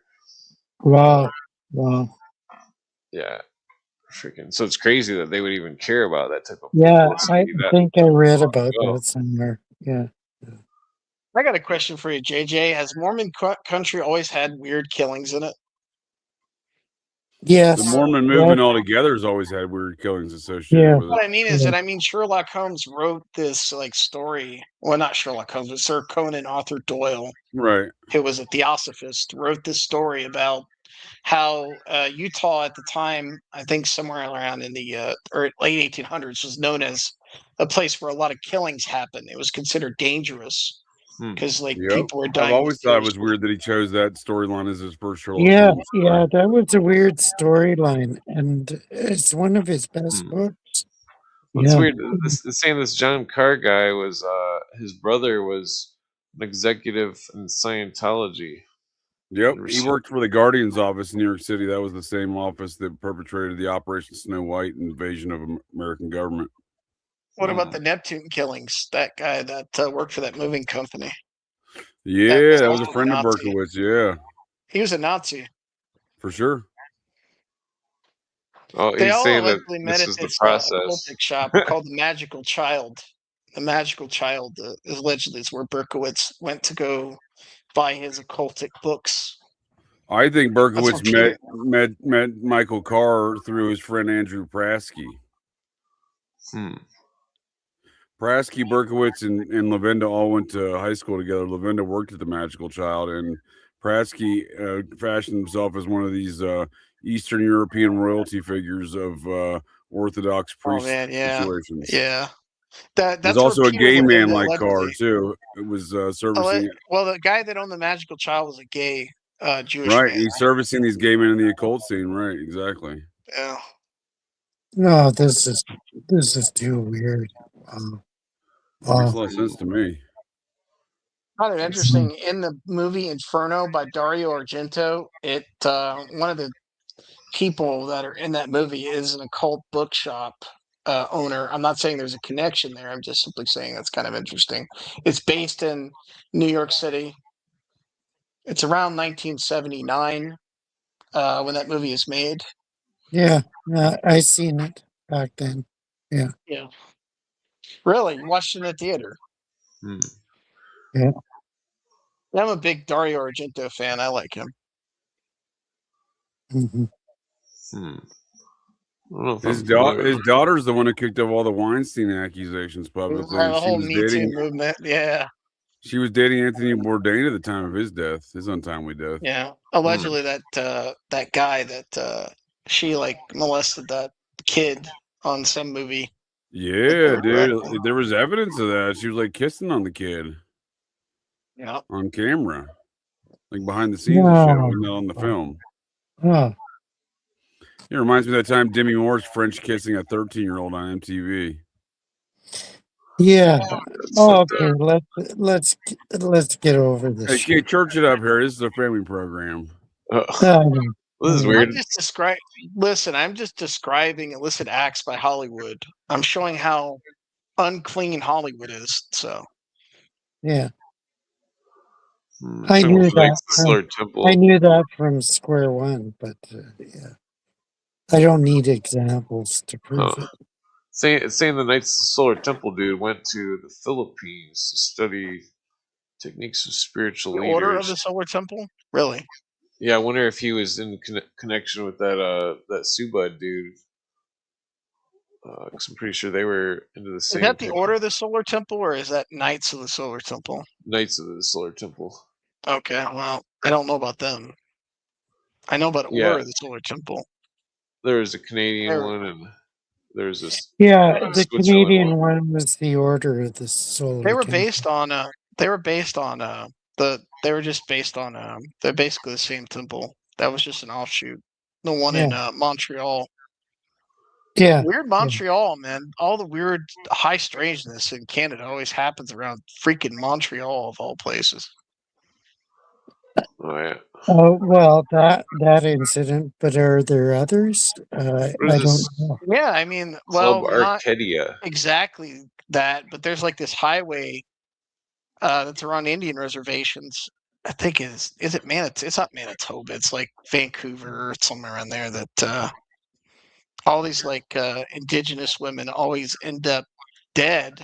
And Israel Keys was known to go on Indian reservations because he was married to an indigenous woman, and you Yeah, have all these dead his indigenous fault. women, His fault.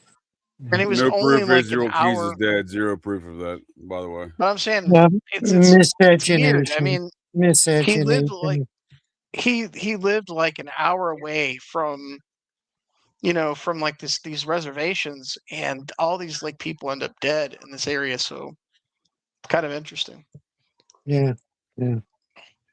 I can only And plus, keep a there's like book. these places in Canada that have histories of just having serial killers in them. In 1945, they have their own serial killer cluster in parts of Canada. Yeah. Okay. Okay. What do you think of the Polytechnique issue? Oh yeah, the Inkwell involuntary celibate killer who kills feminist. Yeah. I haven't looked into that. Yeah. Yeah, that's a hard thing to investigate. Yeah. Well, Yeah, I on figured Doc the Knights Inferno, of the I Solar Temple investigate the were. most gruesome, unpleasant stuff you can imagine, and I am unscathed by it. Although my mental sanity is a little off put by all that stuff. Okay. Okay. Sorry. Sorry for Well, mentioning it. I'm just trying to be. I'm trying to be the modern day Dave McGowan. All the rest of these people say that the modern day Dave McGowan, but I don't think they have the heart for it or the stomach. Yeah. And it is the stomach issue. Yeah. Totally. Yeah. Hmm. I'm sorry if I disturbed you, bro. That wasn't my intention. No problem.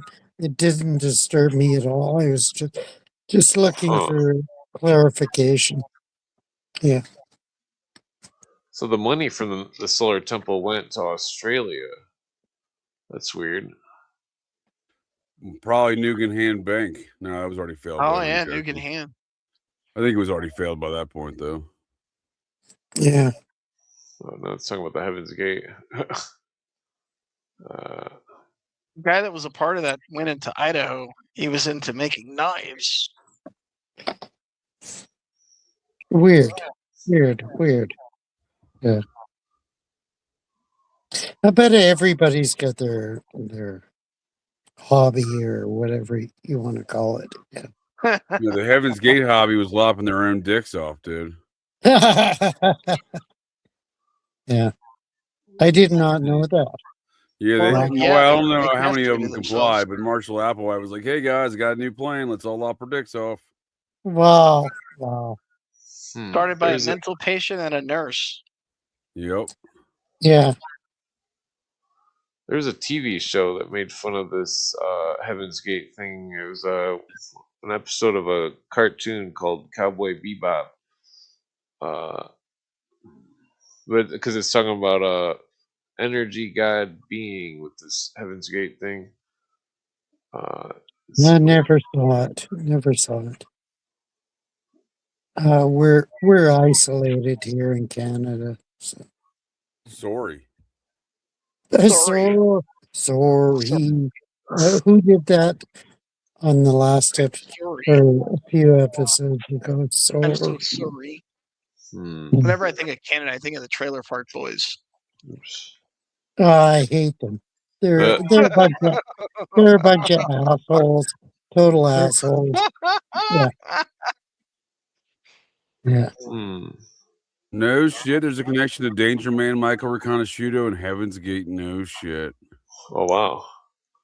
Was Candy Jones mentioned in any of that mind control stuff? Who's I put the link in the Yeah, book. Candy Jones was the first presidential model. Yeah, for sure. Who's Candy Jones? I I don't think she know. claimed to be was it Gerald Ford sex slave? She came out with a Kathy O'Brien like tales before Kathy O'Brien.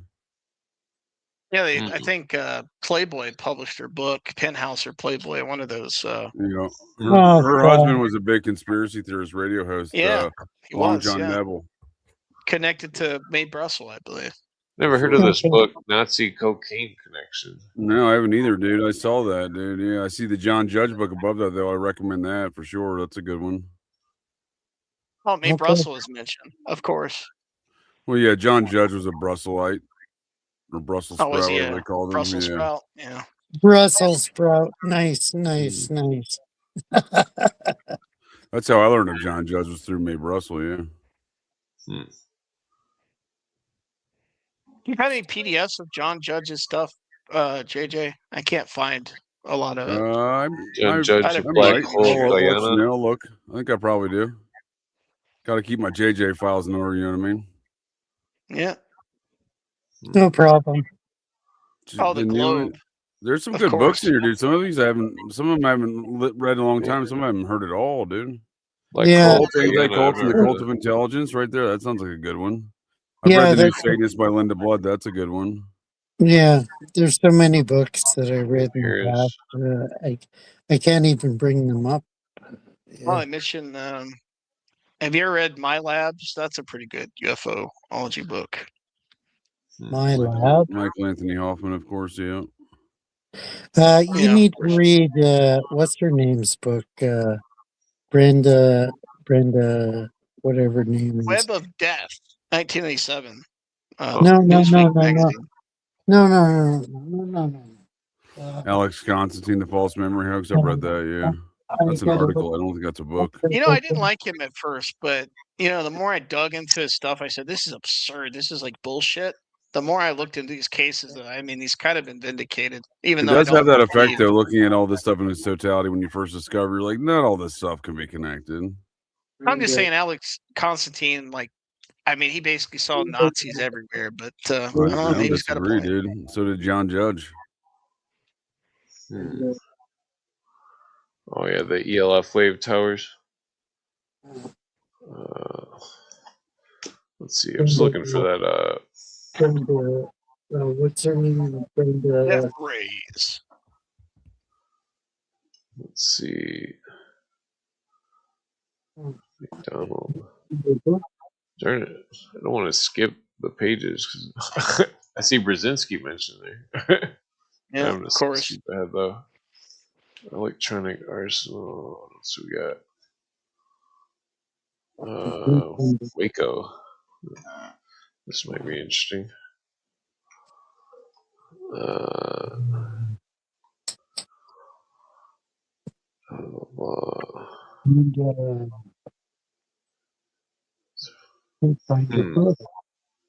Dr. Igor Smirnov. I don't think I've heard of him.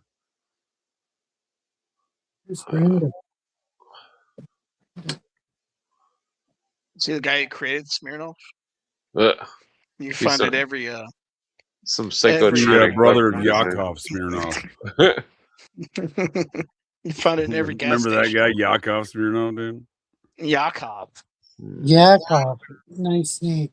Yeah, he's that comedian, dude. I think he's like a very kind of, doesn't curse. He's in Branson, Missouri. He's like the legend of Branson, Missouri. Oh, Richard Helms is mentioned. Old Dick Helms. Oh yeah. Where are you, Brenda? Say a guy I'd like to know more about it. That's Mitchell Warbell III. He's an interesting Muppet. He is. Yeah, ELF waves. Connected to Klansman and Lyndon LaRouche in the CIA. Allegedly murdered by Larry Flint.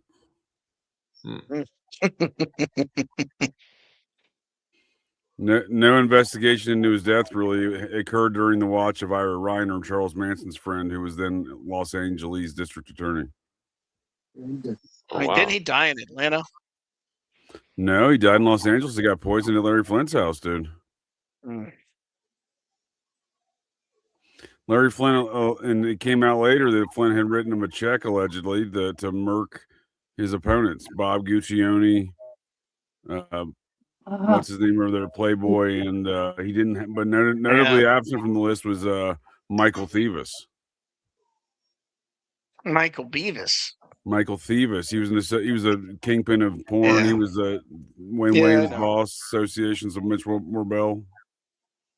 Oh yeah, good old Wayne Williams doing them stuff films. Well, he's only convicted of murdering adults. He's not even convicted of murdering them kids. Yeah, I think that was probably some Klansmen doing that stuff too, to be honest. If that Klansman's main name is Edward Wayne Edwards, I agree with you, sir. Did Edward Wayne Edwards ever join any extremist groups? I can never find any record of it. However, he operated such in the shadows. It's hard to tell. Mm.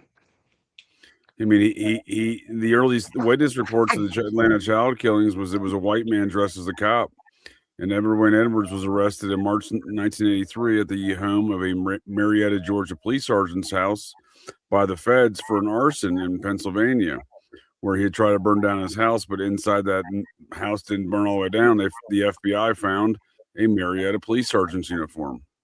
Ed's also seen in July of 1979 taking a photograph with the chief of Atlanta PD, who was the head of the task force. So Ed's there at the beginning and meets all the descriptions of the eyewitness statements. So I would argue Edward Wayne Edwards is if not the only assailant, one of the assailants in the Atlanta child killings. Interesting. Oh yeah. ELF waves. I'm sure the ELF. Remember that ELF attack at Pentagon, the Navy Pentagon, or no, it was the Naval Yard in DC. A dude, it was maybe October of 2013. Dude shot that shit up and had ELF written on his gun. Oh, whoa, that's fucked up. Right. Oh, I remember that. Yeah. Who the fuck is this lady? Marie DeV Christos. She was she was a KGB cult. Huh? Yeah, it was KGB though. Whoa. Where they were sleep depriving people. There's KGB. Jose Delgado's work right there. Oh yeah, the bull. The monkey's got that look at the one eyes. The bulls. The one eyes small. This one's some sort of stimulation of the hypothalamus of the monkey, it says. That's weird. Looks creepy, doesn't it? FARP, of course. Oh. Wait, so what was above that? Was that just? She was mentioned above that KGB lady. Yeah. Let's see. I'm gonna need another cigarette. I'm looking for a book. What are you looking for, Harry? Sorry, I can't find it, Harry. Sorry. Sorry. I'm sorry.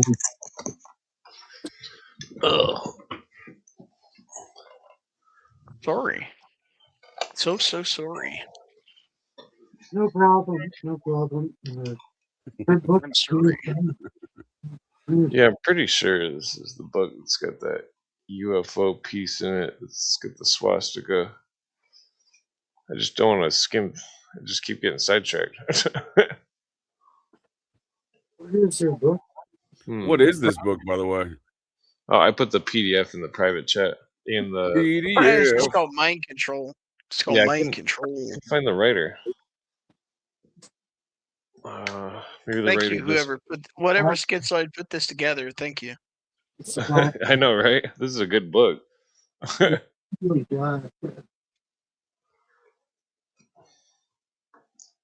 Oh, for sure, dude. I got it. Thanks. Yeah, there's a lot of shit in here I haven't seen before, man. It's very random schizoid on the internet.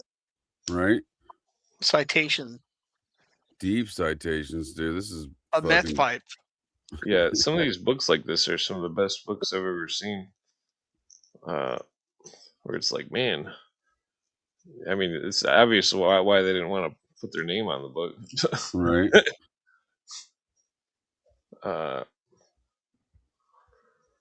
Yeah, it makes me Or wonder Sidney about. Gottlieb, who wrote this. Sidney Gottlieb. wrote Oh, Oh, shit. this. okay, Bill you Colby found it. wrote this, dude. It's a Colby special.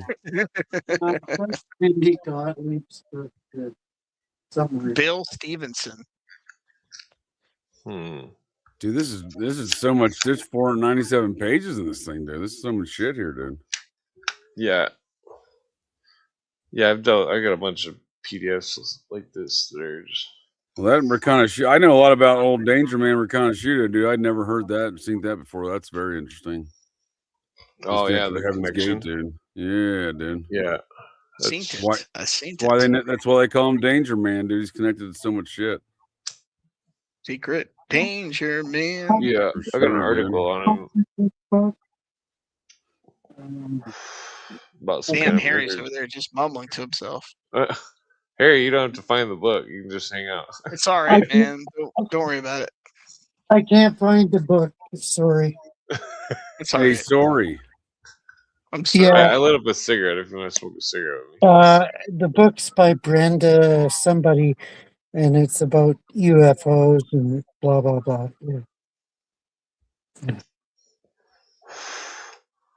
They're talking about anti-missile defense in the 50s with Yeah, microwave emission. Wow, that's interesting. It's probably satellite driven. space lasers, huh? Lethal, non-lethal. So that's fucked up. Let's see here. Gotta be close by, but I can't find it. What's the name of the person? Brenda Densler. Yeah, Brenda Densler. Yes, totally. Okay. The Lure Yeah. of Edge: Scientific Passions, Religious Beliefs, and Yes, Pursuit of yeah, UFOs. that's the book. Okay. That's the book. You got to read it. Yeah. Yeah, it looks like she has like a collection at Rice University. Yeah. Yeah, she does a pretty good job on certain aspects of the issue. Yeah, All right, It's Keno talking about mentioned. Aquino Mind War. yeah, I've got Aquino's Mind Wars too. Do you Yeah. do you have like Aquino's history of the Church of Satanism? No, I don't have that one. Where's Aquino's Mind Wars? Let's see. It's right here somewhere too. We did Mind War, Psy War. Yeah, Mind War, Psy War. Well, this is That's the one interesting. I At have. least 2 members of the Council of Nine at No, the time whatever. were members It's farming over there. until. It's over Yeah, there that's that somewhere. document that you shared with me before, published from Cooper. Like, There, I mean, hold a pale horse. look at all my Yeah. books. Look at all my books. I can't find them. That's the library. Yeah, they're not categorized properly as of yet. Huh. Gary I Hambright. went, That was the teacher that tested positive for the STDs. Same as the children. That's fucked up. Yeah. The Presidio. Presidio. Linda Yeah, Goltz. the Presidio is a something that nobody's investigated properly. I don't think. Yeah. Drugs tested by the CIA under projects Bluebird, Artichoke, MK Ultra, and MK Delta. That's quite a large list there. Huh. Yeah, this is the only Aquino book I have is this one. Oh yeah, show that pattern on that. Put it down more. Oh. Down more. Down.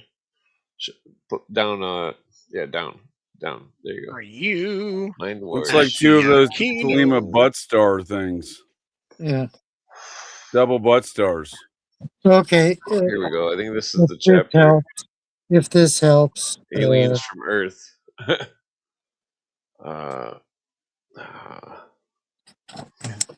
Let's see. Gregory Cannon. Russell, Jacques Vallée, and Nate Russell. Satanist. Sergeant Clifford Stone. According to Blanche Barton, LaVey's second wife, yeah. Huh. I don't know. How reliable is she, though, JJ? I mean, I'd say 90%. You can find relations of Villet and LaVey knowing each other. And you really think LaVey was running guns for Mossad and Israel? I think he was I doing it don't for the think La so. Kosher I don't Nostra, think dude. so. His uncle was a made man La Kosher Nostra. Really? No. That could be. I don't I know. know LaVey liked to spin yarn, so I don't know. Well, there's That makes it sound- numerous independent reports stating that he was carrying a San Francisco PD badge into the 90s for his, Wow. in the years prior to his death. I did not know that. No. When did LaVey die? Like It sometime was in the 96 or 97. Oh shit! Persinger helmet. I've never heard of that. That's that thing That that was they like use. almost 30 some years ago. It's been a while, dude. I mean, his grandson's dead, dude. Oh, is he? Old Xerxes, yeah, the guy that Joe Rogan was his wedding entertainment. Oh wow! No, I think Nicholas Schreck. Nicholas Schreck's his dad, yeah. Yeah. That one-eared Shrek. bastard. Shrek. What a good name. Yeah. Right? Look So at him, right? That's not his real name. His real name is Barry Dobin, dude. Don't be duped by his one-eared madness. He got that name from German expressionist horror films. Is that why he chopped his ear off? I'm convinced he did it to himself. I mean, there's reports that he got into some fight with some swashbuckling ninjas. Yeah. There's an old Masonic always oath those about swashbuckling ninjas. You know who Shrek knew, right? He knew a certain neo-Nazi guy named Tom Metzger. Yeah. Oh, Tom Metzger. Yeah. Not Kurt Metzger's father, despite always in my chat. Folks are always trying to say that, dude. No, no relation. No relations. Saying this Persinger helmet caused relations. Yeah. Yeah, they all hung out together. Boyd Rice, Nicholas Schreck, and Tom Metzger. Ardent Nazis, dude. Listen, Shrek's on camera screaming death to humanity, dude. Whoa. Yeah. Good old Tracy Twyman's in the mix too. Well, that's her. That was her daddy. So Yeah. And the process church is theology is humanity is the devil. So I mean, he's doing it, right? He's doing it. Yeah, that's fucked up. Yeah, saying this Persinger helmet caused UFO abduction phenomenon in people. That's interesting. If they're using the Persinger helmet in Scientology or any of these other cults,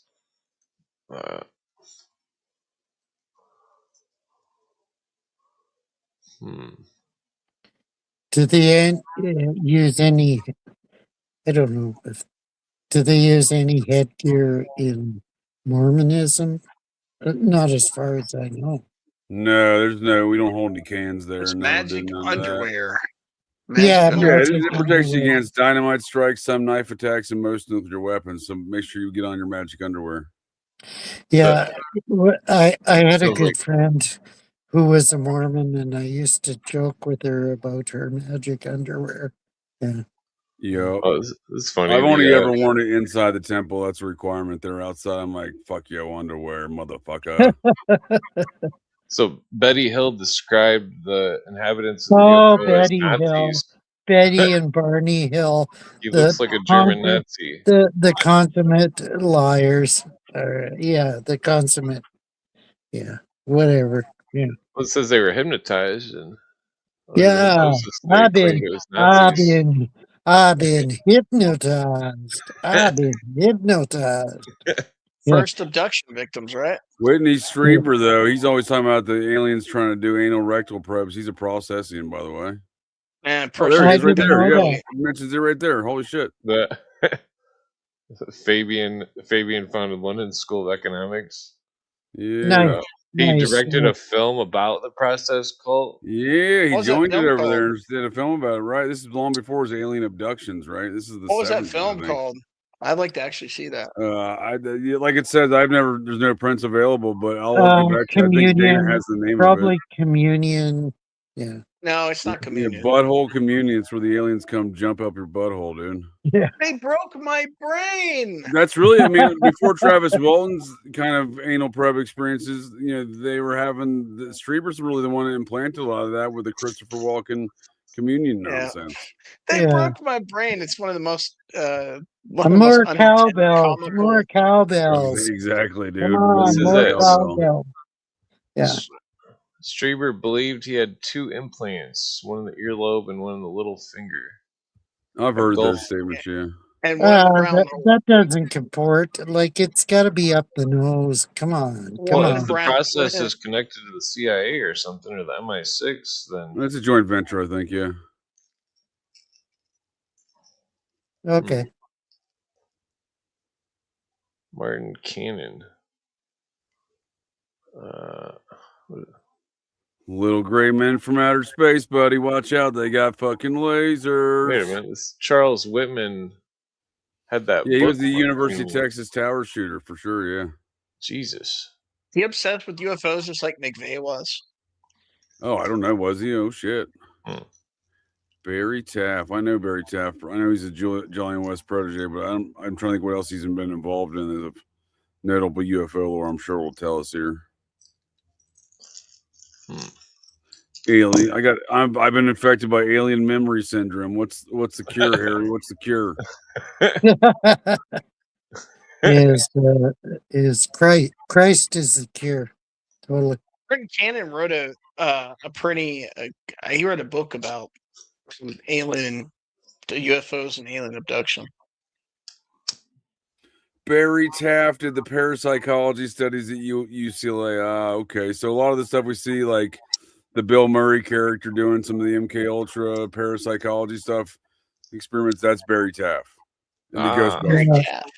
Yeah.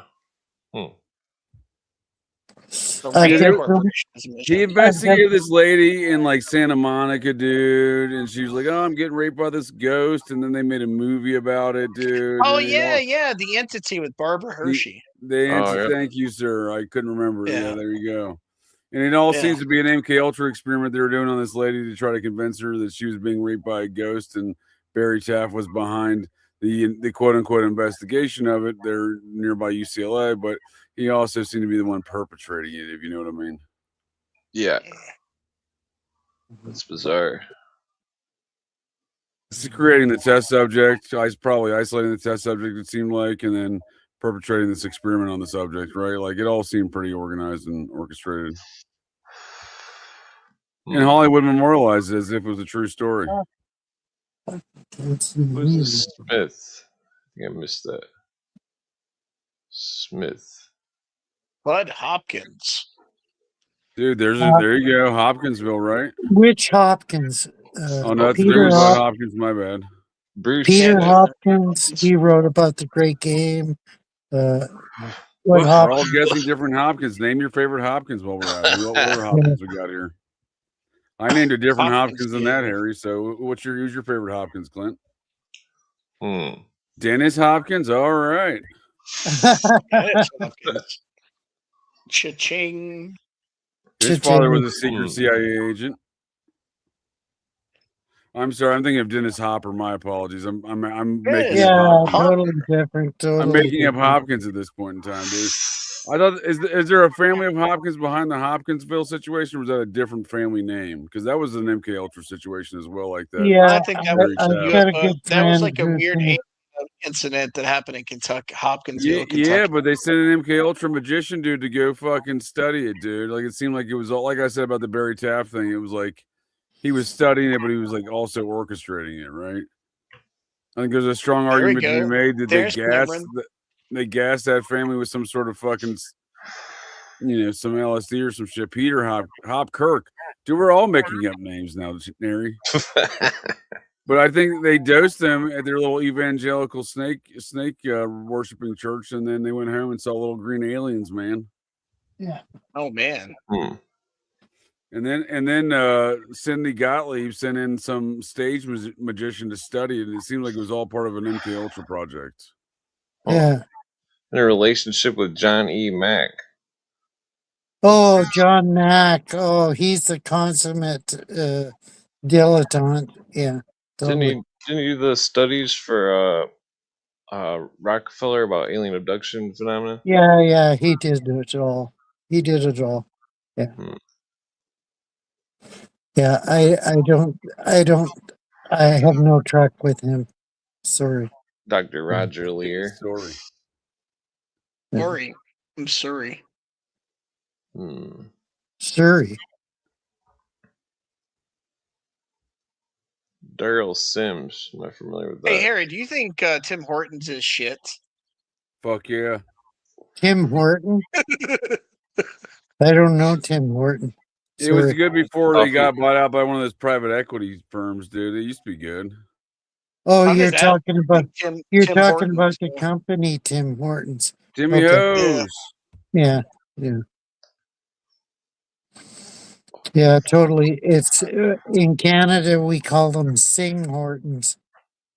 Yeah, Oh, because yeah. they're taken over by Indians. Yeah, East Indians. Yeah, Not West Indians. no. Because the West Indians are totally useless.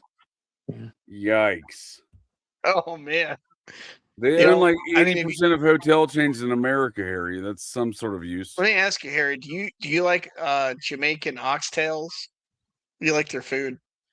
I've never experienced that. No, sorry. You never eaten oxtails or No. a beef patty? Yeah, I wouldn't even contemplate it. No. Dude, I've had some beef patties. You can get some fine beef patties in NYC. There's some nice bodega, New York City style. You don't like Jamaican beef patties? Man, I've never met a person that didn't like them. It's basically a hot pocket, dude. Jamaican hot pocket. Yeah. What? Yeah, beef patties are okay. Yeah. Okay. Dude, hot Just pockets are delicious, Harry. How dare you, sir? Just they're Jamaican beef patties. Okay. Yeah.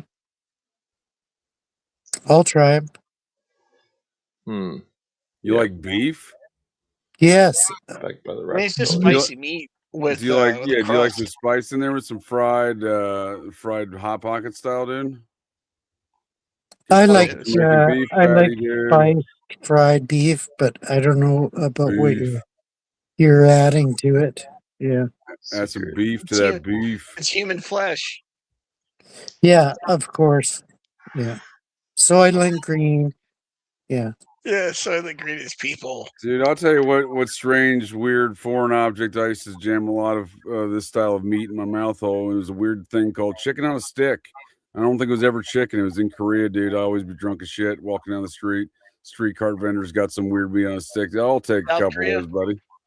Yeah, dude. Yeah, it was probably it's like hot dog carts in New York City, but it's chicken on a stick, as they call it. And I don't know if it was ever chicken. It's probably rat. No, probably cats and dogs. Fuck yeah, dude. It was good, dude. It was real good. Chicken on a stick. Yum, meow. Meow. That's what I used to do to a lot of the carts. I'd walk up to them. Can I get a couple chicken on sticks? Meow. Meow. We got to ease the racism. I don't want to get canceled again. Clint won't get canceled. I'm just joking. It's a joke. It's a running joke. Yeah. Oh, there's the aviary. Nice. These are the current usual Muppets of the UFO fucking Falcon psyops. And the Snowman. Yeah. Well, there's Colonel John Alexander, Mr. That was a good show. Yeah. Non-lethal weapons himself. He was the quote-unquote brother-in-law of Michael Aquino. He's your Edward Daniels. Aquino and Alexander's wives, they claim to be sisters. I could find no legal or biological relations, but they claim to be sisters. They were very tight. Yeah. We see Bruce McAfee. That's David Paulides' handler, if you ask me.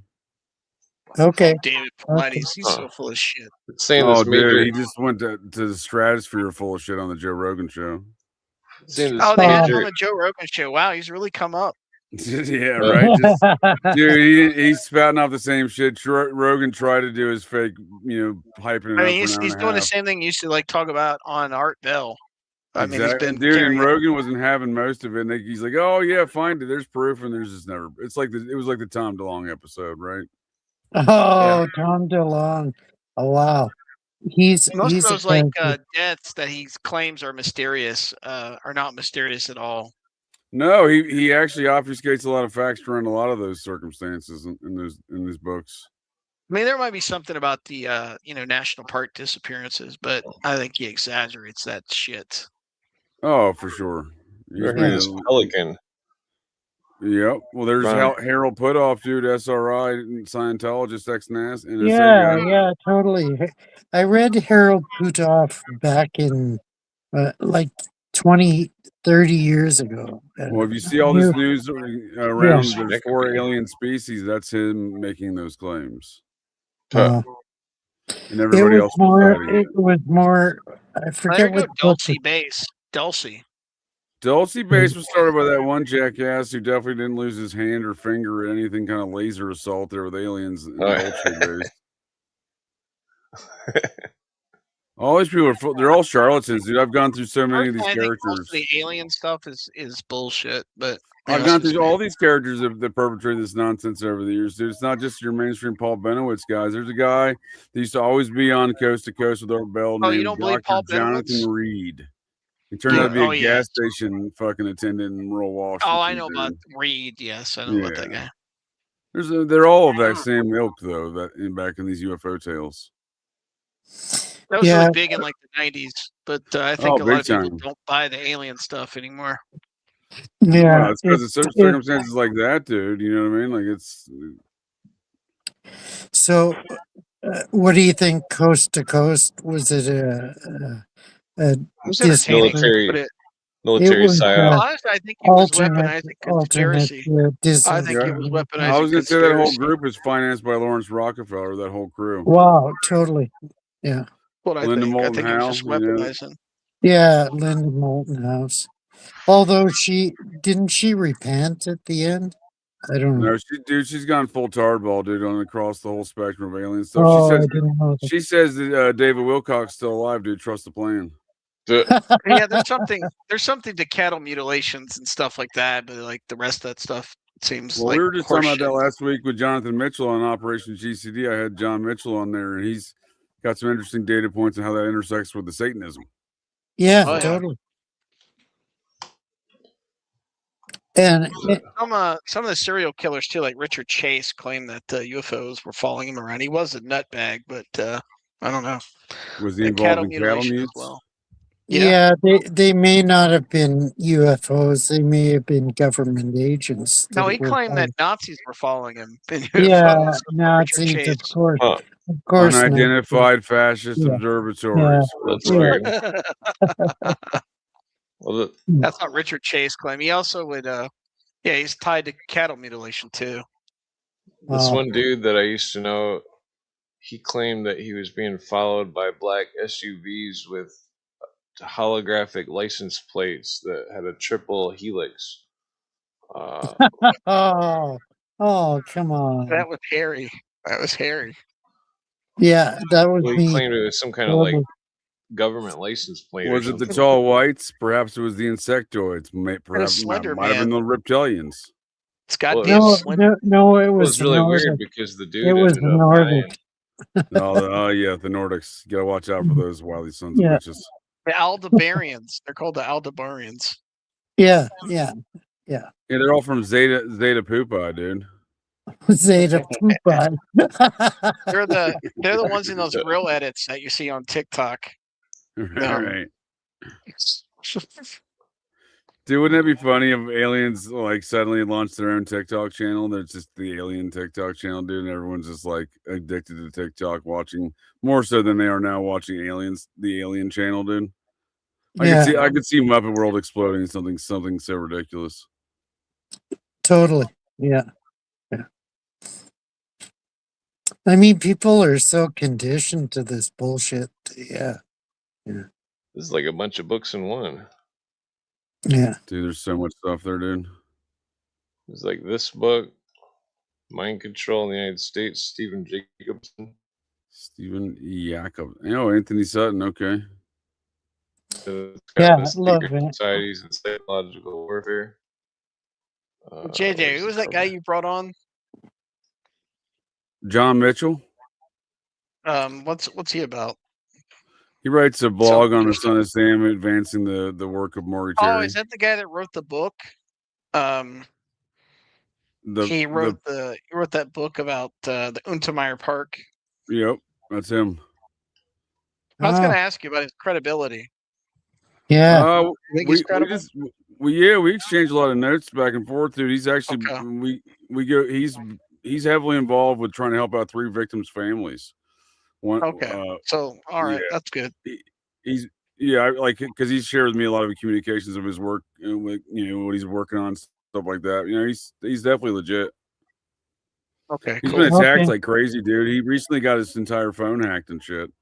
Yeah, wasn't he attacked by that one guy that Manny Grossman, dude? Yeah, he started he waged a massive campaign against John, dude, after pretending to be John's friend and ingratiating himself into John's life. I think he was on that Ned guy's YouTube channel. Oh, okay. Manny Grossman's dad was the PR guy for Epstein, by the way. Just saying. Wow. Yeah. And the police union, and then in the New York Police Union. So he has connections to the whole law enforcement angle, dating back to the Son of Sam. This is dating back to the Son of Sam time. He represented the New York Police Union. After that, in the 80s, is when he became Epstein's PR guy. There's that guy that claims that one of the Son of Sam victims, I don't know him, but he claims that it wasn't the Son of Sam who shot at him. He survived an attack. Oh, Denaro. It wasn't. Is that who that is? Yeah, he wrote a book about that. I used to see that guy make the podcast rounds all the time. Well, it's because he wrote a book about it. He was on that guy Haran, that guy who blew the Zodiac killer is false. Haran or whatever. Oh, was he on Haran's? Okay. Well, Haran and Manny have a fake fight they've been engaged in. They both stir up shit around these topics from opposite angles. You don't like Haran? You don't like him?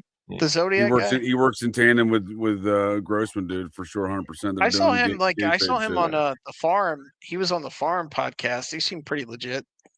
Oh, he's got some good information, but he's definitely doing gayfabe stuff with Manny Grossman. There's no question about it. I liked his theories about the Zodiac, though, being connected to some type of Islamic Filipino type of cult. Oh, really? Okay. I think that's a bit of a wild take on things. There's a lot more obvious takes, I think, than what that's what I'm saying. He does everything to paint it in the opposite direction of the process. Well, there is some validity with Zodiac being connected to military intelligence. He doesn't even recognize the process church members in the address book of Darlene Farron. That's what I'm saying. Everything he does has one preconceived notion, is the process had nothing to do with it. You don't like his Zodiac book, I take it.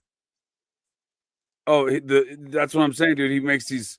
Well, first of all, he obfuscates numerous facts in which to achieve that argument. An argument he crowdsourced. He's making the argument that Zodiac was just created by journalists, from what I understand. Yeah, and I watched him create that entire narrative on his blog, crowdsourcing the entire thing. Dude, he went through variations of who he's blaming for it, dude, until he crafted one that made sense. And then the guy who produced his show on Peacock is the same guy associated with the Octopus Murder Productions. These Muppets all know. Oh, really? I didn't know that. That was they're part of the Process Church cover-upper movement. Yeah, that damn Octopus Danny Casolaro documentary was a joke.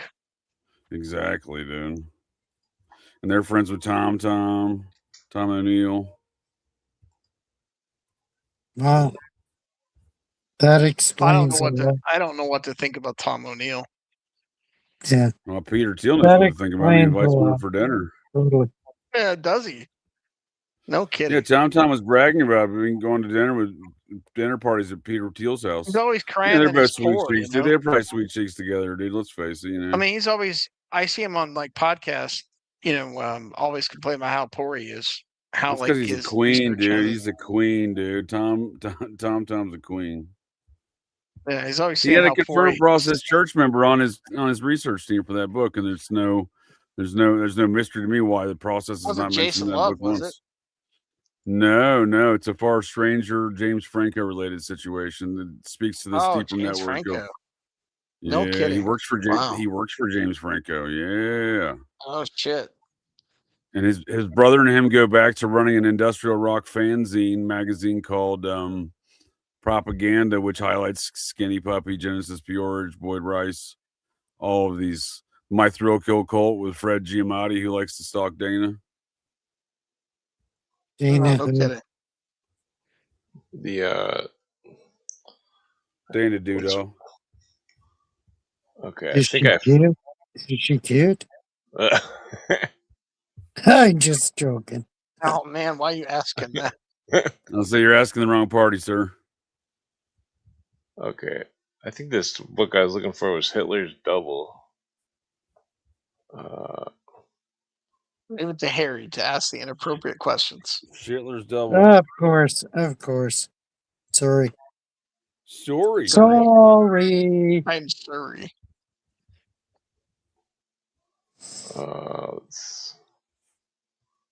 Harry doesn't know how to act when there's a female around. There's no females around, so who gives a shit? I'm just saying. Well, Lucy Morningstar is in the chat, but yeah. No real girls on the internet. No. They're few and far between. They're few and far between. Yeah. Like that 4chan meme, no real girls on the internet. I don't know. I've never involved myself with 4chan because I think they're a bunch of They're all shit. I wouldn't think you did. I mean, you're not like in the age bracket, but Yeah, but I think agree, they're though. all full of 4chan is shit. sus, though. I think they're all full of shit. So, yeah. Of course they are. I mean, 4chan's were Cicada 3301 and QAnon both emerged. Dude, don't listen to Harry's bullshit. He's a groiper, dude. He knows exactly what you're talking about. He's a groiper. Yeah, I'm a groiper. Totally. He's a big Nick groiper. Fuentes fan. Yeah, totally. Yeah. He's a knicker. Make groipers over the age of 30? I feel like they probably don't. No, there's no groiper fans over the age of 30. No way. Well, I'm 64, so I'm out of the realm. Are you a Lyndon LaRouche fan, though? No.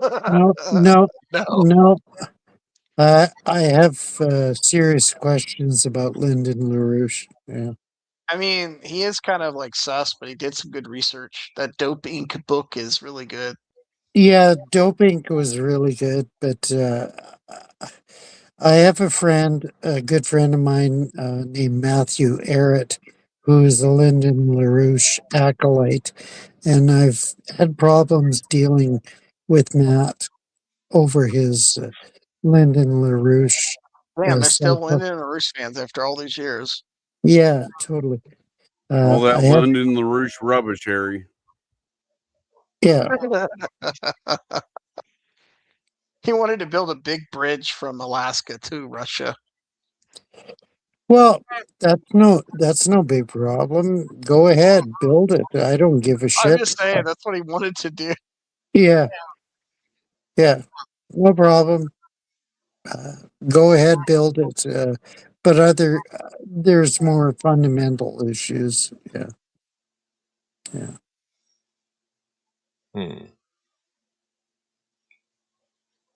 Yeah, man, I know that picture's in here somewhere. This book is crazy. Hitler's Double. Yeah, I've never heard of the book. Sorry. Hey Jay, you ever looked into the zebra killings? Zebra. No. Yes, sir. They're in Oakland. No, yeah, in San Francisco, Oakland, that general area. Yeah, I'm just making more food. I'm a great big fat person. I'm listening. Yeah, I'm just wondering if you ever heard of it. No, never heard of it. Well, the title seems familiar, but I don't know anything about it. Yeah. Let's see.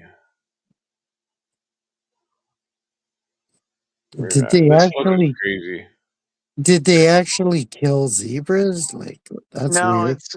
It was like Nation of Islam splinter sect allegedly. It's tied into DeFreeze and maybe the Symbolize Liberation Army. Oh, okay. That's a weird combination. They were trying to create some kind of race war in San Francisco. Okay. Yeah. That makes sense. Yeah. Yeah. G. Edward Griffin warned about it, but he didn't. I don't think he knew about the intelligence aspect of it. There is, like, believe it or not, an intelligence aspect to the zebra killings. Oh, that's interesting. So you've heard of it, Clint. You've heard of the zebra killings. So did Wiggins get killed, or who got killed? I mean, allegedly Dang the it. Nation of Islam was killing white people, but I mean, that Yeah. one Palestinian guy got killed, or some Druze guy. Okay. Which seems weird because they've had a identification with the Nation of Islam for quite a while. Yeah. But the Druze, really?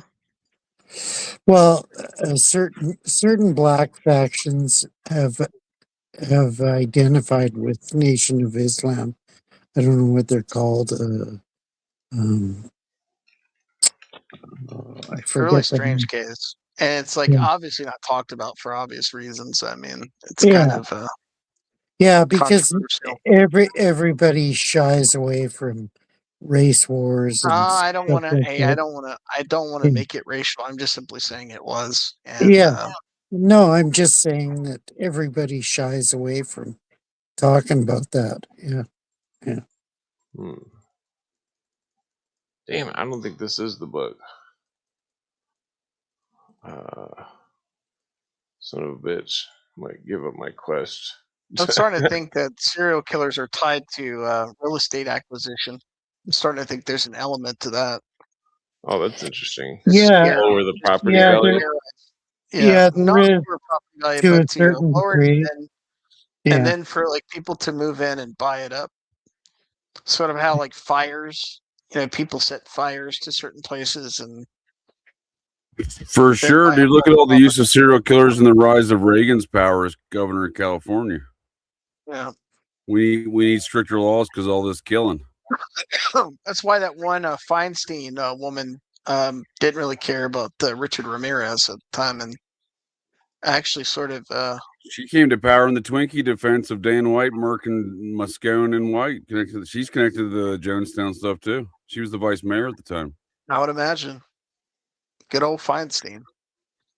Yeah, Good who old- employed a good Chinese old spy as a Bagel. driver for Good 20 some old years and no one Bagel. batted an eye, dude. Head Yeah. of the Senate Intelligence Committee. Obviously, a bagel was involved. Yeah. Oh boy. No, here we go. Actually, I'm going to call her in here, fellas. Harry, I'd like to get your I appreciate the invite, Clinton. Doc, good talking with you all. Harry, I'd like to get same your here. thoughts, Harry, on the Holocaust. I'll take your answer off the air. Thanks. No, come on now. Come on now. Don't do that. Oh, come on. Come on. Can we not talk about the age? Debate us rationalistically. No. Let's see No. here. I'm Damn, not I touching know. that. No way, Harry.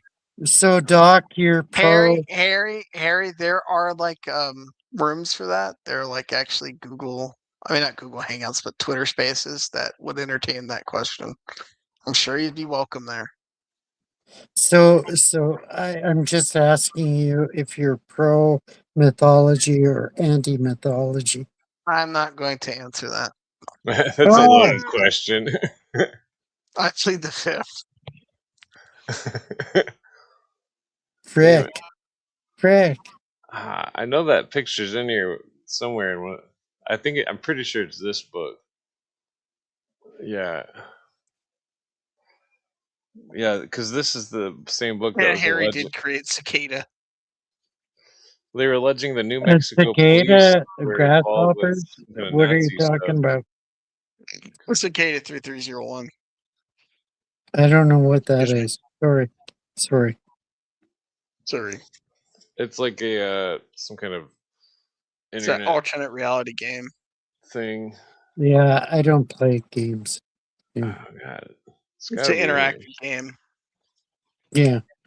No, I just this read is the books. book. I just read books. Yeah, The guy in the chat said Harry's got 1,000.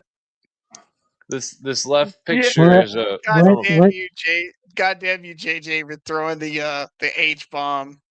well, Oh, look at these two No, pictures here. The left picture he's is a, incorrect.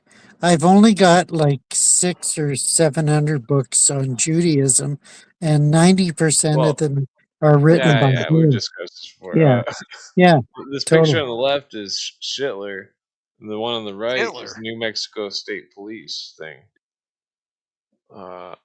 It Are looks you pretty. serious? I think that's Well, you can fabricated. see it. Totally. Hitler. It's It's, Hitler. I think it's totally fabricated. Yeah. Well, wait till I find this picture of I this think it's real, art. Harry. Most cops Really? are Nazis. We know that. Okay. Whatever. Default to your See. paradigm. Yeah. Damn it. I believe it. Oh, well, this one's accurate right here. I believe it 100%. That comic always makes you laugh. Just screenshot it. Let's see here. Okay, so I know I'm coming up on this thing here. I'm not giving up. I know it's this book for sure, so maybe I can zoom out faster. Yeah. Why does it have alien in it? Are you on Twitter, There are Harry? On Twitter? two Are you on aliens. Twitter? Are you on Yeah. Twitter? You No, are on Twitter? no, I'm on Facebook right now, Oh, but there it or is. no, I'm on YouTube Finally right now. found it. But I am also on Twitter. Yeah. You probably find a community that wants to debate that kind of stuff on Twitter. Well, so right Well, here, look at this. Look at this device here that was. I'm not open to debate necessarily. I'm open to constructive criticism. Yeah. Well, look at the. Okay. It's in. That's all people weird on the internet talk increments. about, though, Harry. That's all they talk about, day and night. Yeah, so I've heard. It's true. It's true. You go in any chat, it eventually devolves into that. That's why I go into these spaces so I can escape all the rest of that bullshit on Twitter. Oh yeah. Yeah, I've never actually been on a space. Let's see here. Really, honestly, that's all they talk about. I haven't found that. You gotta go on Twitter. I'm more interested in Alberta independence. So, yeah. Okay. So I'm gonna ask it to unblur the picture first. Yeah, what's this clock and It's what is allegedly from a spaceship or a Nazi spaceship that was launched? Nutsy. A neo-Nazi. Yeah, what does it say? Patria Wark AG. That's what it says in the enhanced version. Well, why would they bother when they know space is unreal? You know. CC Canab. Yeah, I know about Yahweh bin Yahweh. I know space is a total farce. Like, come on. Okay, so here's the image amplified with the digitalness. What does that say? Maybe I could bring it up better on No, it's pretty clear. It's pretty clear right now. Patria Work. Are you showing off Harry's different artifacts that he has at his house? He decorates his house with this stuff. What stuff? I don't decorate my house with anything. You know, the only picture I have, well, two pictures. One is the Tower of Babel by Peter Bruegel, and another one is Are a you saying you picture. wouldn't put that on your bookshelf, Harry? Yes, I would. And another is the picture of Venice, where I visited. Okay. So it says that looks like German. Pelray Work AG. Yeah, and the Not sure point. what it. What's the point of Well, all this this? was. Well, allegedly, this dude bought this item from New Mexico, and that at a flea market, and then it has a swastika on Yeah, and we should. Seems kind of modern, though. Seems Yeah, kind of modern. you showed this logo before, but it was different. Weird. It says 1938, but I don't know. it. Oh, does it? Oh yeah. Yeah. Yeah. Ah, interesting. This isn't Well, they the claim it's from logo. a Nazi UFO. Okay. Yeah, of That's course. that's Of irrelevant. course. Okay. Let me see if. Is it from one of those Bell UFOs? Well, it's supposedly from New I Mexico. mean, that's what So Nazi UFOs were. They were like big bells. yeah. There's some illustrations in the book of it. Yeah, they look like little like bells, like watchtower bells. Which one is it? This one? Oh, they look like squash top hats. Yeah. Egg shaped. Let's see. I don't remember if there's any other interesting. This book is really interesting, though.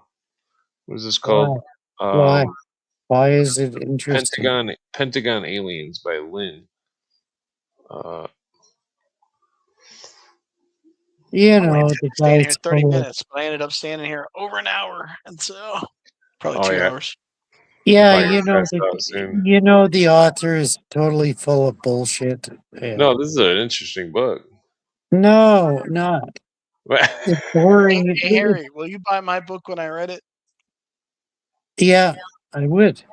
Okay. Well, that inspires me to write it. Yeah, I need to write a book.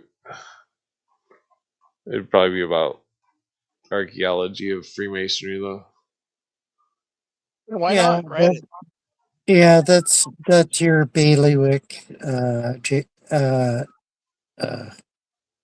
Yeah, that's your Radiant bailiwick. energy. Is that what that is? Um, you should stick You to should, that. you should, Clint. You You should, should write it. Oh yeah. I'll stick to Judaism myself. Well, that part is interesting, though. Let's see. Greg Harry, says. have you ever talked to a Kabbalist ever? What do you want to know about Kabbalism? No. What do you think about the different Sephiroth? Excuse me. Yeah, it's total satanic version of the tree of life. Yeah. Hmm. No, that's the Kliphoth. That is supposedly the tree of death. It's the opposite. Okay. That's So what you say. the Grok Whatever. is saying that this is a Patria Work KT1 gyro compass, directional gyro instrument, manufactured in 1939, tested August 4th, 1939. A German company that made aircraft instruments during the World War II era. Let's see. It's actually a good point, Lucy Morningstar. Is it a UFO if you know where it comes from? Luftwaffe. Yeah, totally. Totally. If it comes from the demonic realm, yeah. Well, if it's Totally. Nazis, then it's. No, You think that you think Tucker Carlson is onto something, or JD Vance when he says that no, the aliens are demons? JD Vance is full of shit. Tucker Carlson is a controlled psyop, but he says a lot of truth. Yeah. Have you ever watched the movie called Iron Sky? Yeah, I've seen that. Yeah. What does it? It's Do you think hilarious. there's Nazi UFOs in Antarctica? No, I do. Yeah. I've got books. I've got books that claim that. I've got W.A. Harbison's 4-book. What about you, Clint? Do you think there's Nazi UFOs in Antarctica, the secret base down there? I wouldn't doubt it. According to Admiral Byrd. Well, more like Mexico City, though. Why Mexico City? Yeah. I don't know. Well, that's where the most sightings are. Oh, really? I thought it was in Brazil. Yeah. Do they have more sightings now than Brazil? That's interesting. Well, I mean, that's probably like a '90s statistic that I'm bringing up. Yeah. Have you ever read Alistair MacLean's book, River of There's a Death? lot of UFO sightings in Russia as well. Yeah. Have you ever read Alistair MacLean's book, River of Death, where he No, he he talked about this uh, ex-Nazi enclave in South America, and I mean they're they all over the tried. place in South America. Yeah, yeah. He talked about it in that book. Yeah, it's a fiction book, but whatever. Yeah, Ugh, Hmm. it's Sunday. It's Sunday fun Oh, day. yeah. yeah. It's Sunday. Wow. With the spooky Spaniard painting on the screen. You going to So church, Harry? I try to. Yes, yes. Today's Sunday. You gonna go to church today?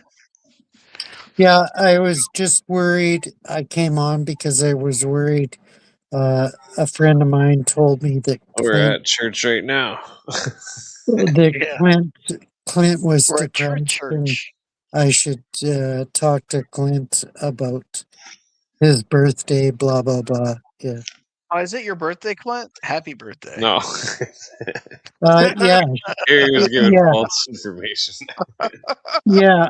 Apparently, I got it wrong. My informant got it wrong, but she was really concerned about Clint's health, and Okay. Oh, I was concerned hmm. about Clint's health too because Well, I that's love good. Clint.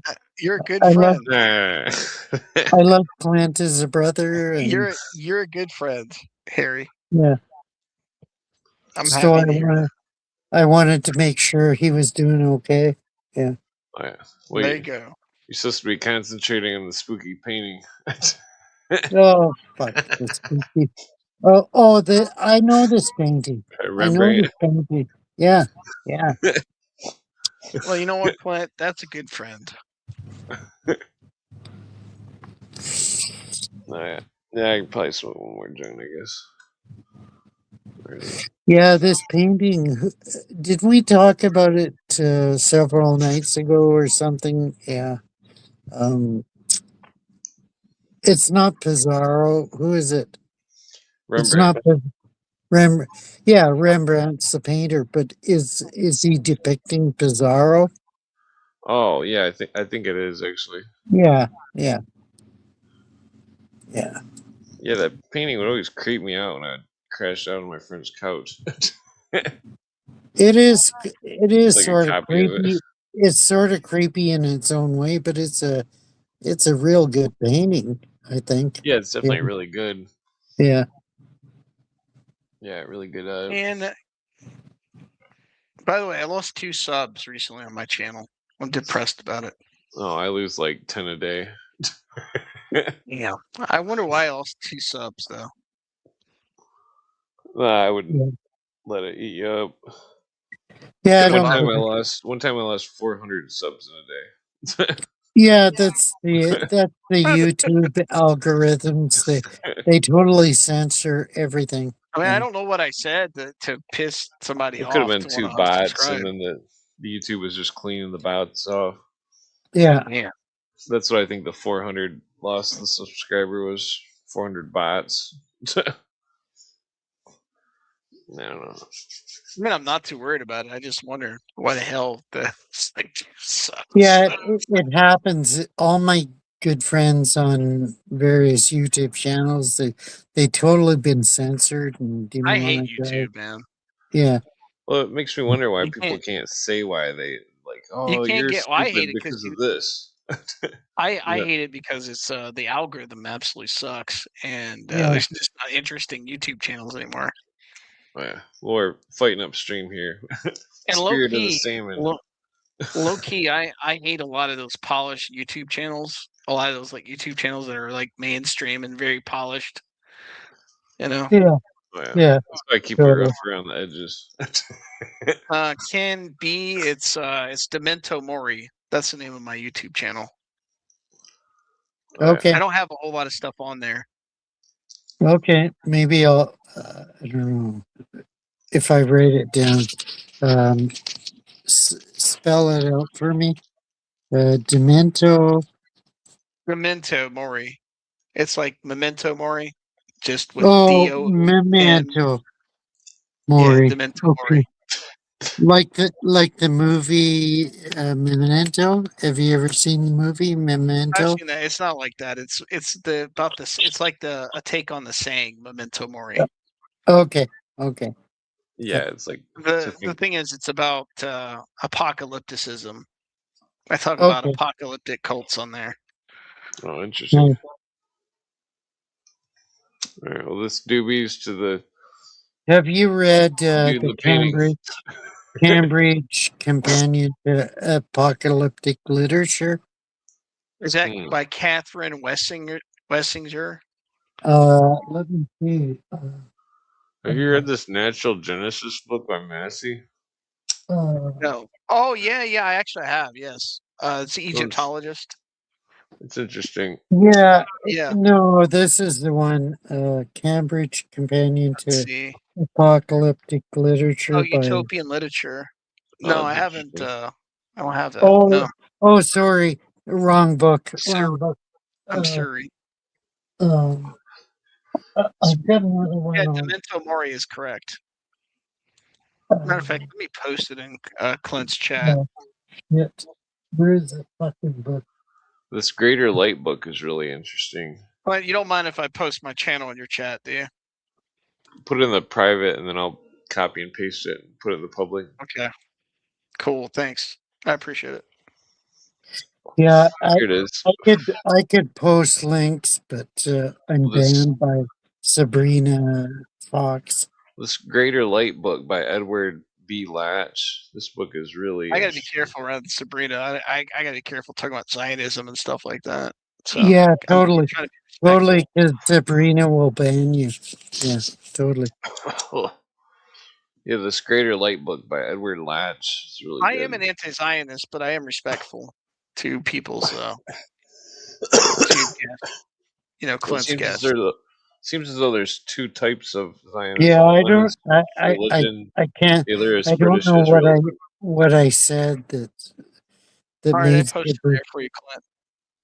Yeah, I don't know what I said that Sabrina banned me. I think she thinks you're an anti-Semite. Oh, Yeah, in the vein of Not to be so blunt, but I think that's probably why. yeah, it totally is. Totally is. Yeah. I mean, this, I don't know. I just respect people's opinions. I just don't want to. Yeah.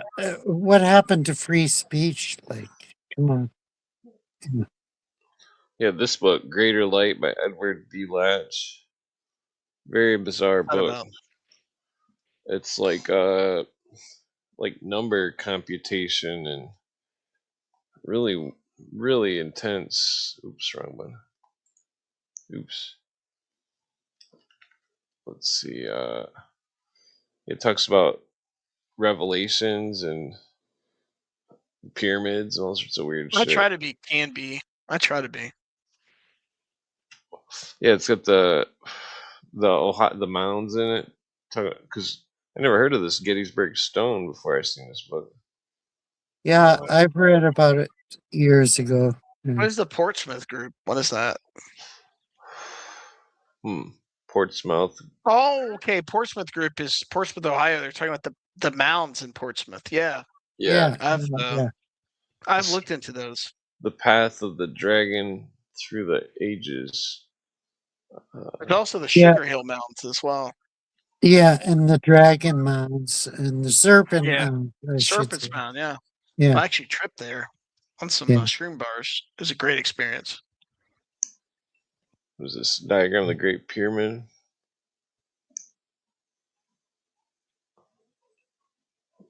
Yeah, this book is really interesting. I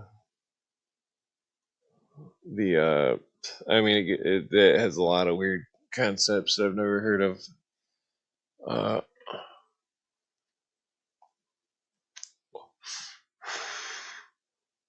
But like, it's all about a lot of weird calendar stuff. Oh, it's the Revelation of St. John. Yeah, St. John the Dragon. The Book of Revelations. Yeah, it doesn't really dig into it until it like. What are you smoking on today, Clint? some alien donut weed. Oh, that's interesting. Yeah, this part of this table, it's where does it even get into it at? Yeah, here's where it gets into it. So it's talking about the year. In the year 2525. In the Mosaic system are 6,772 Have you years. ever heard that song by Yeager and Evans? Yeah. So the sum of which is 25,892 years. This book is very hard to explain. It foretold the future. Very good. Very good. Yeah. Except for they went through 100-year advances when they should have gone through 10-year advances. Yeah. Yeah. I mean, it's like the only book I've read like this one was this other one about some kind of earthquakes, and it's talking about all sorts of weird stuff. The amount of air and stuff, and like weird calculations. It's like the Tesla weather machine. Tesla tried to design something like a weather machine.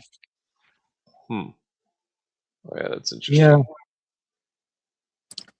Yeah, Wardenclyffe was a pretty good experiment. That guy, that Japanese doomsday cult, Shinrikyo, was trying to replicate Tesla's weather machine.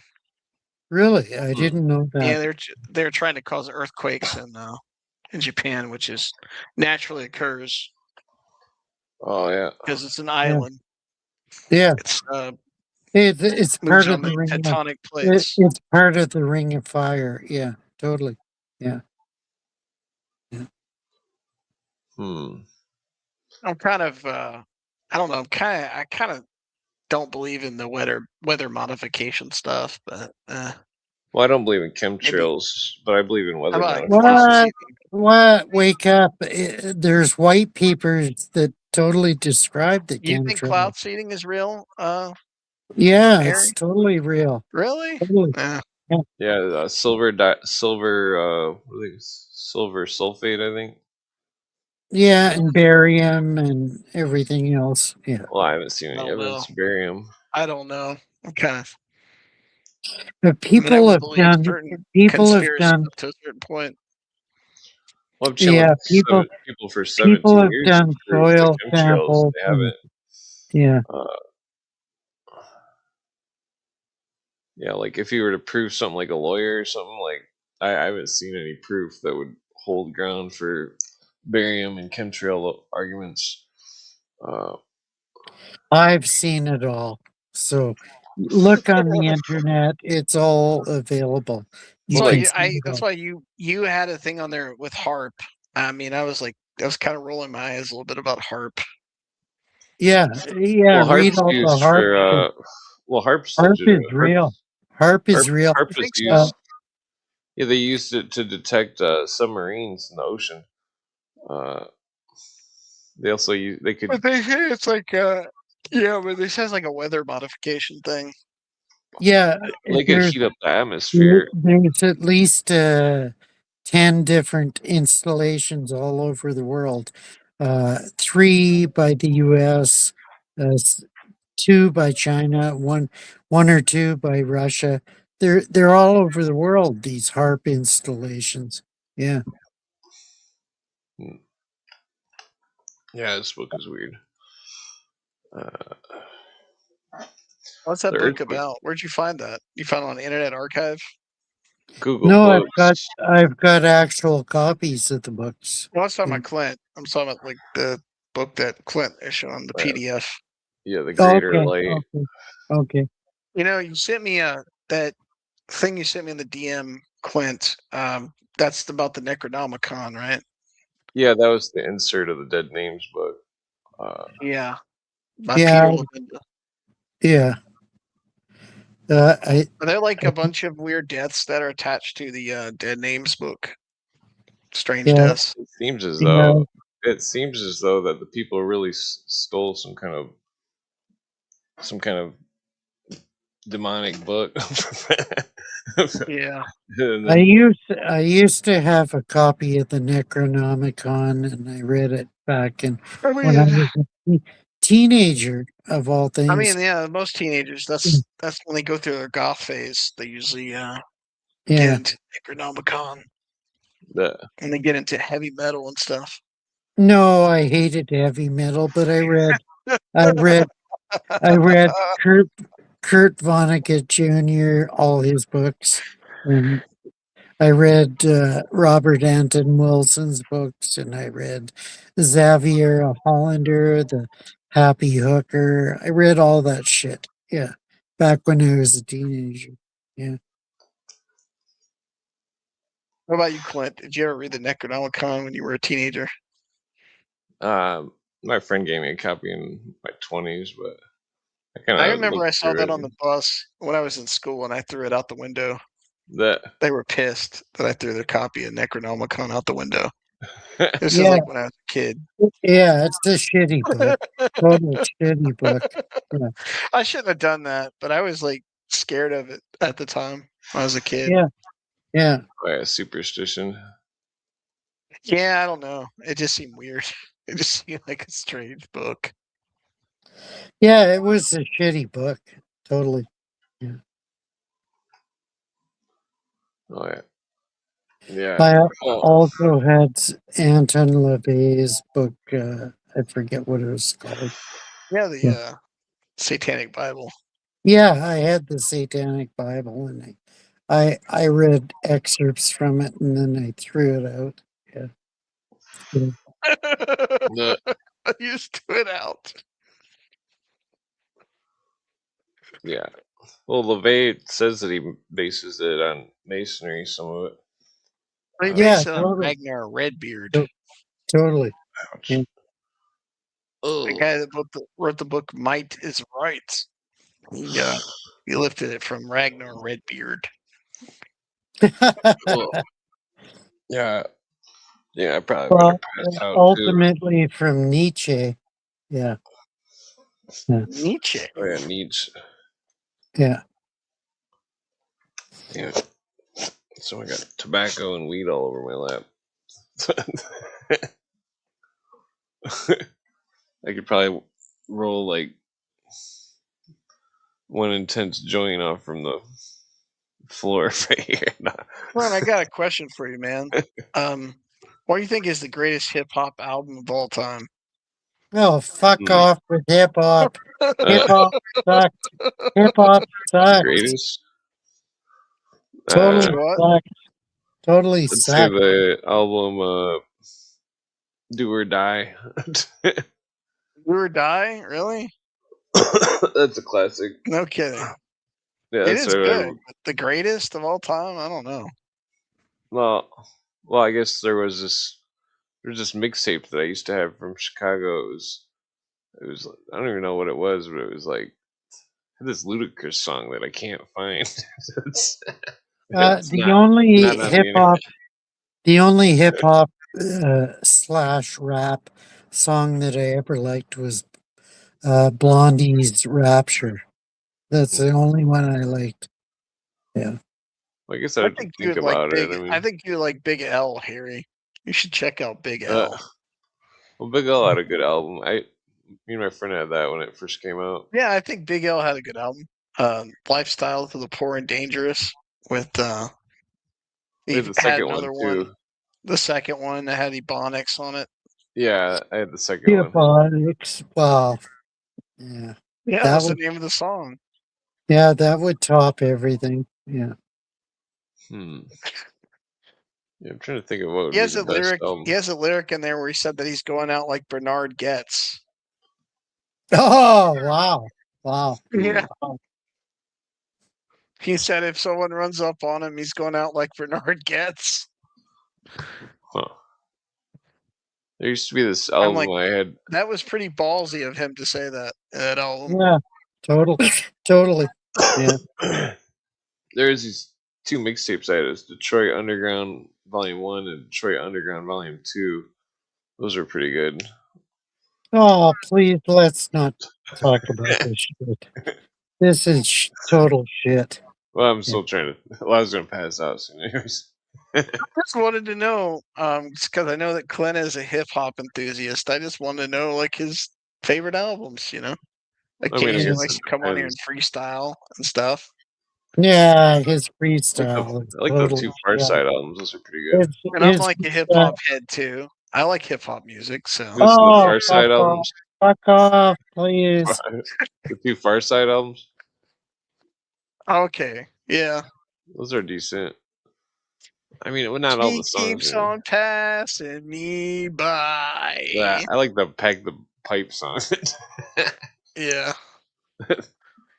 Can't see running away. I mean, there's a lot of albums. It depends, I guess. I mean, that one Nappy Roots album was pretty good. I wasn't a fan. Yeah. What else? Trying to think of something that's. It's all Wigga. When I used to walk around my cassette tape player, I used to have ODB. Wigga. Yeah, baby, I like it raw. Yep, you like it raw. ODB. It's all Wigga shite. Yeah. Well, totally. I'm 2% black, Harry, so you're just gonna you're full of shit.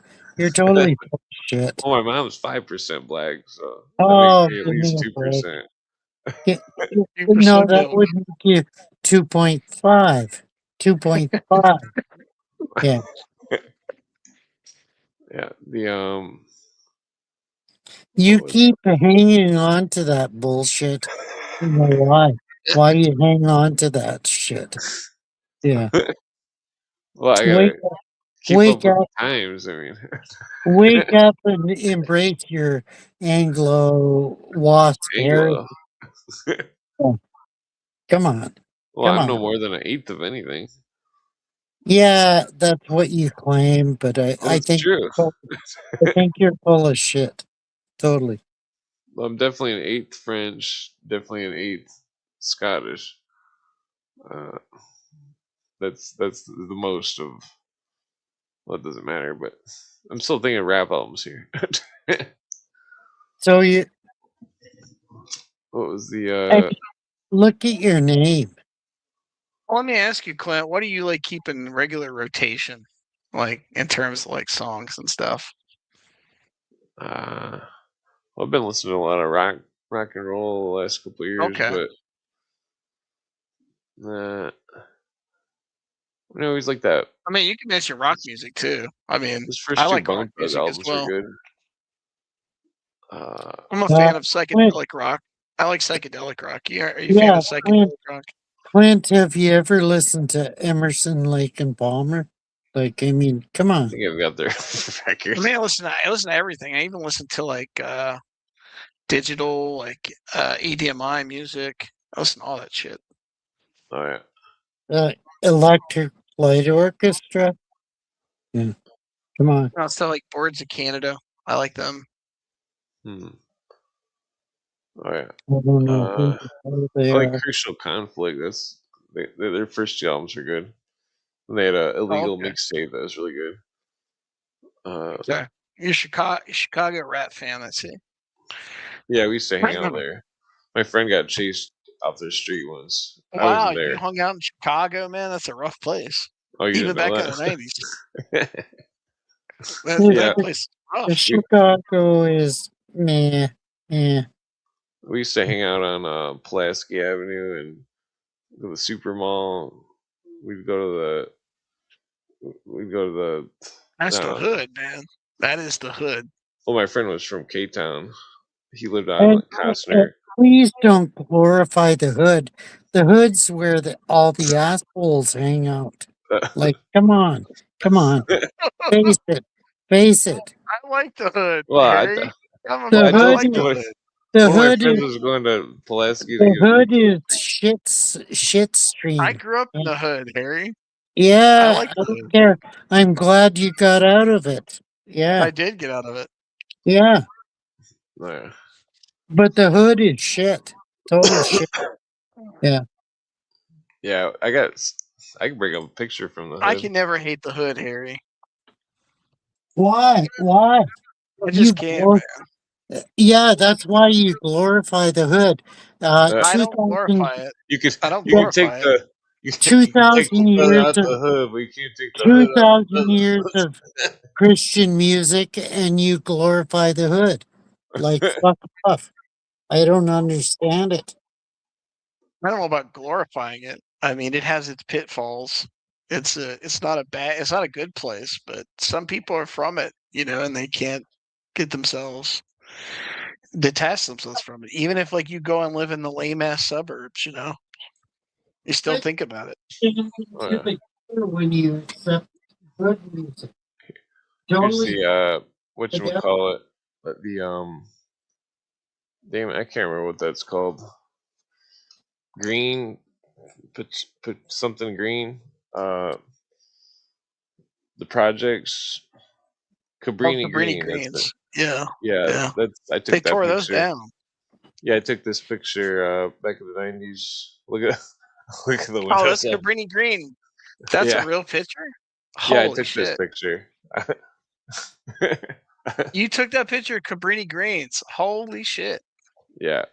Yeah, we used to Damn. hang out and fucking see lots of crazy stuff. Yeah, I know you would see some crazy stuff. They used to have people posted in snipers on the roof in Cabrini Green. Oh yeah, we never went in there. There's no electricity. Yeah, the snipers never did their job completely. Calm down, Harry. I don't know. I don't know about would that, have Harry. got rid of all the fucking. There was a lot of Whoa! Don't snipers. say that word, Harry. Oh, come on. Yeah. Come on, face it. They were all shit bangers. Yeah. I'm just saying they used to have nested snipers on those roofs and those like projects in Chicago. Yeah, here's some more. These are like the last These are real 5 pictures buildings that you took. Yeah, I scanned them on my. There were so many like shit bangers that they should have eliminated totally. Yeah. Yeah, the projects. Yeah, I took this one too. I did a podcast on Chicago gangs. Pretty interesting history. Okay. Let's walk back. Chicago is the most restricted gun access place of all, and yet all the crime is committed in Chicago. Like, come on. I wouldn't say all the crime, but here's me in Chicago. No, I wouldn't say all the crime. Chicago has I'm the not highest doing, crime rate. yeah, I'm not doing a gang sign. I'm just making fun of it. This year? Yeah, that's. I mean, wake up to the stats. Bro, that was really you? Holy shit. What do you mean? Yeah, it's me. I don't know if I don't buy that. That's not That was you. my Lincoln shit. That's you, bro? What do you mean? I'm gonna say it's You not throwing me. up the forks, man. You throwing up the I was forks. making fun of I was just joking. Bro, you throwing up the fork. This guy is tapped in. No, I'm not. This guy is tapped in, I'm bro. definitely not part of anything He's like tapped that. in. He's throwing up the forks. That was a joke.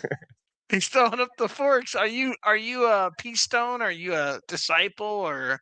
No, I was just making fun of it because Are you a disciple of Satan or what the fuck? He's banging. Clint's over here banging. No, that's not. Throwing up the forks. I was just hell wearing yeah. matching clothes. It was. It's called throwing up the forks in Chicago. Well, I was making fun of the gangbangers in the picture. And you have the gangster's disciple, and you have damn, I'm trying to think of the other group. Were you in Southeast Chicago? You got the That's where, BDs and you got the that's GDs. that's where the worst was. Southeast Chicago. Yeah. Southeast. Well, we used to hang out. You wouldn't go past Yeah, the we got to 100th move on Street. his ops, Byron. We got to move on his ops. Yeah, that's right. You wouldn't go past the 100th Street in certain areas. Oh, it's called Wild 100s. Yeah, it's called the Wild 100s. Yeah. Yeah. Yeah. Yeah. Trying to see if I got any more pictures of Chicago. Nowadays, I think it is. Damn, what's that place called where King Von and Chief Keef are from? What's the name of that place? Yeah, they've moved into Oh, the yeah. Northwest for some reason, which is These are one of my scary. friends from the hood. O Block. Yeah, it's O Block, man. O Block. that's Yeah, that's one of my friends in the hood. So, yeah. so you're trying to That's right. O Block. celebrate this? You're trying to celebrate No, this? they were Like, they were running black ops and black sites in Chicago where they were black bagging people totally. and taking them Totally. to certain places. They were also putting like guns in parts of Chicago as well. They're putting caches of guns, throwing them off trains. Oh, that's fucked up. I've Yeah, I seen looked into the videos whole of like Chicago stuff. I've seen videos of I think ex-gang I members think it's claiming that. weird that Chicago is like one of the only hoods that had like snipers in it. I still think that's unusual. That's definitely Uh, dangerous. I mean, most of the time you yeah, never even got out of the car or anything. It's like, oh, yeah. I'm thinking of books that I read that were fiction books that were based in Chicago and the police force in Chicago and all the shit that happened. Yeah. I forget who the author was. Uh, anyways, they were good books, and they gave me a description of uh, Southeast. I mean, what's really unusual is that there was a guy who started the Vice Lords that was a white guy that had like weird, really weird CIA connections. Like I looked into that, I was like, wow, mm. that's like kind of strange. Yeah, that would happen. Oh yeah. Yeah, I'm not kidding at all. yeah, It's Well, that's what the I rumors couldn't in the believe hood it. were. Uh, the rumors of all sorts of stuff. They claim there was agents slinging dopes out of fucking hotels and stuff. There was all sorts of stuff. yeah. I'm trying to think of the books that I read on that you Well, there's so should many read. gangs in Chicago. It's like fucking Got the P Stones, the Vice Lords, you got the BDs, you got the GDs, and Were the they were the you got they the almighty Pinky Cobras. popes, were almighty they the popes, Harold Bosch books? the I forget. almighty 2-6, Yeah, the trying to think of the books. Don't say the Gaylords. I Got the can't think of any of the Gaylords. other names. Gaylord, There's a Gaylord. group. There's The actually a white Latin gang called the kings. Gaylords. Yeah, Yeah, Latin Kings. Yeah, yeah. they would shake their hands like that. Uh, Yeah, yeah, they were dangerous.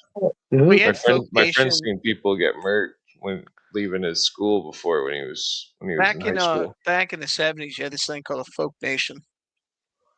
Yeah, the folks. Yeah. Yeah, in the 70s, the Black P Stones actually took over one of the floors of the Sears Tower. Yes. Yeah. Yeah, that's fucked up. They had a guy named Jeff Fort from Chicago. It had like dealings with Gaddafi and the Nation of Islam. Pretty interesting story. Oh yeah. Yeah, I don't have any other I pictures can't. of the city. Is it Michael Connolly that wrote the books on Chicago? I forget. I'm trying to think of the author. But he wrote numerous books on the Chicago situation. Honestly, can be that sounds like typical cop behavior.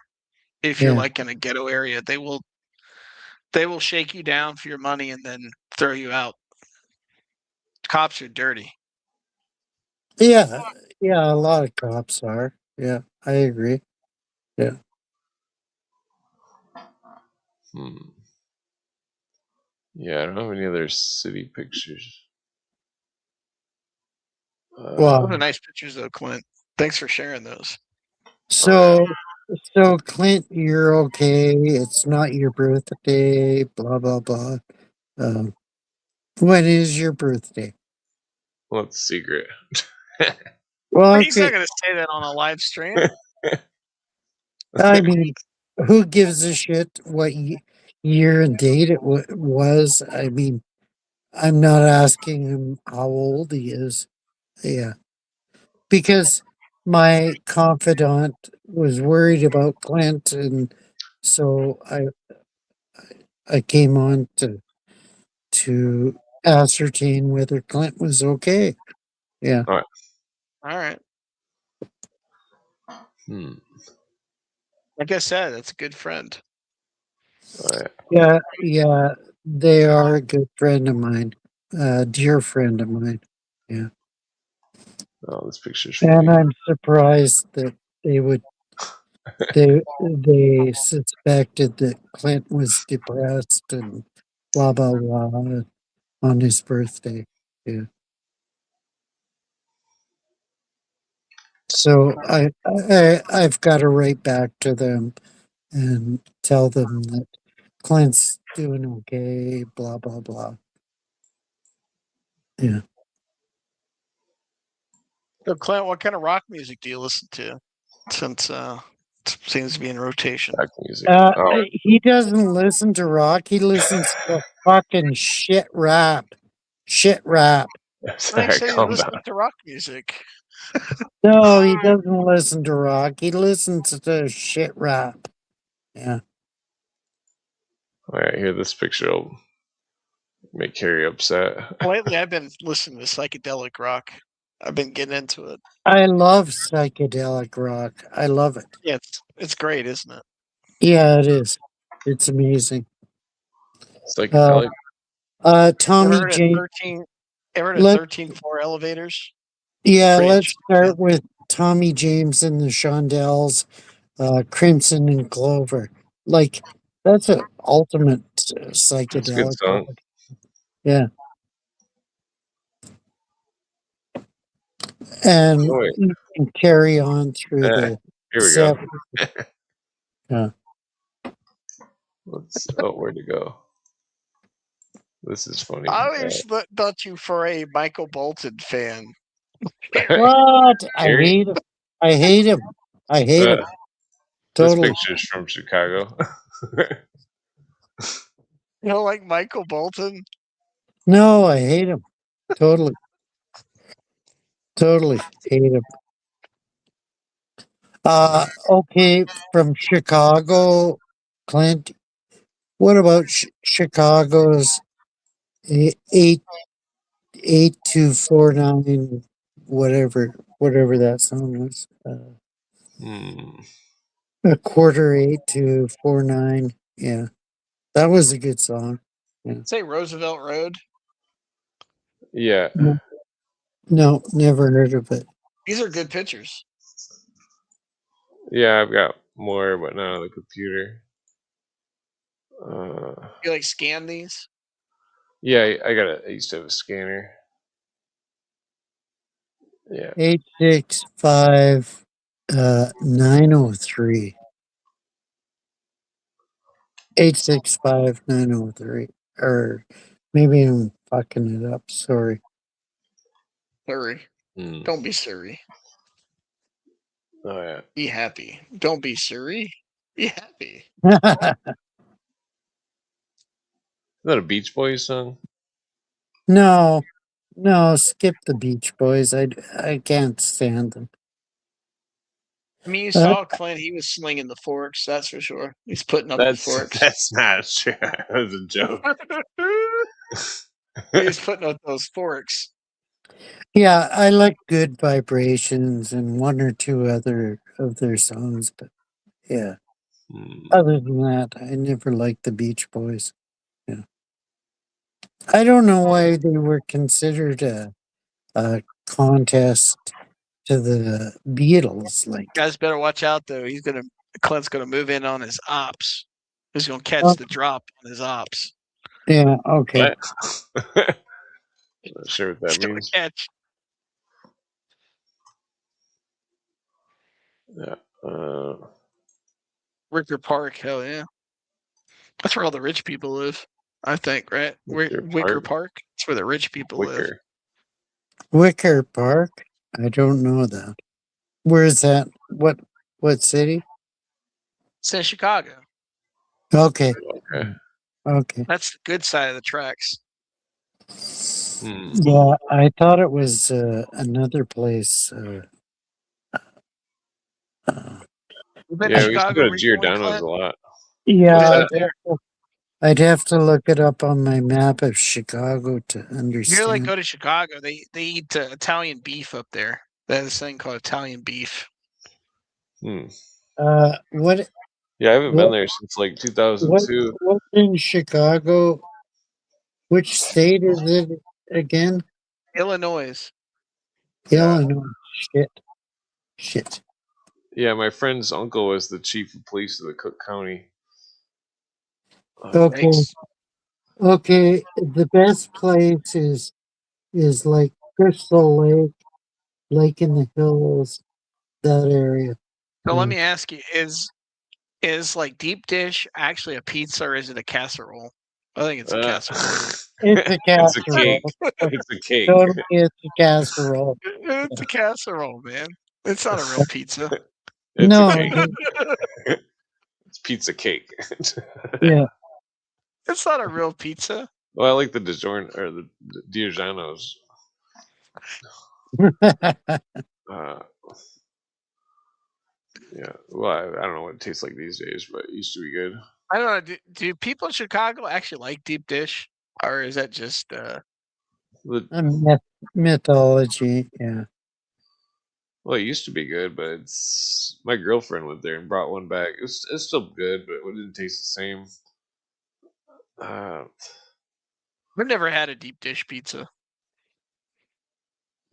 Yeah, I've never had one either. Yeah, DiGiorno's, or I think I'm mixing I think two people names in up. Chicago like something called pizza pockets or something. Giordano's, that's what it was. Sorry. Oh, Giordano's, yeah. Giordano's, yeah, that's what you gotta get. Yeah. I like Italian beef or something. It's like they sell it in all the corner stores. Even like the spinach Giordano's pizza is good. Well, that sounds like lasagna with the spinach in it. Wow. Yeah. It's good. Man, I'm freaking hungry. Wow. I love lasagna when they put spinach in Oh, it. never mind. It's not pizza pockets. It's pizza puffs. Damn. It's pizza puffs. I don't know if we're eat pizza puffs and that freaking city.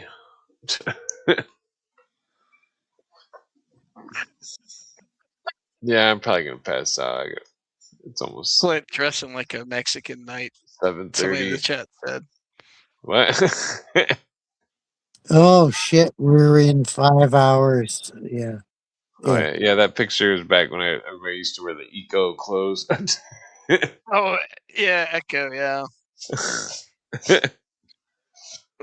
Yeah. Well, Rhino. Yeah, I'm not sure what it was about. It's made by a guy named Mark Echo. Huh. Oh yeah. Yeah, I'm passing out. We'll take it easy. Yeah, I think I'm gonna go to bed. I gotta go to bed. I intend to stay there 30 minutes, but nice stream. Yeah. Guys, have a good Sunday. Yeah. Oh, yeah. Take care, everybody. Yeah. I'll tell my friend that you're doing okay, Clint. Yeah. Oh, yeah. Take it easy. Yeah. Okay. No, that's not the beat that I wanted.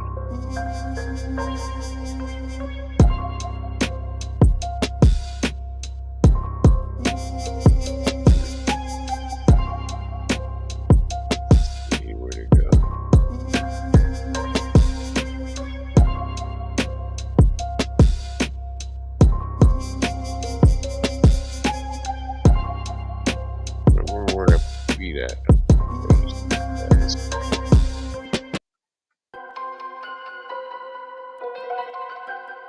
Maybe I'll go back to this.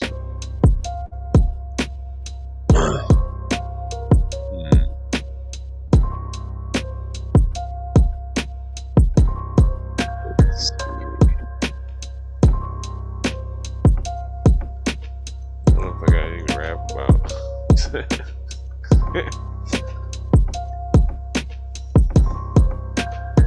Yo,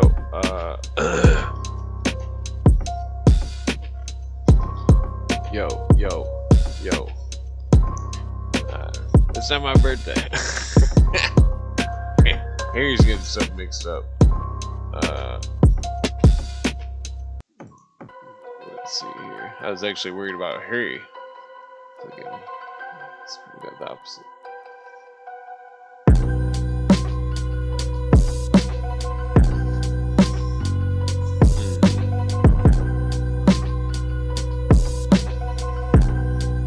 Yo, from Archer Ave to Pulaski, don't ask me, chillin' like I'm in the back street, yo, and I've got a half a weed that I have to eat, yo, I got nothing, I'm going to bed, yo, psychological warfare's all in your head,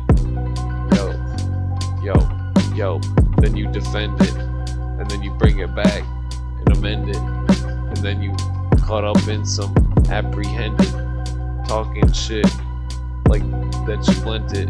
Wait, lent quick. Motherfuckers talking shit eccentric. Motherfuckers chilling like yo, bleak like Memphis. Roll back with some motherfucking trenches. Come back like the motherfucking menace. Chillin' in the spot, trying to be up in Venice. Yo, trying to pay the dentist. Yo, rap relentless, can't even finish a sentence. Yo, my mind's the densest. I keep the resin in my brain though, and I smoke weed like a volcano. Yo, and I say, hey yo, every day go by, and I'm so high, stoned off the weed though. Motherfuckers hear me speaking lyrics like mosquitoes, eating burritos, chilling with motherfucking, yo, trying to eat some Cheetos, yo, free flows, yo, rap motherfucking actor like Robert De Niro. Well, no.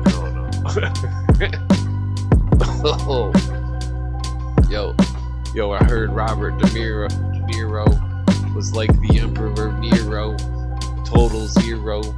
Y'all motherfuckers, yo, trying to be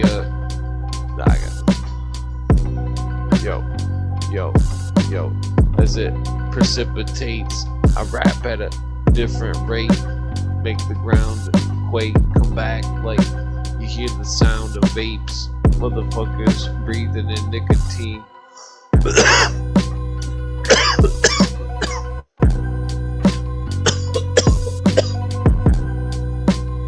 Yo, breathing in nicotine to kick a dream. Motherfuckers smoking weed in the scene. Come back like motherfuckers believe it. Roll through the sequence, chilling like I'm on the deep end with piranhas. And the marijuana, chilling like I got some roaches, and I'm chilling, motherfucker, how I'm supposed to. On the rap microphone, roast ya. Yo, come back with some breakfast, chilling like I'm about to exit.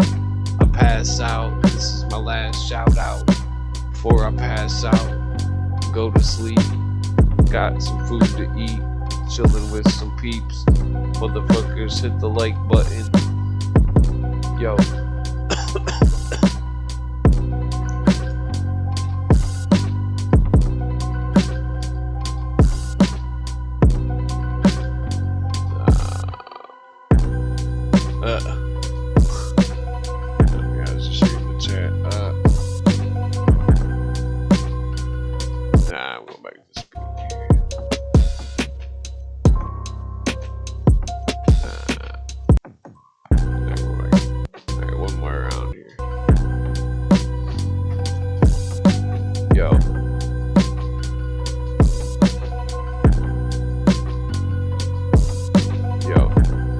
hear the sound of rhyming, perfect timing, spark the line quick, this my assignment, y'all motherfuckers blinded, chillin' like I rewind it, yo, I defined it with the dictionary, y'all motherfuckers on a wanted poster, your picture's scary, yo, you dilapidated, motherfuckers caught in frustration, y'all chillin' like motherfuckers ancient, y'all chillin' like Dr. Seuss and the Patient, yo, with some psychological mind wars operating through the, I got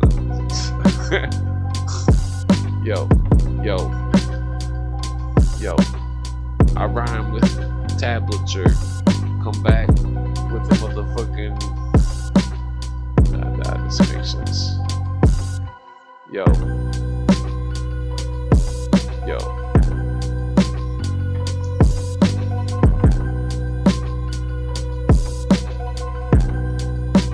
well, I don't know what the beat is, yo, I'm about to retreat quick, and I don't know what the beat is, and I got some food about to eat quick, yo,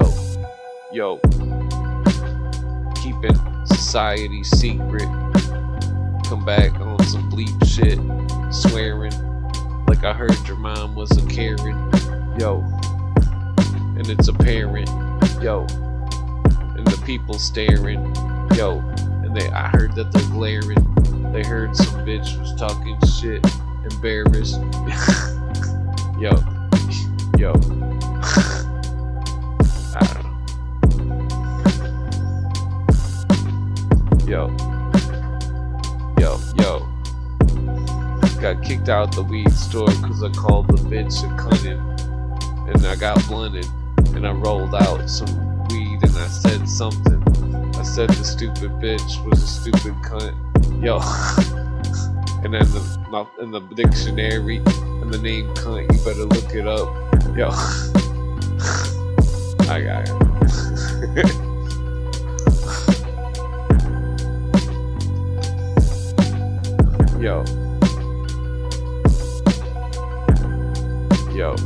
Yo, got the savage beat, rap like motherfucking have to eat, go to sleep, yo, and the show is over, leave, yo, I keep bread unleavened, all dogs go to heaven, motherfuckers rep it, they steppin', coming through like motherfuckers on some exit, yo, chillin' like I'm trying to get away from Brexit, yo, trying to stop the deficit that was left to shit, talk shit, relinquish it, yo, now speak legit, and I fucking got that. Alright, I'm going to sleep. Nah, maybe I can. Alright, yeah, I'm too tired. Alright, peace out.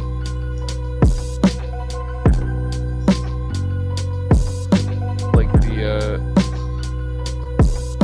nah, maybe I got one more beat.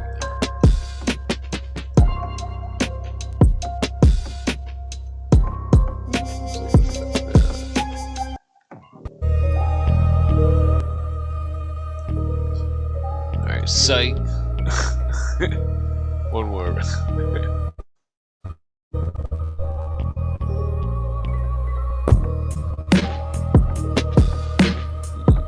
I don't know what I should rap about.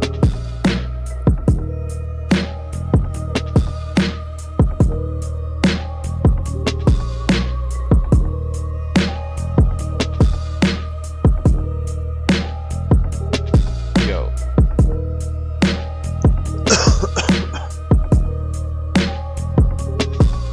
Yo. My eyes aren't rounded, they squinting like I'm talking shit. Nah.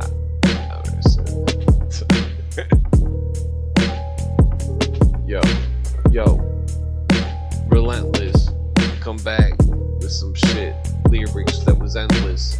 Yo, how can you comprehend this? Yo, chilling like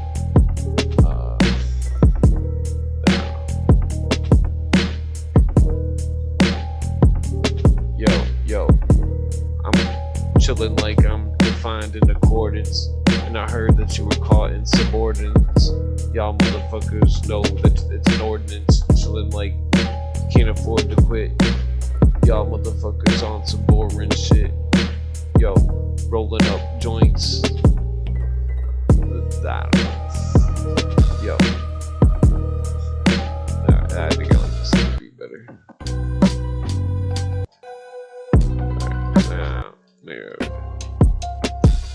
Alright, yeah, I'm not.